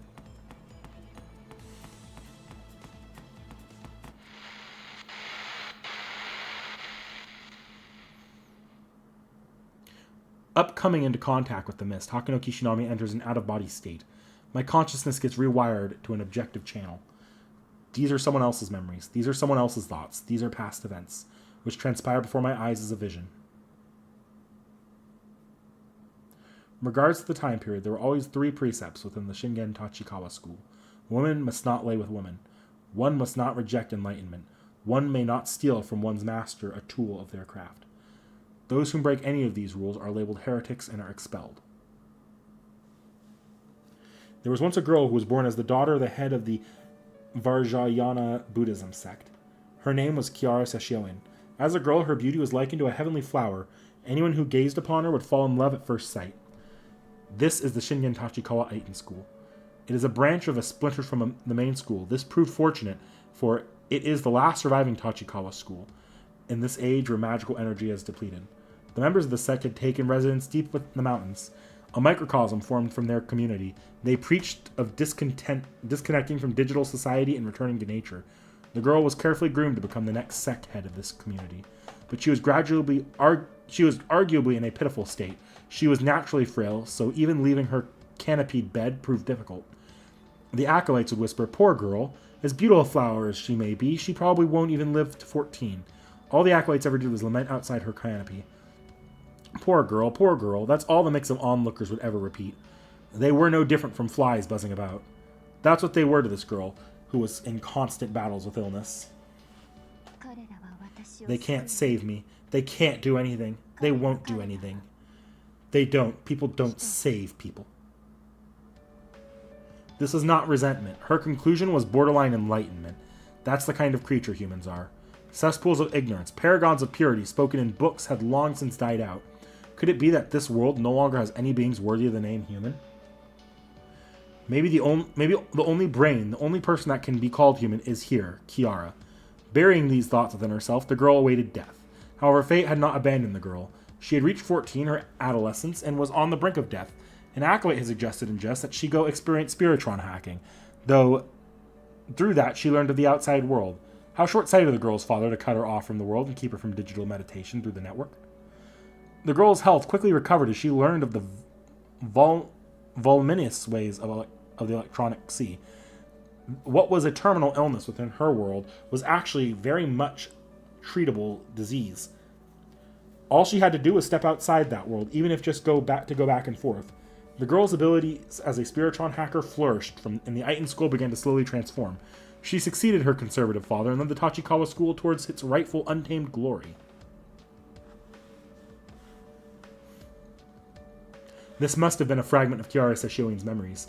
As a young girl, she never had left her bed until she was 14. Silhouettes would assemble at a distance from her tent just to take peeks at her and do nothing more. She had been locked away, alive yet resigned to her fate to die and decay. The vision that had etched itself into my mind fades away.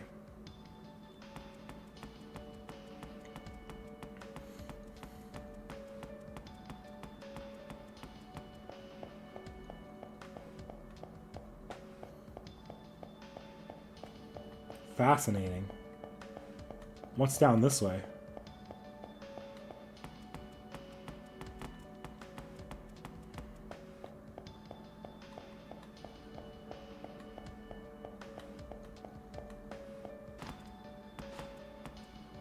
Readying myself to witness another vision, I plunge into the mist. This corridor seems to exist within Kiara's memories. An individual's memories are always subjective, but since Kiara has merged with the moon cell, these memories here take an objective perspective. In that case, I'll become a bodhisattva.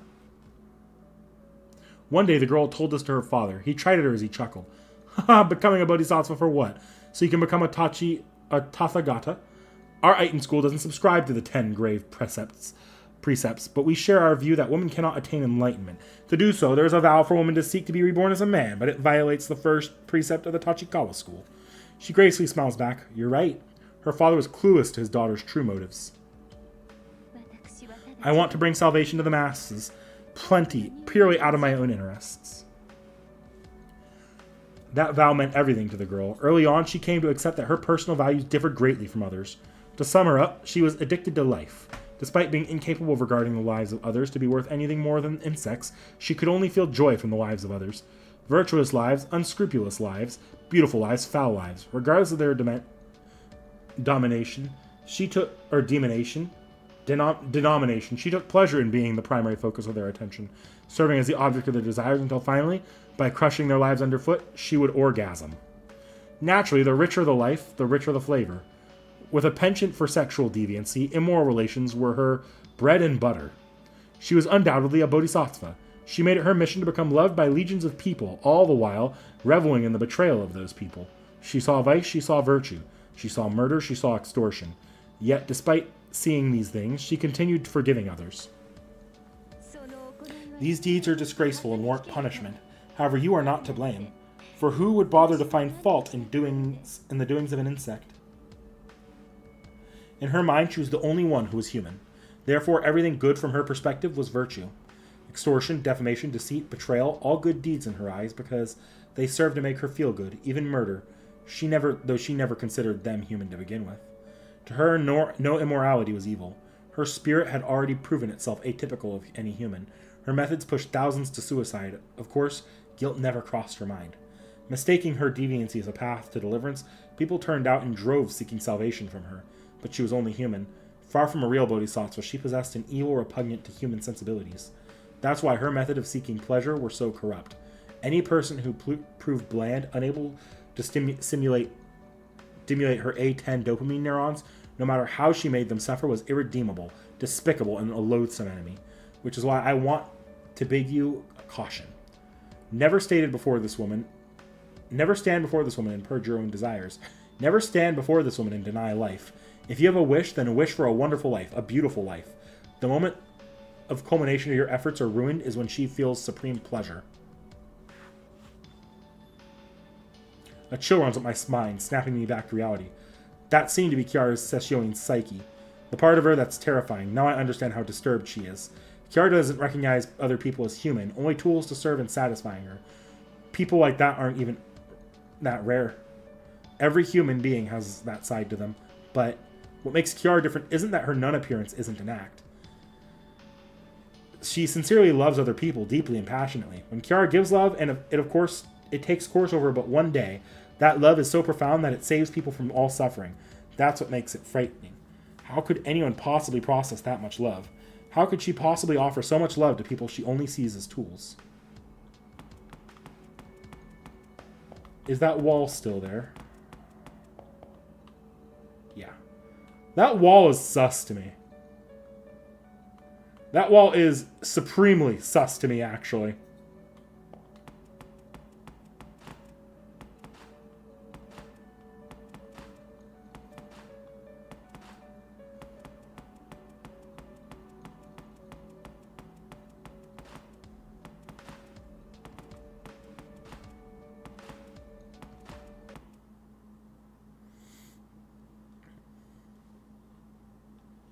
There is an exceptional power from beyond which can make one from the union of two and break down boundaries of the self. The Tachikawa Aiton's ultimate technique exists as the zenith of self-control, reasoning, and ethics. One can destroy their human shell, become one with the deities, and one can, on one's own, reach harmony with the highest universal principle, thus achieving enlightenment. This is the constant and final deliverance of the Aiton school. This is the teaching that girl spread throughout the digital world. Simultaneously, she was battling with her religious group's policy against contact with the outside world. As if in prayer, she continued to teach people throughout the internet, and from within her canopy, the acolytes as well. She would do so kindly, patiently, and sincerely. Her dedication swayed the conservative seniority of the group as well as even her father. Within 2 years, the group had transformed. Countless joined the group over the internet, bolstering the group's might to an unprecedented level. Everyone believed in the Aiton school's new beginnings. Everyone adored her. The only one within the group who felt uneasy was the girl's father. There were many new members, but many were leaving as well. That was no problem. They're free to choose, but why does everyone who leaves end up dying? Death spread not just over the internet. They kept finding instances of suicide or disappearance within their mountain community, their little kingdom of religious group. 3 incidents in a year would have been a lot, but this year alone there were already 20. He couldn't shake off the suspicious budding within himself. The girl's father kept at a thorough investigation until he finally found the cause.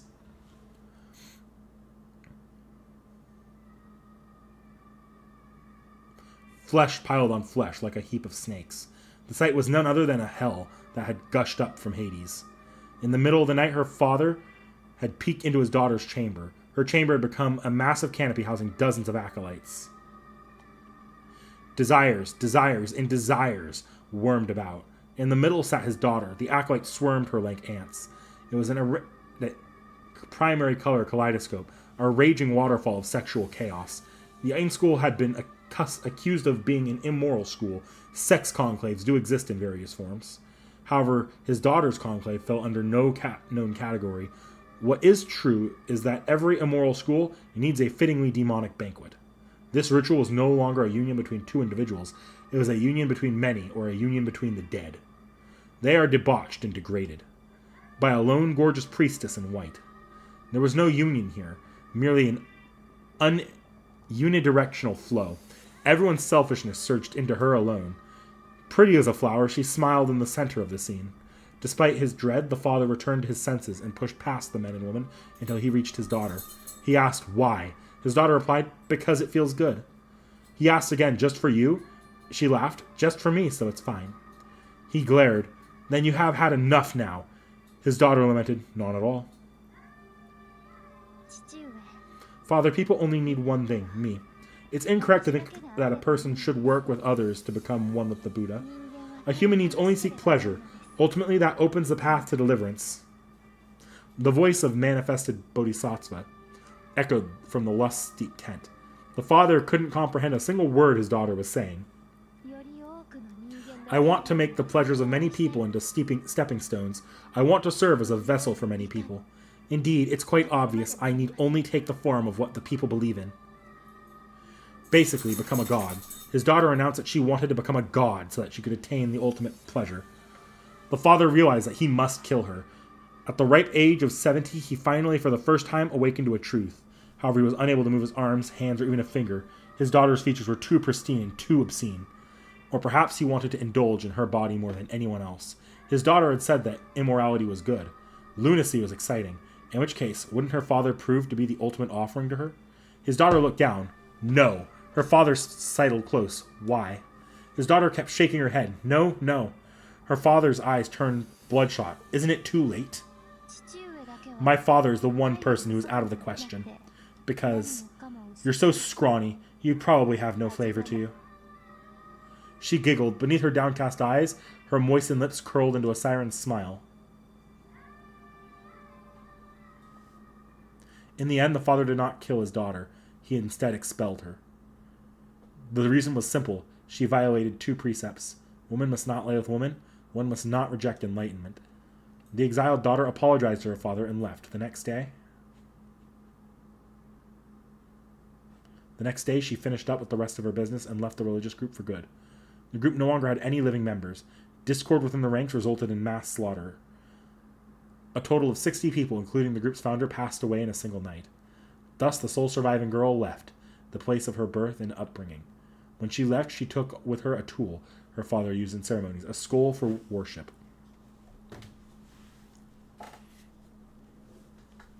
It is said that the Shingen Tachikawa school has 3 precepts. Woman must not live with woman, one must not reject enlightenment, and the final precept, one may not steal from one's master a tool of their craft. This concludes the girl's chronicle. Now I know precisely what kind of opponent I'll be facing. The Holy Grail underway over in the near side of the moon and the events of the far side of the moon may just be the same story. In one, a wise man populated battlefields out of his over-concern for mankind's future. In the other, a saint seeks to destroy humanity out of an excess pursuit of her own desires. I can't tell which of them is good and which one is evil.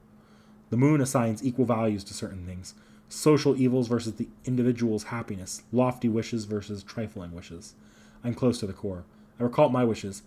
My modest wish to save not the world but Sakura. Such a future is unscribable. It's far too small a wish to pit against that avatar of selfishness. But I have no doubt in my mind I know what I want. My small desire will crush Kiara Sesshoin's desire.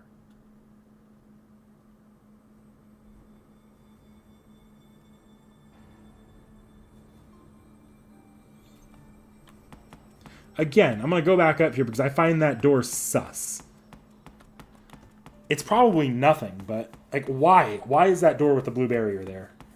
There's no reason to put that door here at all. Wait. That's where Sakura was, wasn't it? Like, this is the Sakura thing, and that was the... Ah, okay. This door. I just pieced together what it is, though. That was the... this is where the entrance to the 20th floor was. But it's blocked off. It was just... I didn't realize it immediately. This is the same room. This was where Sakura's relief was. They used the same model. They didn't create a new... For some reason, it didn't register for me. Okay. Yeah, it's no longer sus.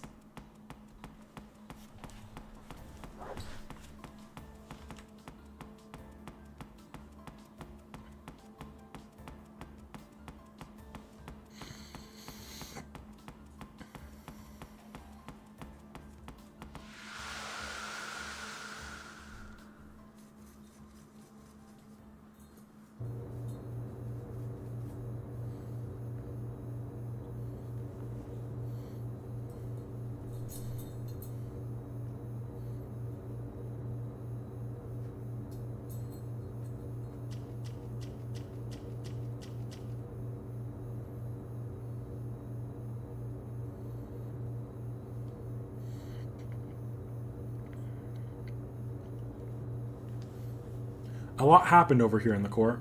The blanket of malice I'd clung to this endless space is now entirely gone. Benevolent, selfless love pours continuously to fill the rift that was left. The black of hatred has become the pink of delight. There are clouds for the sky, flowers for the land, and joy for the people. This is Kiara Sesshoin's world. Only she is liberated from her humanity in this paradise, this egomaniacal Sukhavati. That was quick, and look how reckless you are coming alone. Either you're young and dumb, or you've got guts. Kiara likes it either way. Don't you realize that you're just feeding into her bliss? She's only getting more powerful by the minute. I know it was me who split you two up, but you need to come back with your servant in tow. If you take her on by yourself, she'll make a smashed strawberry out of you. Anderson, enough with the considerate advice. You're free to despise me, but I won't have you meddling with what's mine. Didn't I say that I would warmly welcome her arrival with my hair, fingers, and lips? It's Kiara. It seems she can perceive her surroundings despite being inside the cocoon of light. Also, the pain in her voice is now gone. To my chagrin, all I can do is grit my teeth. I knew this wouldn't be easy. Still, I had hoped that I would manage to get Sakura back. But now Kiara has transformed. Be my guest. I dumped the entirety of my noble phantasm onto you. Show us who you really are, toxic pest.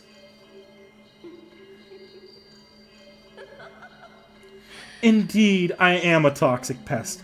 I can't even hope to fly until I have every flower, every drop of nectar gathered. But that's what a god does. As precious carnal desires flow into me, I ascend further. All living beings have Buddha nature, and all things have Buddha nature. There is no difference between sentient and non-sentient living things. All shall be used for my benefit.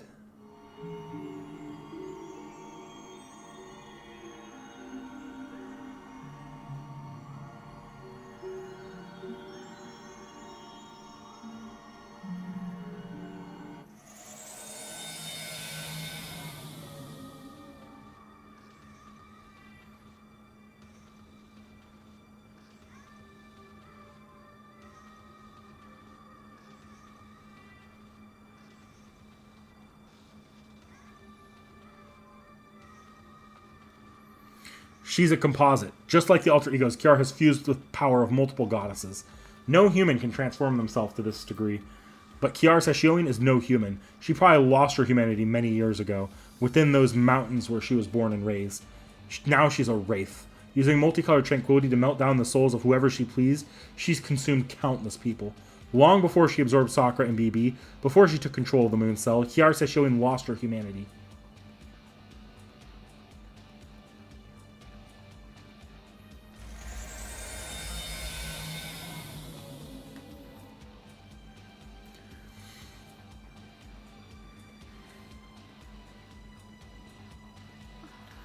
Oh, is this my body? Still, what do I make of her? She's sinister yet seductive. Not being human certainly hasn't tarnished Kiara's beauty. This is the face of a woman who steals the hearts of all who gaze upon her. I suddenly find myself tempted. Doesn't Kiara Sashioin possess legitimate womanly beauty because she's not human? I reason with such thoughts. This is not what I expected. I figured I would turn into something far more abstract. Such an obscene form. Now everyone I meet, even Kishinami, will take me for a harlot. Her gestures seize my attention. I don't even get the chance to question her on if she's ever looked in the mirror. Kiara blushes in embarrassment. Regardless if her body is lewd, Kiara has the face of a majestic angel. Unbelievable. I was dead set on fighting her, but all it took was one gesture to blank out my mind. Oh my.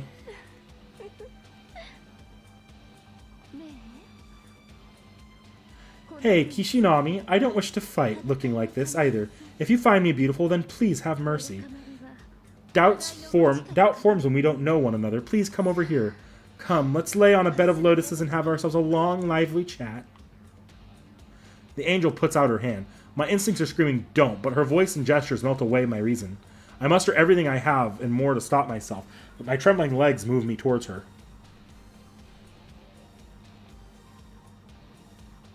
My consciousness is slowing. My soul is growing numb. I faced opponents stronger than me more times than I can count. Just standing in front of some of them was enough to make me lose heart. But this woman is on another level. All she does is smile. That's all it takes. My body really is turning into slush. I see you're still willing to fight. But you know how that will end. And you don't want that, do you? Please, save us the hassle and just give in. I truly am fond of you all, you know. You, BB Sakura, live out your days in that fabricated academy, and I'll make those days long. I'll prepare a new simulation for you, every single loop. Whether it's the Holy Grail War, butchery between lovers, the destruction of humanity, whatever it takes, because your anguish and your screams will prove sensual for me. I'll use you, you'll use me. Isn't that a good thing? She speaks from the bottom of a heart loaded with love. What kind of person could take a look at love so galactic in scale and decay as evil? This is what makes Kiara demonic. No intelligent life, no being in possession of desire can resist her love. You've gone from hideous to revolting, Sashioin. A carrion-sucking leech dares speak of good. To the guillotine with you. This can't be. I had you thrown to the edge of the galaxy. I'm sure of it. Such a distance can't be instantly crossed. Did you travel faster than light? Nitwit, did you think I had no ship of light? Among my treasures, I cherish my classics, but I understand my modern treasures too. If there exists a technique to fling someone far, then an equivalent noble phantasm exists. It's common sense. I am the king of heroes. I possess all of Earth's, no, mankind's prototypes. Now I've left my treasury unlocked. This battle is for my contractor's soul. Know that I'll spare nothing supplying her in support. Gilgamesh came running after me. In that outfit, it's the mythological mystic code we got so we could face BB. Well, aren't you sharp? This armor dates back to my origins, an unaltered snapshot of myself vying for dominance against my friend. I won't exhibit my kingliness here. You bravely dared this place alone, so out of respect, I'll focus solely on felling your enemies. These chains are my authority as king, to bind those of divinity. They'll serve well against this woman, so use them with abandon, master. T.H.E had a grip on my sanity, but Gilgamesh's chains freed it. I take a deep breath and collect myself from my stupor. How pathetic of me. One more step and I would have been bested without a fight. Oof, made it right on time, huh? The star just has to take the stage, right, Gilgamesh? Should you be so unshaken, Caster? These events have followed your outline so far, but now the pages are blank. The mongrel here proves formidable in these situations. A difference in might matters not to her. Heaven has chosen her as your editor. Enjoy. Gilgamesh is right. I know what I must do. No matter how powerful a transformation T.H.E undergoes, no matter what her intentions are, it all ends here. We're going to throw everything we got at her and take back Sakura and our future. Shucks, your plan has gone awry, T.H.E. This young woman isn't falling for your charms. So it seems. Sad, but such is fate. You're the one who helped seat me on this throne. Having to get rid of you is heart-rending. Today was supposed to honor the memory of my past self, however, let's think of it this way. You're special to me, so I'll use you to bid my past self farewell. Let this be my first taste of bliss, such that I may become a god. Figures that this was your endgame, so foolish, lowly, unremarkable, and comical. Those with talent often have this delusion. You would become a god. What are you, a child? On the pretext of love, you would rule over mankind simply out of fear of death. Not so. It appears you still don't understand. I seek to become a god only in hindsight. I'm just being honest with my desires. I want to be loved by all people. I want to serve as a vessel of pleasure for all people on earth. I want to become the carnal outlet for all whom still live. Which means, yes, I wish to use thousands, millions of people to attain the most supreme pleasure. See, how else is that possible unless I become a god?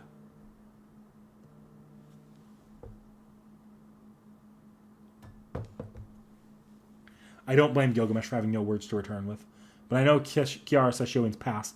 I know that her words are the unadulterated truth. I also understand that she's the ugliest evil in all the world. This is the ultimate human lust. It's not that this saint longs to become a mighty god. She plainly stated that she's going to become a god purely so she can please herself. I'm glad, so you do understand. You see what kind of being I am. It was worth it to show you my past. I really do believe that you're one of a kind. That's why I can't stop now. I can't help it. I have to ravage your life with my own 2 hands. Once that's done, I'll descend unto earth. I'll do the same to many others. I'll indulge in their desires too. Here she comes. I recall that BB did what she did so that I would survive to help someone else. But Kiara Sesshoin is doing none of that. She consumes the lives of others only for her pleasure. We can't let this screwy narcissistic love make its way out of the moon. Finally, the last chapter. Has the embodiment of evil readied herself, Kiara? I was always ready. Where I deem appropriate, I perform works of good. Good and evil are so hard to measure out. So long as this world is equal, there will never exist equal happiness. Thus, by my love alone, I will satisfy this universe. By sacrificing myself alone, I will save all intelligent life. So come along now, everyone. The day of your salvation has come. Be delivered unto heaven.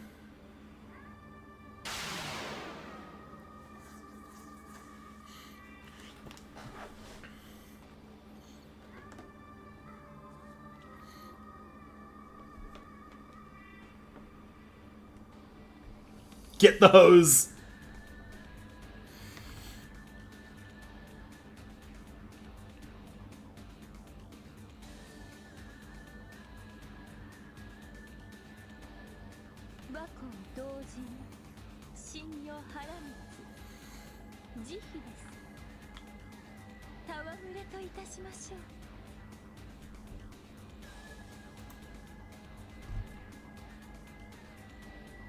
嫌いはあれ、見事な返上だ、殺生欲望の果て、確かに見せてもらった。光栄です、英雄を。あなたは私を理解し、賛同してくださるのですね。では、私に届かされた地上の王たちのように、私の愛を受け入れてくださいますか？いらん。そのようなものを食うのは犬だけだ。女の化身よ。未来のない欲望は俺の趣味ではない。ここでボロクズのように散るがいい。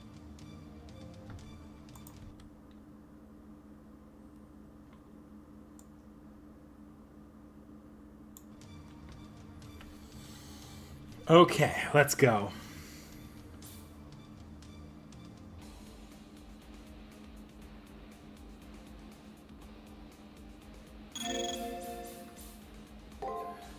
Not the best starting point, but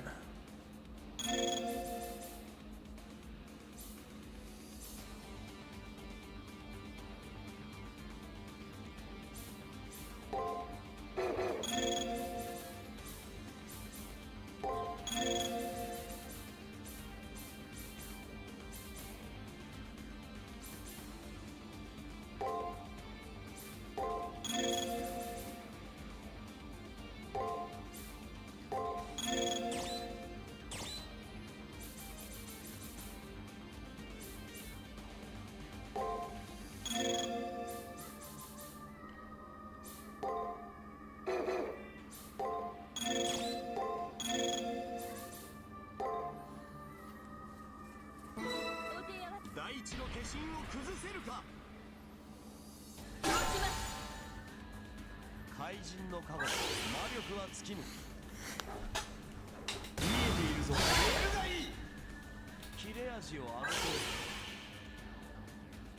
苦も楽も同じこと、命の色でございます。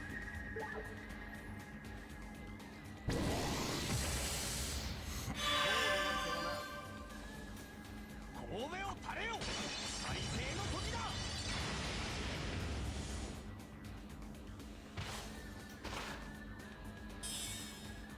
神というのも考えものですね。釣り合う相手がいないのですもの。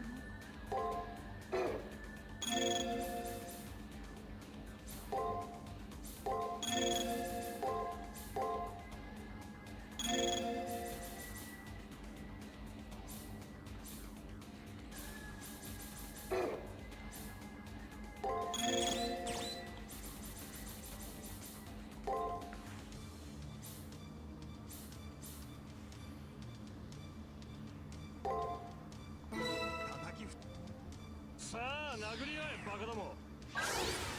身にしみるようです。王の在庫、その一端を見せてやる。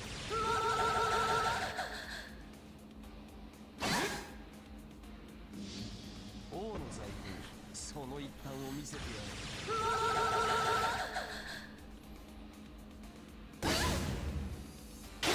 もろいな。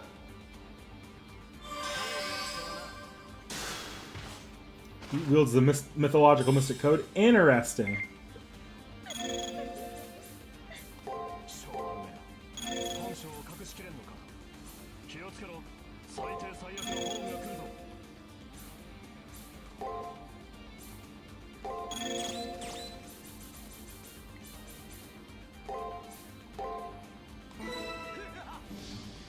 ゲートオブバビロン。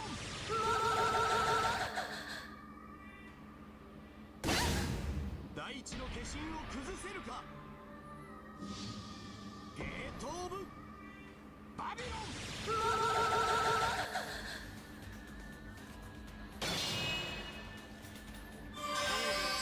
And here comes the Noble Phantasm.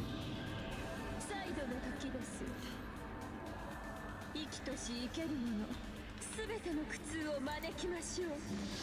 Tomo, protect us. That's disgusting. Not that I probably didn't actually need to do that, but just as a fun little. 官陸名地縁難所原本怨霊不動前奏法雲10万億度の心をこなし共に浄土に参りましょうよ。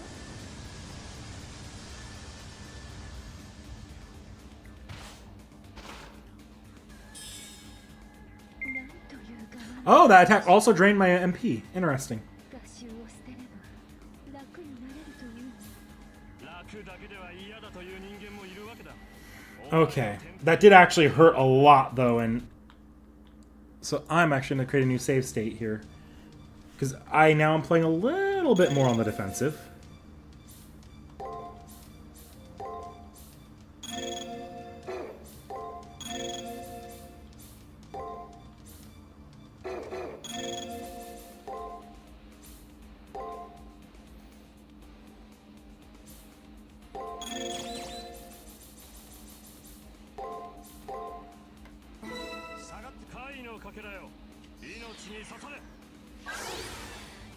Oh, she also stripped my buffs, so I have to, if I can reapply them, I should.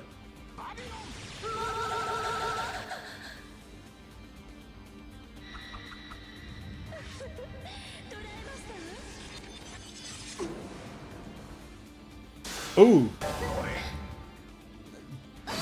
Well played.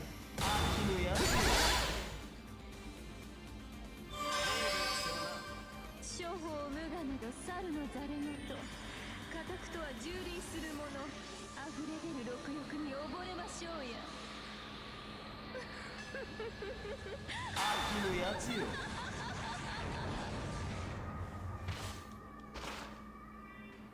聖杯戦争、確かに悪くはない戦いだ。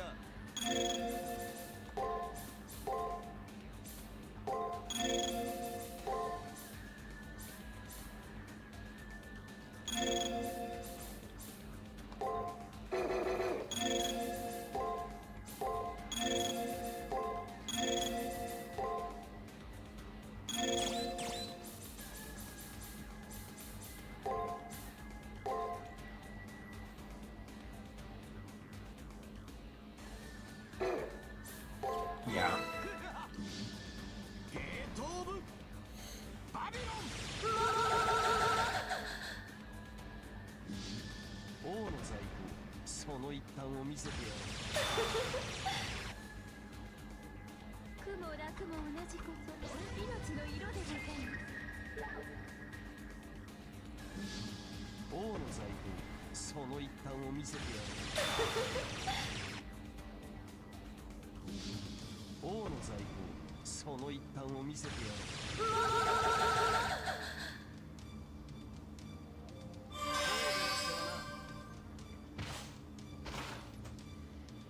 どうやら遊びはここまでのようですね。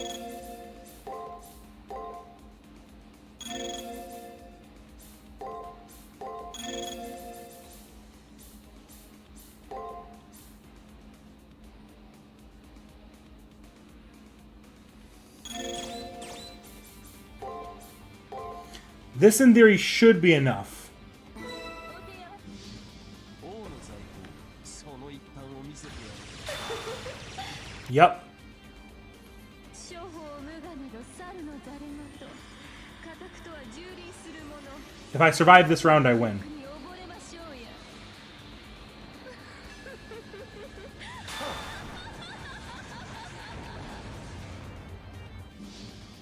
ゲートオブバビロン。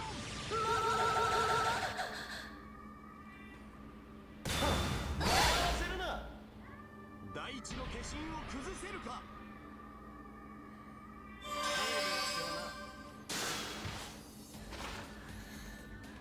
褒美だ。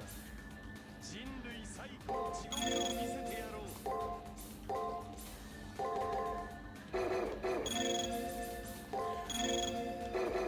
Nah, I can't actually do it, but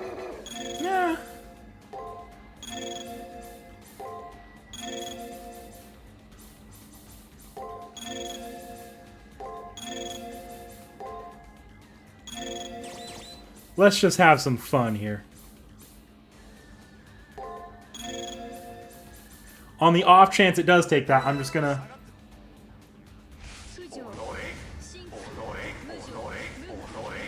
Onore, onore, onore, onore.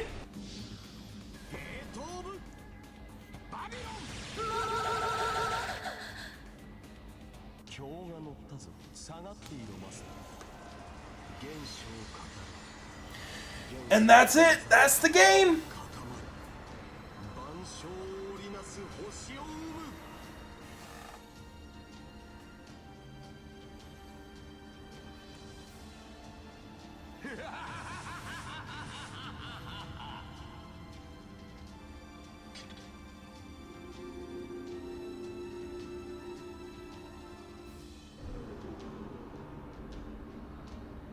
死して敗せよ。エヌマエリス。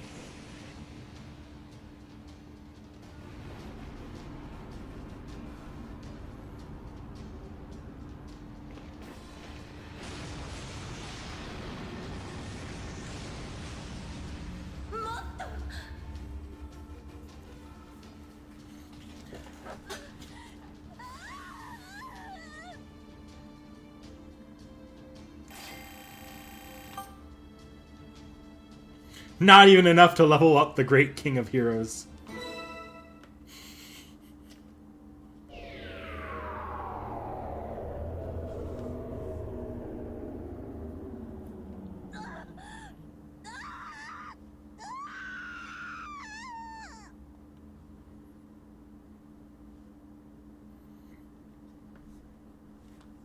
It's over. The mastermind that sent this holy grail war awry, T.H.E is defeated. She had absorbed Sakura and BB, taken over the moon cell, and attained godhood. This is mere human, along with Gilgamesh, brought her to her knees. What is this? Whether I won or lost, I was supposed to experience supreme pleasure. My body burned in agony with love, yet nothing is pleasant about this. Nothing. I haven't felt this alone since my body was slain on Earth. How was I even defeated? I attained godhood, I know I did. Her words carry feebly. Kiara at death's door utters a final delirious ramble.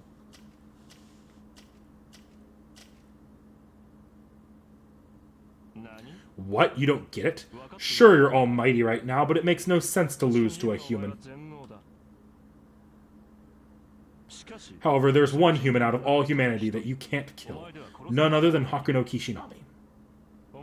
You didn't just absorb BB and Sakura, but even those alter egos, too. Took their power, rather. Which is why you can't purport to be all-powerful against Hakuno Kishinami. Don't know why? Ha! Do I really have to explain? These ladies, having been absorbed as cores, are resisting within you to protect the one person they are in love with. That's the reason? Why didn't you tell me, Anderson? I mean, come on. This is the only person in the entire world that can beat you, yet you took her on. I know you were stupid, lady. But now you're the god of idiocy. Appalling. Blind to your own fault. You waltzed straight into battle, so assured of yourself. If I had known, I wouldn't have fought. I would have sent them to a domain I could crush along with them in one go. Still, that's a wonderful reason I wasn't defeated by a hero or a messiah, but by a woman like myself. I would have never imagined.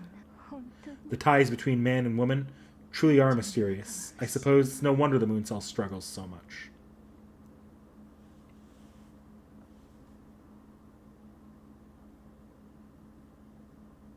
The light fades from Kiara's eyes.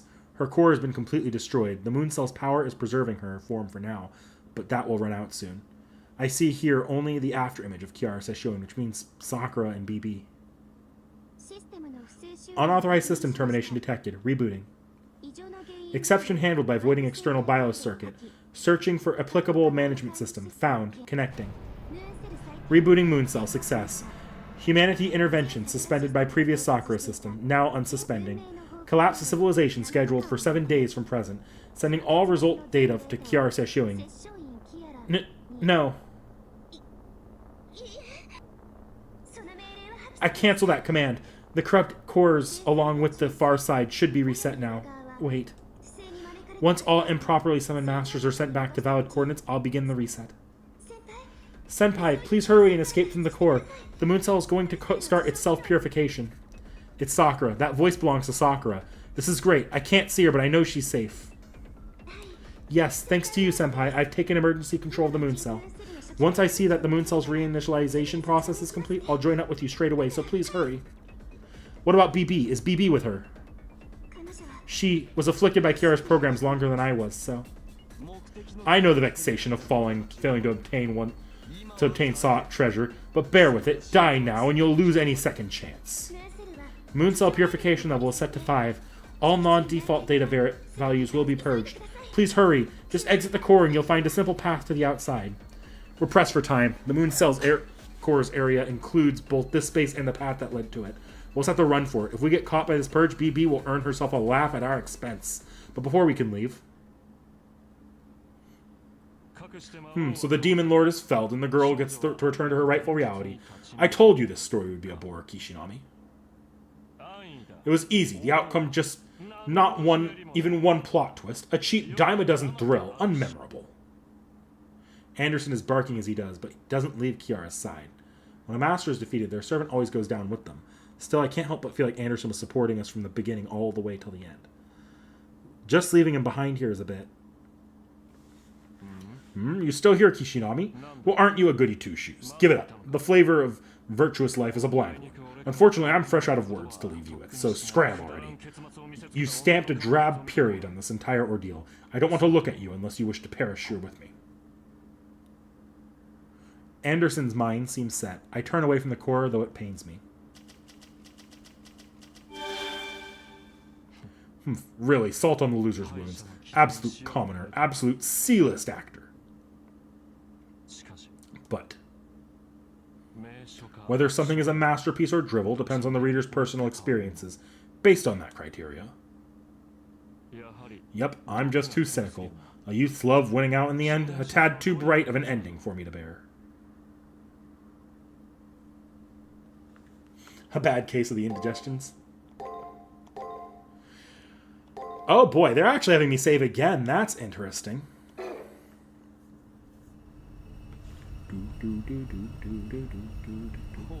Well, that Sakura girl sure has finesse. This path leads directly to the near side. Take it and you'll return to your timeline. But the situation is urgent. We'll have to bound across this path before we get caught in the core's reinitialization. Nary a moment to breathe, but what better a backdrop to conclude on? Rush forward, Master. We're taking our leave from the underworld.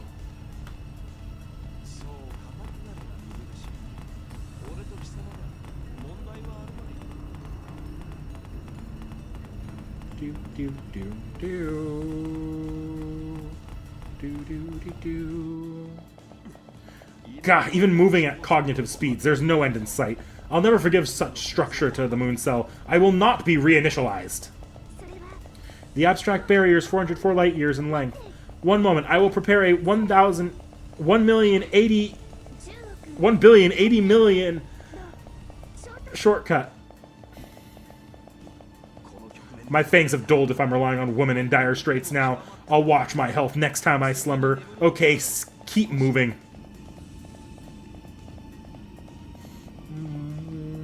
Oh boy. There it is. That's the border between life and this life and the next. Beyond it is the reality you reside in. We made it. Once we get inside, wait.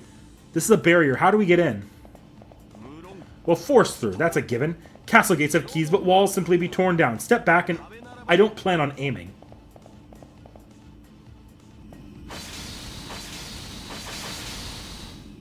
Sparks fly from Gilgamesh's strikes.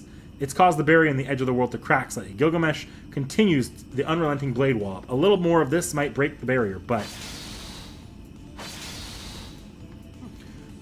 I can manage on my own, but there's may only be a fraction of a second left over. Yes, I know. I'll let you have your spotlight. Even I can be considerate man now and then.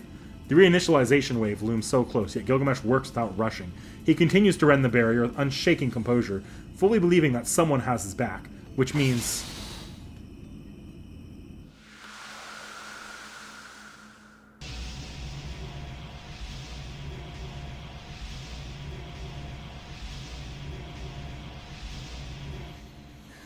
Sheesh, this is just pathetic. White, don't tell me you need to overclock a little shortcut.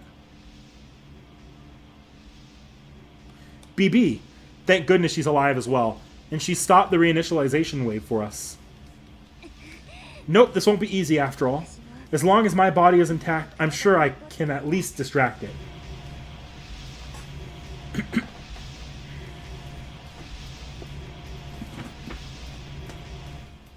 BB's body is being disassembled by the red wave. She'll end up vanishing into the crimson. Wanting to pull her to safety, I try, but I can't get close. The black barrier BB put up is just holding back the reinitialization wave. It's also stopping me from getting back for her. Was there ever any doubt? Why do you think I dragged my dying body over here? I didn't want to, honestly, but I'll put up with it if it's to help you. What would have been the point if I just let you come back for me? BB is falling apart. The handful of Spiritrons left of her body are disappearing. Protecting Hakuno Kishinami all alone had been whittling away at her body. This entire time, now she's about to disappear. It's fine, really. I was nothing to begin with. I can take any damages, peasy. You can't hurt or damage nothing. Dubious self-modifications, no problem. I didn't suffer at all. Nope. That's a lie. I know just how grueling the path she's taken has been. I know that when she took over the moon cell, she was fully aware that it would break her. That's what makes this infuriatingly frustrating. I mean, I don't understand. I never asked her to do all that for me. I never asked you to bear all this pain for me. Of course you wouldn't understand. You never did anything that major for me, senpai. You're pretty much a stick in the mud. Yeah, but still, I was happy about that. Rather than some chosen virtuoso out of our league. We're glad that a dime a dozen person like you did your best to put a smile on our faces. That's all I ever needed to dream well. She says that was enough for her. She must be referring to the old days back in the infirmary. All we did was spend the days chatting, yet that was enough for her to make an enemy out of the entire world. My time is up. I look so lame. Now I don't have the right to laugh at White. I only lasted a few minutes, seriously. Hey, Gilgamesh, please hurry and get that happy girl out of here. Go somewhere far, far away, far out of my reach, far enough that any attachments or dreams fall out of sight. Consider your request heard, O vermin of the moon. Emerging in your last only to fade, exhaust your all and fade without regrets. The red wave engulfs BB's black light. Behind me, I hear the barrier cracking. At this point, even if I were to reach out or run to her, BB is too far. Goodbye. Maybe we'll see each other again today. Those old days were so much fun. That's right. That's one last thing I almost forgot to mention. It's about why I was against having you come rescue me. I didn't want you to see me looking lame in my final moment, senpai. She's disappearing. The red wave is engulfing BB. All while facing away from us. Bracing her limbs, she does the utmost to stand her ground and not look back. My fingers don't reach. There's no reclaiming our time together now. I couldn't save her, not even once. So that I don't leave her unrequited, I call out. Ooh.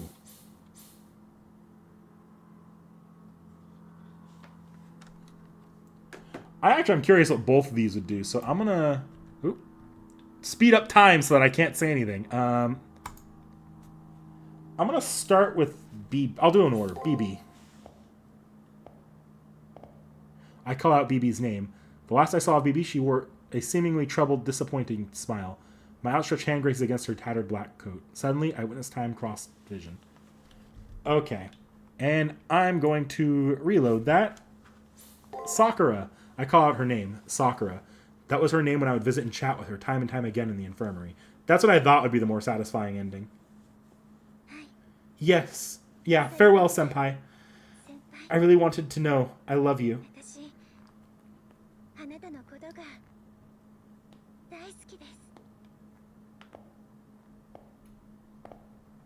My outstretched hand grazed against her tattered black coat. Suddenly, I witnessed a time-crossed vision. Imagine a pebble on the side of the road. A pebble that's shouting something. But no passerby pays it any mind. People can't hear stones after all.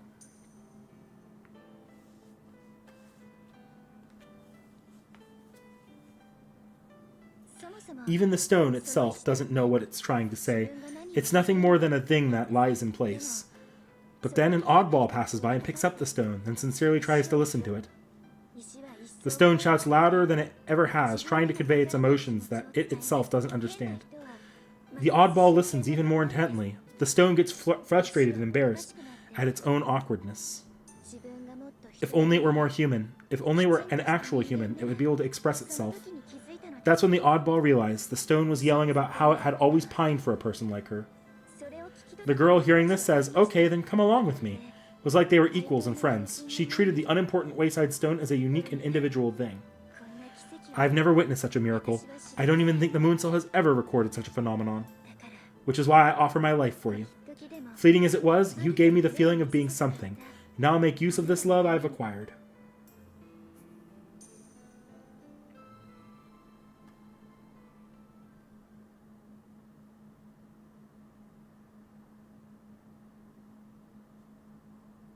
The tatters of her black coat evaporate.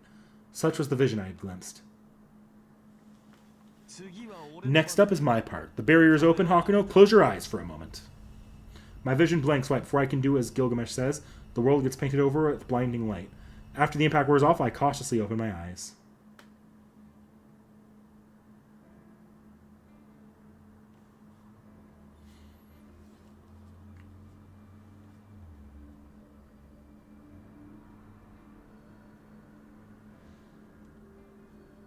Is this the starry sky from way back when? What happened to the path to the near side? Calm yourself. This is the region within the far side of the moon, is even further isolated. This is the place where I was sealed beyond the sky. The barrier may have been taken down, but that's not enough explanation to warrant sending you off to the near side yet. I hope you haven't forgotten. Without command seals, once you return to the near side, the Mooncell will dispose of you. Oh right, escaping to the near side poses a problem for me. Still, there's a solution. Even without command seal, so long as I have a contract with the servant, the Mooncell will recognize me as a master. So? Don't speak another word. I understand where you're coming from, but if you say it, I will have to dispose of you. Why? Isn't this what you said when we met? I leave Hakuno Kishinami the freedom to sever our contract. In that case, our contract will continue, or I want it to continue. Around that time, I had no idea what kind of person the servant I contracted with was, which is why I was thinking that once I had returned to the near side, I would sever our contract. I was only going to rely on this dangerous servant while on the far side of the moon, but things are different now. I know about you. I know you're a person deserving of trust and respect. I learned that through our battles together. Before anything, I have a statement to retract.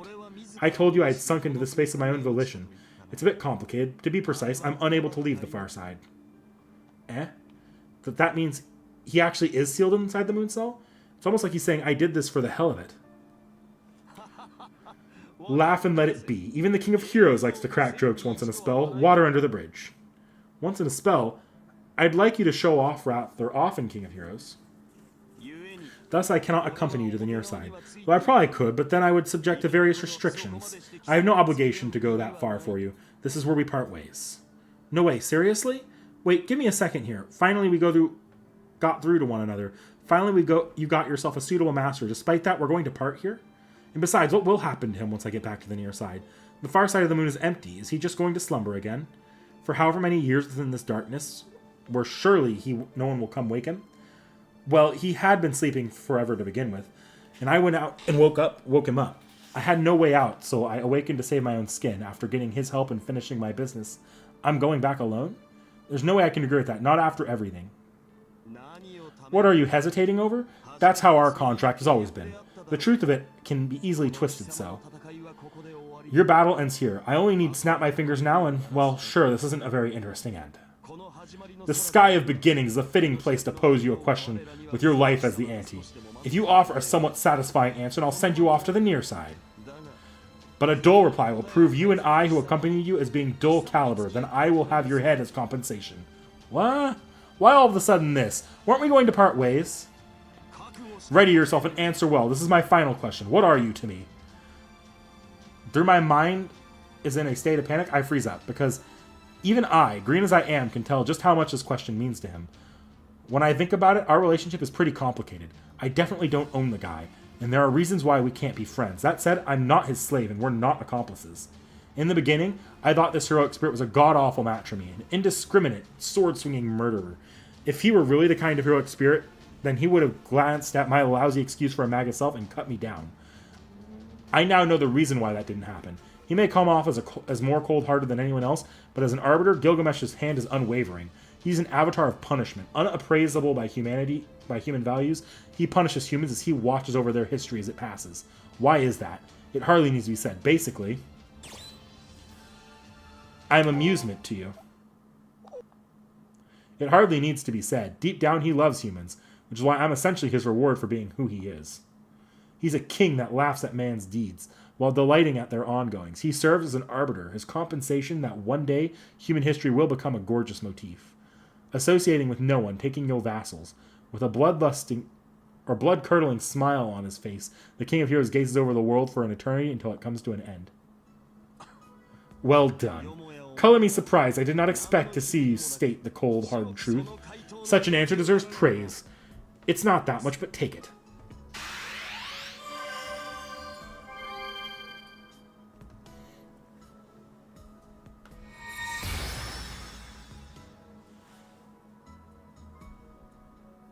These are command seals.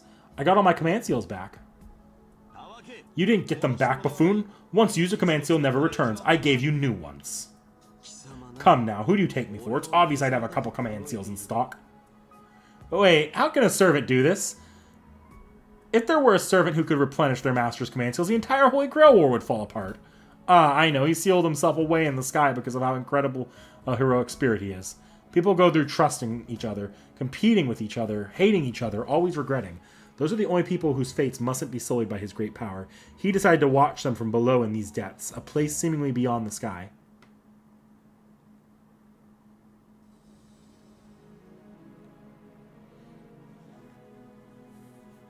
Looks like you're all set. Our dreadful bond ends here. This can't be. There are still things I haven't told him. I still haven't complained to him about him brutally disparaging me. I still haven't expressed my gratitude over him saving me so many times. I still haven't said thank you. Return to the human world. Live your miserable life with decency. Earn some renown in that tedious world. Once your business is finished, I'll sever our contract. Press onward, mongrel. I think your journey will prove to be a story worth reading.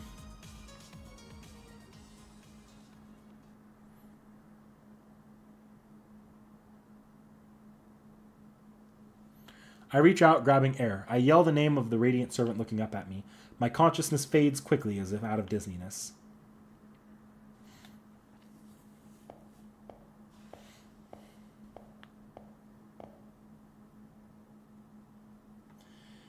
Yeah, well, I'll look them up myself. I was actually thinking that might be the case, that there might be a farewell scene for every single one of the servants. So I definitely am interested. Whether you send them to me or not, I'll find them. I awaken from some sudden dizziness to find a plane of darkness. There's no sense of direction in this place, but I walk towards where I think the way forward is.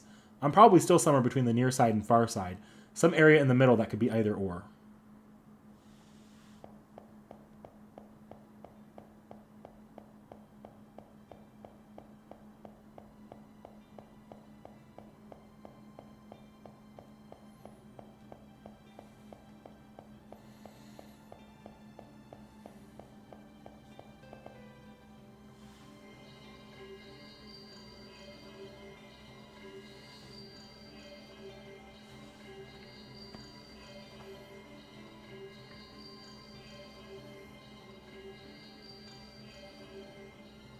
Have seconds passed? Hours? After all that walking, I find a door that I figure is an exit.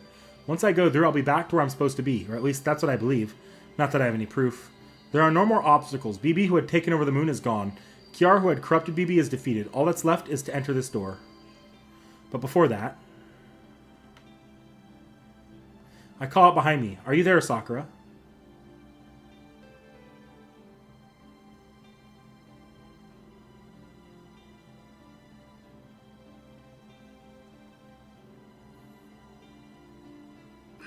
Yes, well done, Senpai.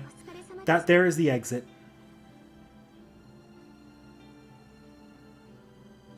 Please go through. You deserve it.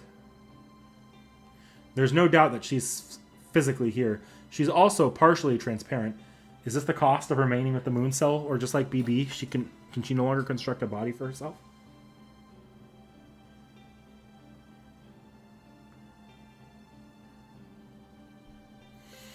Well, none of that matters right now. I got to meet her again. With that, I know what I need to do.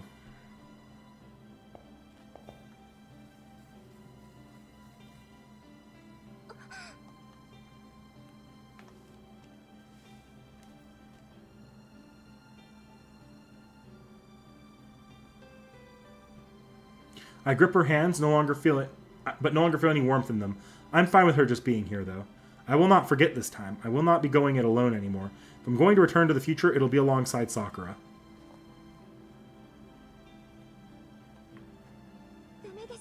We can't. I mustn't go there. Look. I'm the cause of this entire catastrophe. I was incapable of rectifying it, so I have to at least take responsibility here at the end. I'll reset you and reset BB's system that went haywire. That will make everything right again. I'm in a position now to make it so I never existed. The nearside Holy Grail will run correctly and no masters will be victims. Sakura will have never existed? It sounds like she's going to alter the past, so it's probably something different. That includes all of the abnormalities, all of those whom fell victim in the far side of the moon. The moment we were swept from the near side, it felt like we were just in Sakura's dream. Which means that once this dream ends, everything that happened will vanish with it. In my case, I would return to the moment right before I was captured by a shapeshifter. Only the feeling that something strange had happened will remain with the other masters. Correct. I, the instigator, and Kiara Seishoin will disappear from the near side, from proper human history. That's it. In my case, even if I disappear here, a new me will exist in the infirmary doing what I do. I see. Once I leave this area, I'll lose my memories of the far side, or rather, it'll be as if they never happened. In which case, I suppose it's completely pointless to take Sakura with me. Reasoning being, the moment we make it outside, I'll lose the emotions I'm feeling right now. That's true. So please go on ahead alone, Senpai. I'll see you off. Sakura's eyes tell me what she's chosen, to disappear along with the system's abnormalities. I get it. I let go of her hands, and then after Sakura sighs in relief, I once again go to hold her by the arm. Sakura said nothing will remain. I'm okay with that, even that. Still, we're leaving together. To me, that's the most important thing I want to do. Whatever happens after, honestly, I couldn't care less. But why? What you're saying makes no sense. Weren't you fighting so that you could return to your world? That's only half the story. My goal now is to leave with Sakura. She's become that dear to me. I only put down Kiara's ambitions and dealt with the moon's abnormalities because they got in the way of that goal. Me? Dear to... But it's my fault this is all happening. Kiara was the one behind all this. It's all over anyway, so let's not drag it back up. If the moon's going to get reset, the victims will no longer exist. And there will flat out be nothing to blame Sakura for. Also, if a little hand-holding is enough to send her blushing, then just say it already. I want her to admit that she is happy that Hakuno Kishinami cares for her.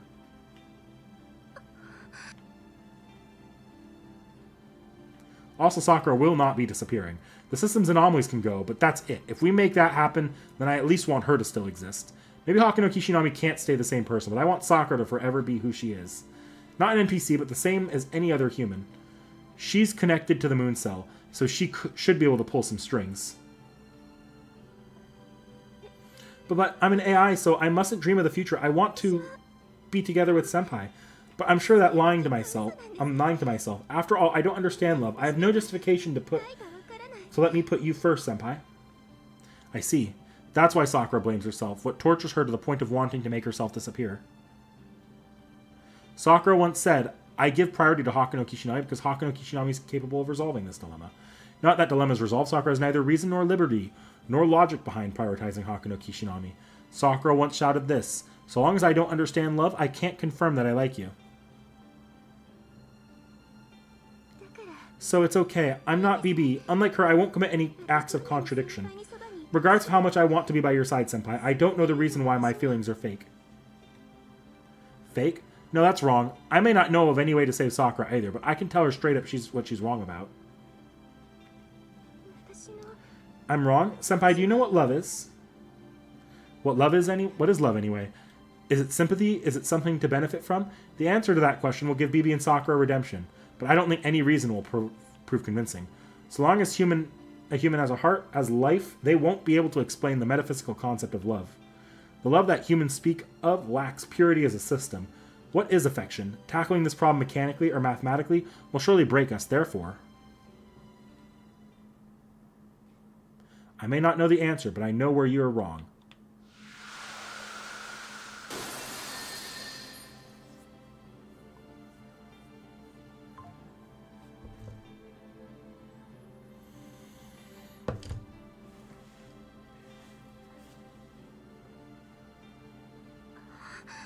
This is a Kingdom Ass Hearts... Or Kingdom Ass... Kingdom Ass... a Kingdom Hearts ass looking door. When one speaks of love, one shouldn't speak of the reason behind it. I want to embrace you like this because I love you. One shouldn't talk about the reason behind it. Only share that love. Is it okay to affirm that love? Yeah, people tried to explain emotions through logic, but all have failed. Love is illogical and irrational. It's only a matter that science has yet to explain. But that's the reason why science advances. This concept, the heart, is too blunder-prone a thing. Too superfluous. Science seeks to prove why the universe produced such a thing. That's right. In the end of times, when all warmth has cooled, one day may this vague heart serve as the final salvation for all intelligent life.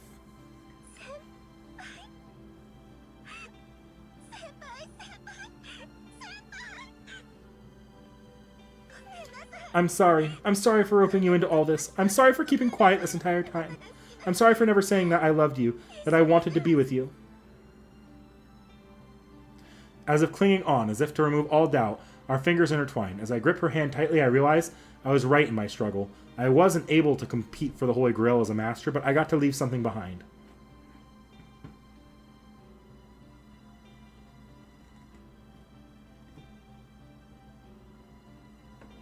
I want to stay like this a little longer, but it looks like our time is up. This borderland may go on forever, but she can't maintain this door to the outside for that long.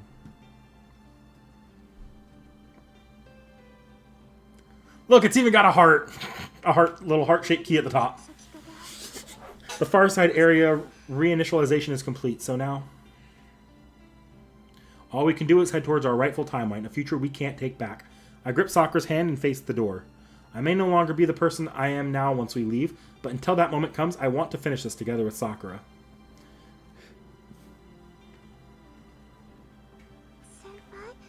Are you really okay with it being me? Of course. The same way Sakura wants to be with me, I want to be with her. In that case, I have one last question. Will you get mad at me if I pull off one last crazy trick? A crazy trick? Didn't expect to hear that. I definitely won't get mad. If it were the capricious BB, then maybe. But I don't think Sakura would do anyone wrong by making trouble.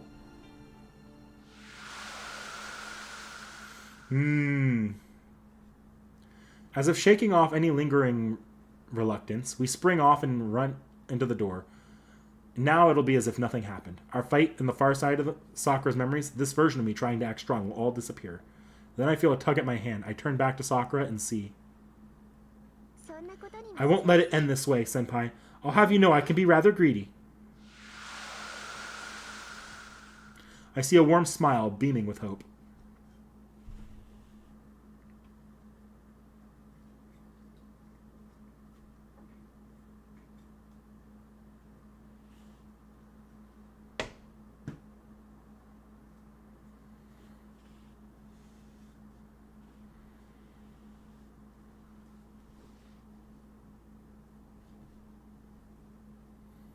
That ain't the moon cell. I slowly awaken. Feels like I was dreaming, something nostalgic.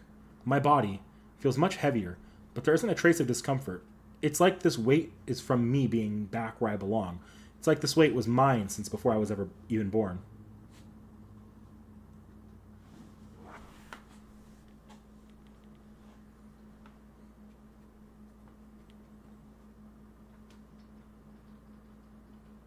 The wind caresses my cheek.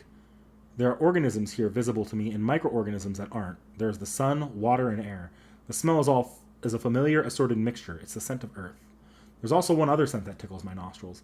It's a soapy smell, the smell of bare skin, the smell of clean clothes. Ah, I know what this is too. After all, the face belongs to the girl I have been with for so long. This is the face, the girl I wanted to protect and fought so hard for. Wait, why do I remember all that? I thought that once I went through that door, I would forget everything.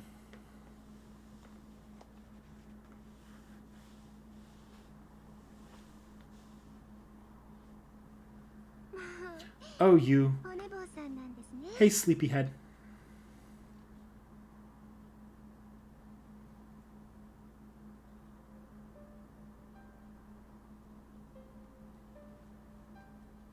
I rouse myself in a hurry. I've taken notice that I'm naked and sitting in some sort of capsule. Moreover, floating off and above my sight is a perfect luminescent circle. That's the moon. That's how it looks like from Earth. It's the actual moon, which must mean I've returned from that cyberspace and I'm now on Earth. I still don't remember anything before I joined the Holy Grail War, but I haven't lost a single memory from my time on the moon, and I'm on Earth. Yes, you've got it. I pulled a little trick to bring you back here from the moon, Senpai. Sakura smiles mischievously. So this is what her trick was. Well, I'm genuinely happy about it. But how did Sakura make it to Earth? I figured she couldn't coexist, or she couldn't exist any outside of cyberspace. Senpai, don't tell me. Did I mess with your resuscitation? Do you recognize me? Well, whatever. I don't need to sweat the details. Sakura's here as the Sakura I know. It may have only been temporary, but Sakura was connected to the moon cell. I bet she could pull off any sort of miracle that would be thoughtless of me to hound her with questions. Yes, so as you can see, we made it here. I did it because you told me you were okay with that. Okay, it was impossible. It was an impossible wish that I could never expect to come true, but I'm very glad that I stated it that anyway. I take a deep breath and squint. Unless I take a second, I may make myself dizzy out of extreme joy and end up falling back asleep. Take your time. I'll be so lonesome if you go off to sleep again. You're always so easygoing, Senpai. I'm aware of that. I'd appreciate it if she didn't point it out. I can be absent-minded at times, but put me on the spot and I'll get flustered just like any ordinary person. Not ordinary. You're a sliver above average, and a powerhouse when it comes to taking initiative. The reason you're able to help me, though, everything that happened in that false world is because you're the kind of person, however, I'm a little uneasy. Everything here is physical. We move via simple mechanisms, but I bet that there's plenty of things we can't do very deftly. Yeah, she's not wrong. On Earth, theory alone isn't everything. Limited resources and ambitions make this world go round. In this human world, even in the face of an optimal solution, a clash with emotions can lead to trekking in unfortunate directions. Still, that's the reason why. So many futures, so many unknowns come to be. It's scary, but it also sends my heart aflutter. This is the world we'll live in. In this world, spending enough time and love will take shape, right? That's right. I obtained neither the Holy Grail nor a miracle. Despite being summoned to the moon rather than being a hero and accomplishing something great, I chose something expected for a human to choose. Whether that decision was correct depends on what I do from here on out, which is why I only have one thing to say right now. Okay, where should we go, Senpai? We could live here in peace, but I don't think you'll sit still for very long. It's the kind of person you are. You push onwards even when you're powerless. You yearn for a future you have yet to see. Yep, humans and puppets were drawn to you because of the kind of person you are.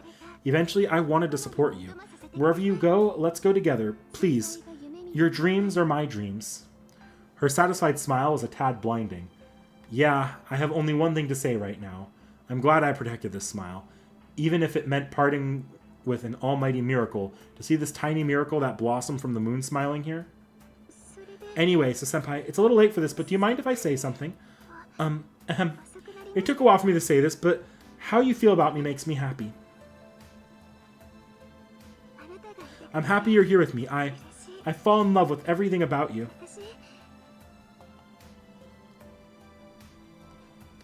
I get up out of the capsule.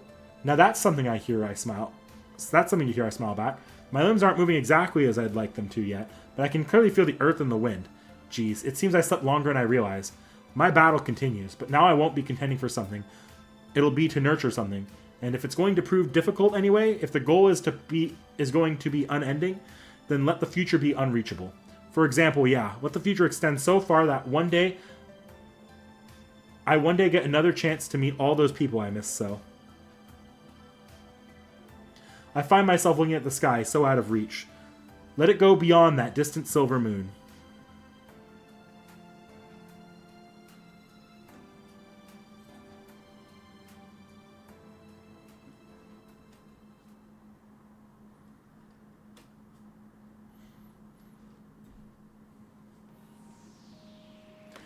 And that's the end.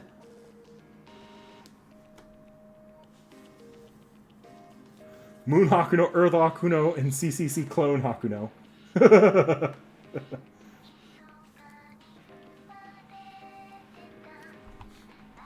Good point. Muted. On your guys' end. You aren't hearing it.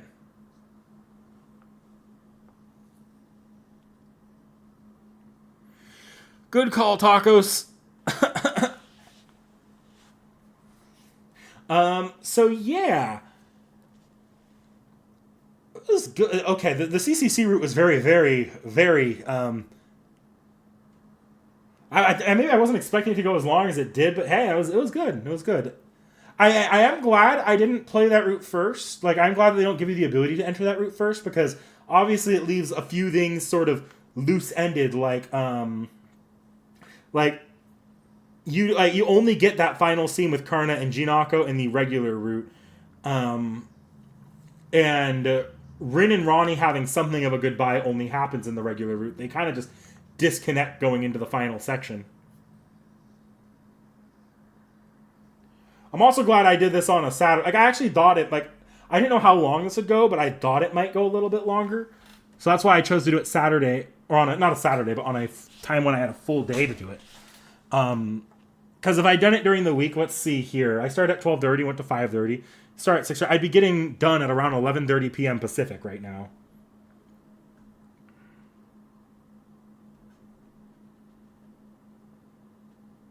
It's the heavens feel to a route that is already the heavens feel of extra. Yeah. I really am going to need to collect my thoughts on the end of that route a little bit. It's definitely a really good ending. It's just a lot happens, so I don't have as much to... So I have to chew on that a bit, I think. I will say Gilgamesh felt pretty damn appropriate for this route. I don't know how appropriate Nero, Tomo, or Emiya would feel. Or Nameless. Because I didn't see this route on their perspective, but Gilgamesh having that entire... the entire backstory about separating from the gods really does give a lot of weight to his character here, I think. Whereas I have a feeling if you have Talmo or Nero, it like the culmination of this and the original extra probably has... Talmo, Nero, and Aimless. The culmination of this and the original extra together probably have more weight for that. So I'm especially curious to watch the parting scene with Talmo. Did Emiya feel appropriate? Okay. I do eventually want to play the other routes on both Extra and the original. Or not, on Extra, it's more just play with the other servants, and here would be getting the other servant endings. That's not something I'm going to do before the video, though. At most, I'll watch, like... Because I know there are online videos of some of the stuff from the other route, or the other servants, so... I'll take a look at them, but they probably won't be too heavily... I won't focus on them too much. I'll probably save that for a year or two from now if I want to come back to this. Crazy to be done with all of the turn-based Fate Extra games, though. Well, until Extra Record releases. I'm thinking about Extra Record because that's kind of the next, like, this style game, and whatever I'm doing in the moment, I will be dropping for Extra Record to play on stream, so it's not going to take this long because Extella and Extella Link are not long games. But if for some reason I'm in the middle of something like that, I am just going to drop it and play Fate Extra Record for a bit. Which could mean like a full year hiatus on some of the, on whatever I'm in the middle of playing, which would be kind of funny. He's your bro and mom.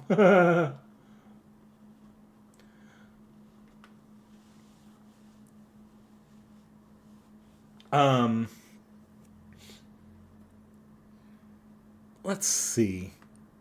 So yeah, I said it in this week's community post. I've settled on I'm doing Extella and then Seraph, the FGO chapter. One reason specifically is before I get to Seraph, I do want to spend some time because honestly, like as far as CCC game or Fate Extra games go, Seraph and Extella are kind of equal priority for me. But if I save Seraph for my own time, or not my own time, if I save it for after Extella, that'll give me time to actually read a bunch of Foxtail so that I have some... Because Tomoe Gozen's in the Seraph chapter, and I know Tomoe Gozen comes from Foxtail, along with extra stuff like the cage with King Protea might have some better backing in Foxtail. We'll see how it goes. That's kind of my plan right now, so it'll probably go Extella, Seraph, Extella Link, and somewhere in there expect a Foxtail video to come out, because that's just going to be on its own. I'll have to do that one on my own, because there's no way... Unless... Because I don't want to throw Seki into Foxtail for an off-the-shelf, until after I've had her read the extra CCC manga, which is nowhere near completion in terms of its translation, and who knows if it ever will be. So if that finishes up, I'll give that to Seki for an off the shelf, and then I'll give her Foxtail. But I don't want to do that out of order. Yeah, I know Foxtail's not quite done yet. So that's the video. Who knows what the video is going to look like? It won't be a from beginning to end reading, though. If anything, it'll probably be once I'm caught up, I do a video about Foxtail. Or maybe I'll just save it, and I could do it from beginning to end if it's really that close to the ending. But I know Foxtail's been close to the ending for a minute now, so who knows how long it's going to be before it actually finishes up. We'll see what the Foxtail video looks like as we get there. Yeah. Do I have anything else here before I can move us to a chatting screen. Well, let me click a button just to get to the main menu. Yeah. And now I can actually save over this top save file because it's a clear data save file. There's no difference here. The only difference is the amount of money I have left over, and that now the file will have pre-built levels for Gilgamesh and Tamamo if I want to go back to them. So we'll save over the first one. All right. Is this going to send me to the... Yep. Close out of this. All right. Do a chatting screen. And I can exit that.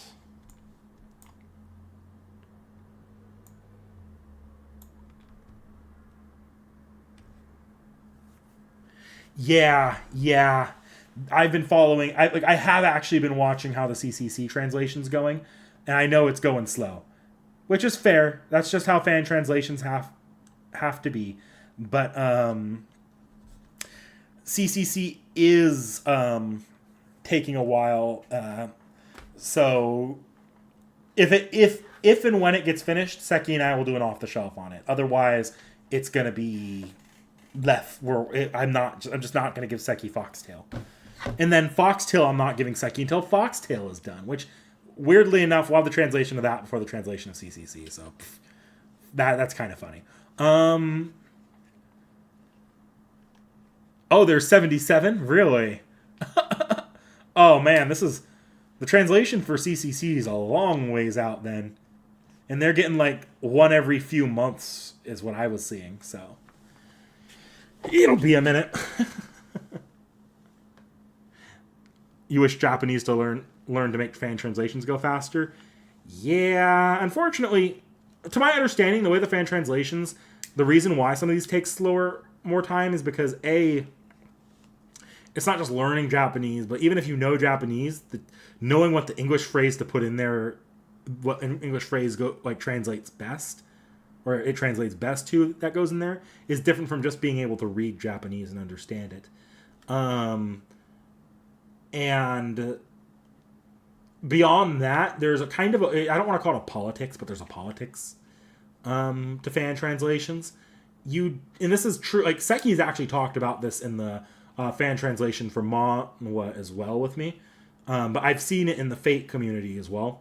If you see someone actively doing a fan translation right now, as far as I've noticed, the community around that largely takes a step back and avoids stepping on each other's toes unless you go missing for years on end. Something that does happen occasionally. Like, that's what happened with the Lost Einyar translation, I'm pretty sure. And that happened twice with Fate Requiem.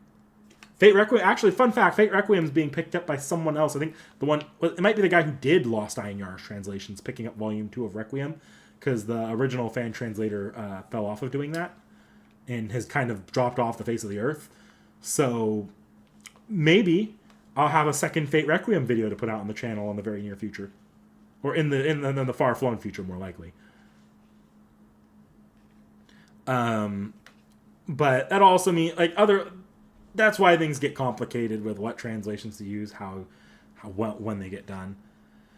The only thing consistent is that translator that does Fate, like the fan translator that does Fate Strange Fake, does not sleep. Yeah, Yeah, that's pretty much what happened with Lost Iron Yarn. That's what's happening right now with the retranslation of prototype fragments. That's why there is a lot of confusion around what the right translation is for fragments. So that's just how the cookie crumbles. I think a lot of translators are focused on things that are, I guess, more relevant in Fate right now. Like, for a long time, to my understanding, a lot of them were focused on the Tsukihime remake fan translation before it got officially announced for a full translation. They also retranslated Fate Stay Night. There's a lot of translators on that project. And obviously you have ones that are like the first, like the big headliner light novel series like El Malloy and Strange Fake obviously get like very passionate translators, but the other works that are either slower and less far in with a lot less fanfare around them just don't tend to get as much attention, or they get dropped a little easier with fewer people wanting to pick it up. It's unfortunate, but it is what it is. I can't be too mad. They're not getting paid for this after all. Yeah. So when the next stream will be is probably a good question, because I'm not streaming this for the rest of this week. This week, the next time you see him on stream, it will just be most likely to pop in at what's probably going to be the second half of Seki's Camelot stream on Wednesday. And then next week, I've made myself no time to stream at all, so I could take a break from streaming. I probably won't be back to streaming till maybe March 1st, but if not March 1st, it's actually possible I start Extella midweek.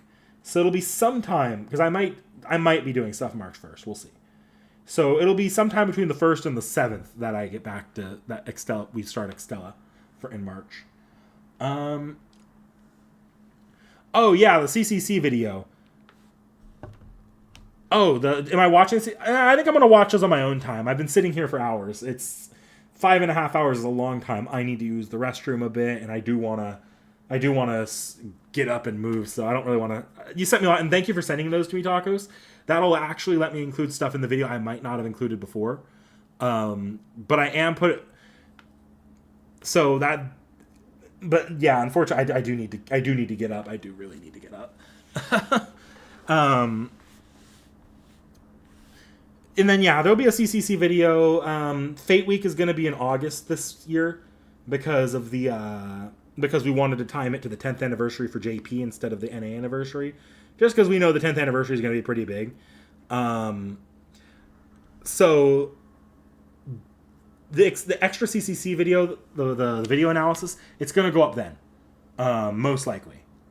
Actually, not most likely. Actually, it's pretty likely to come out earlier because it is going to be the first video to come out between the extra CCC video and the Fate Stay Night video.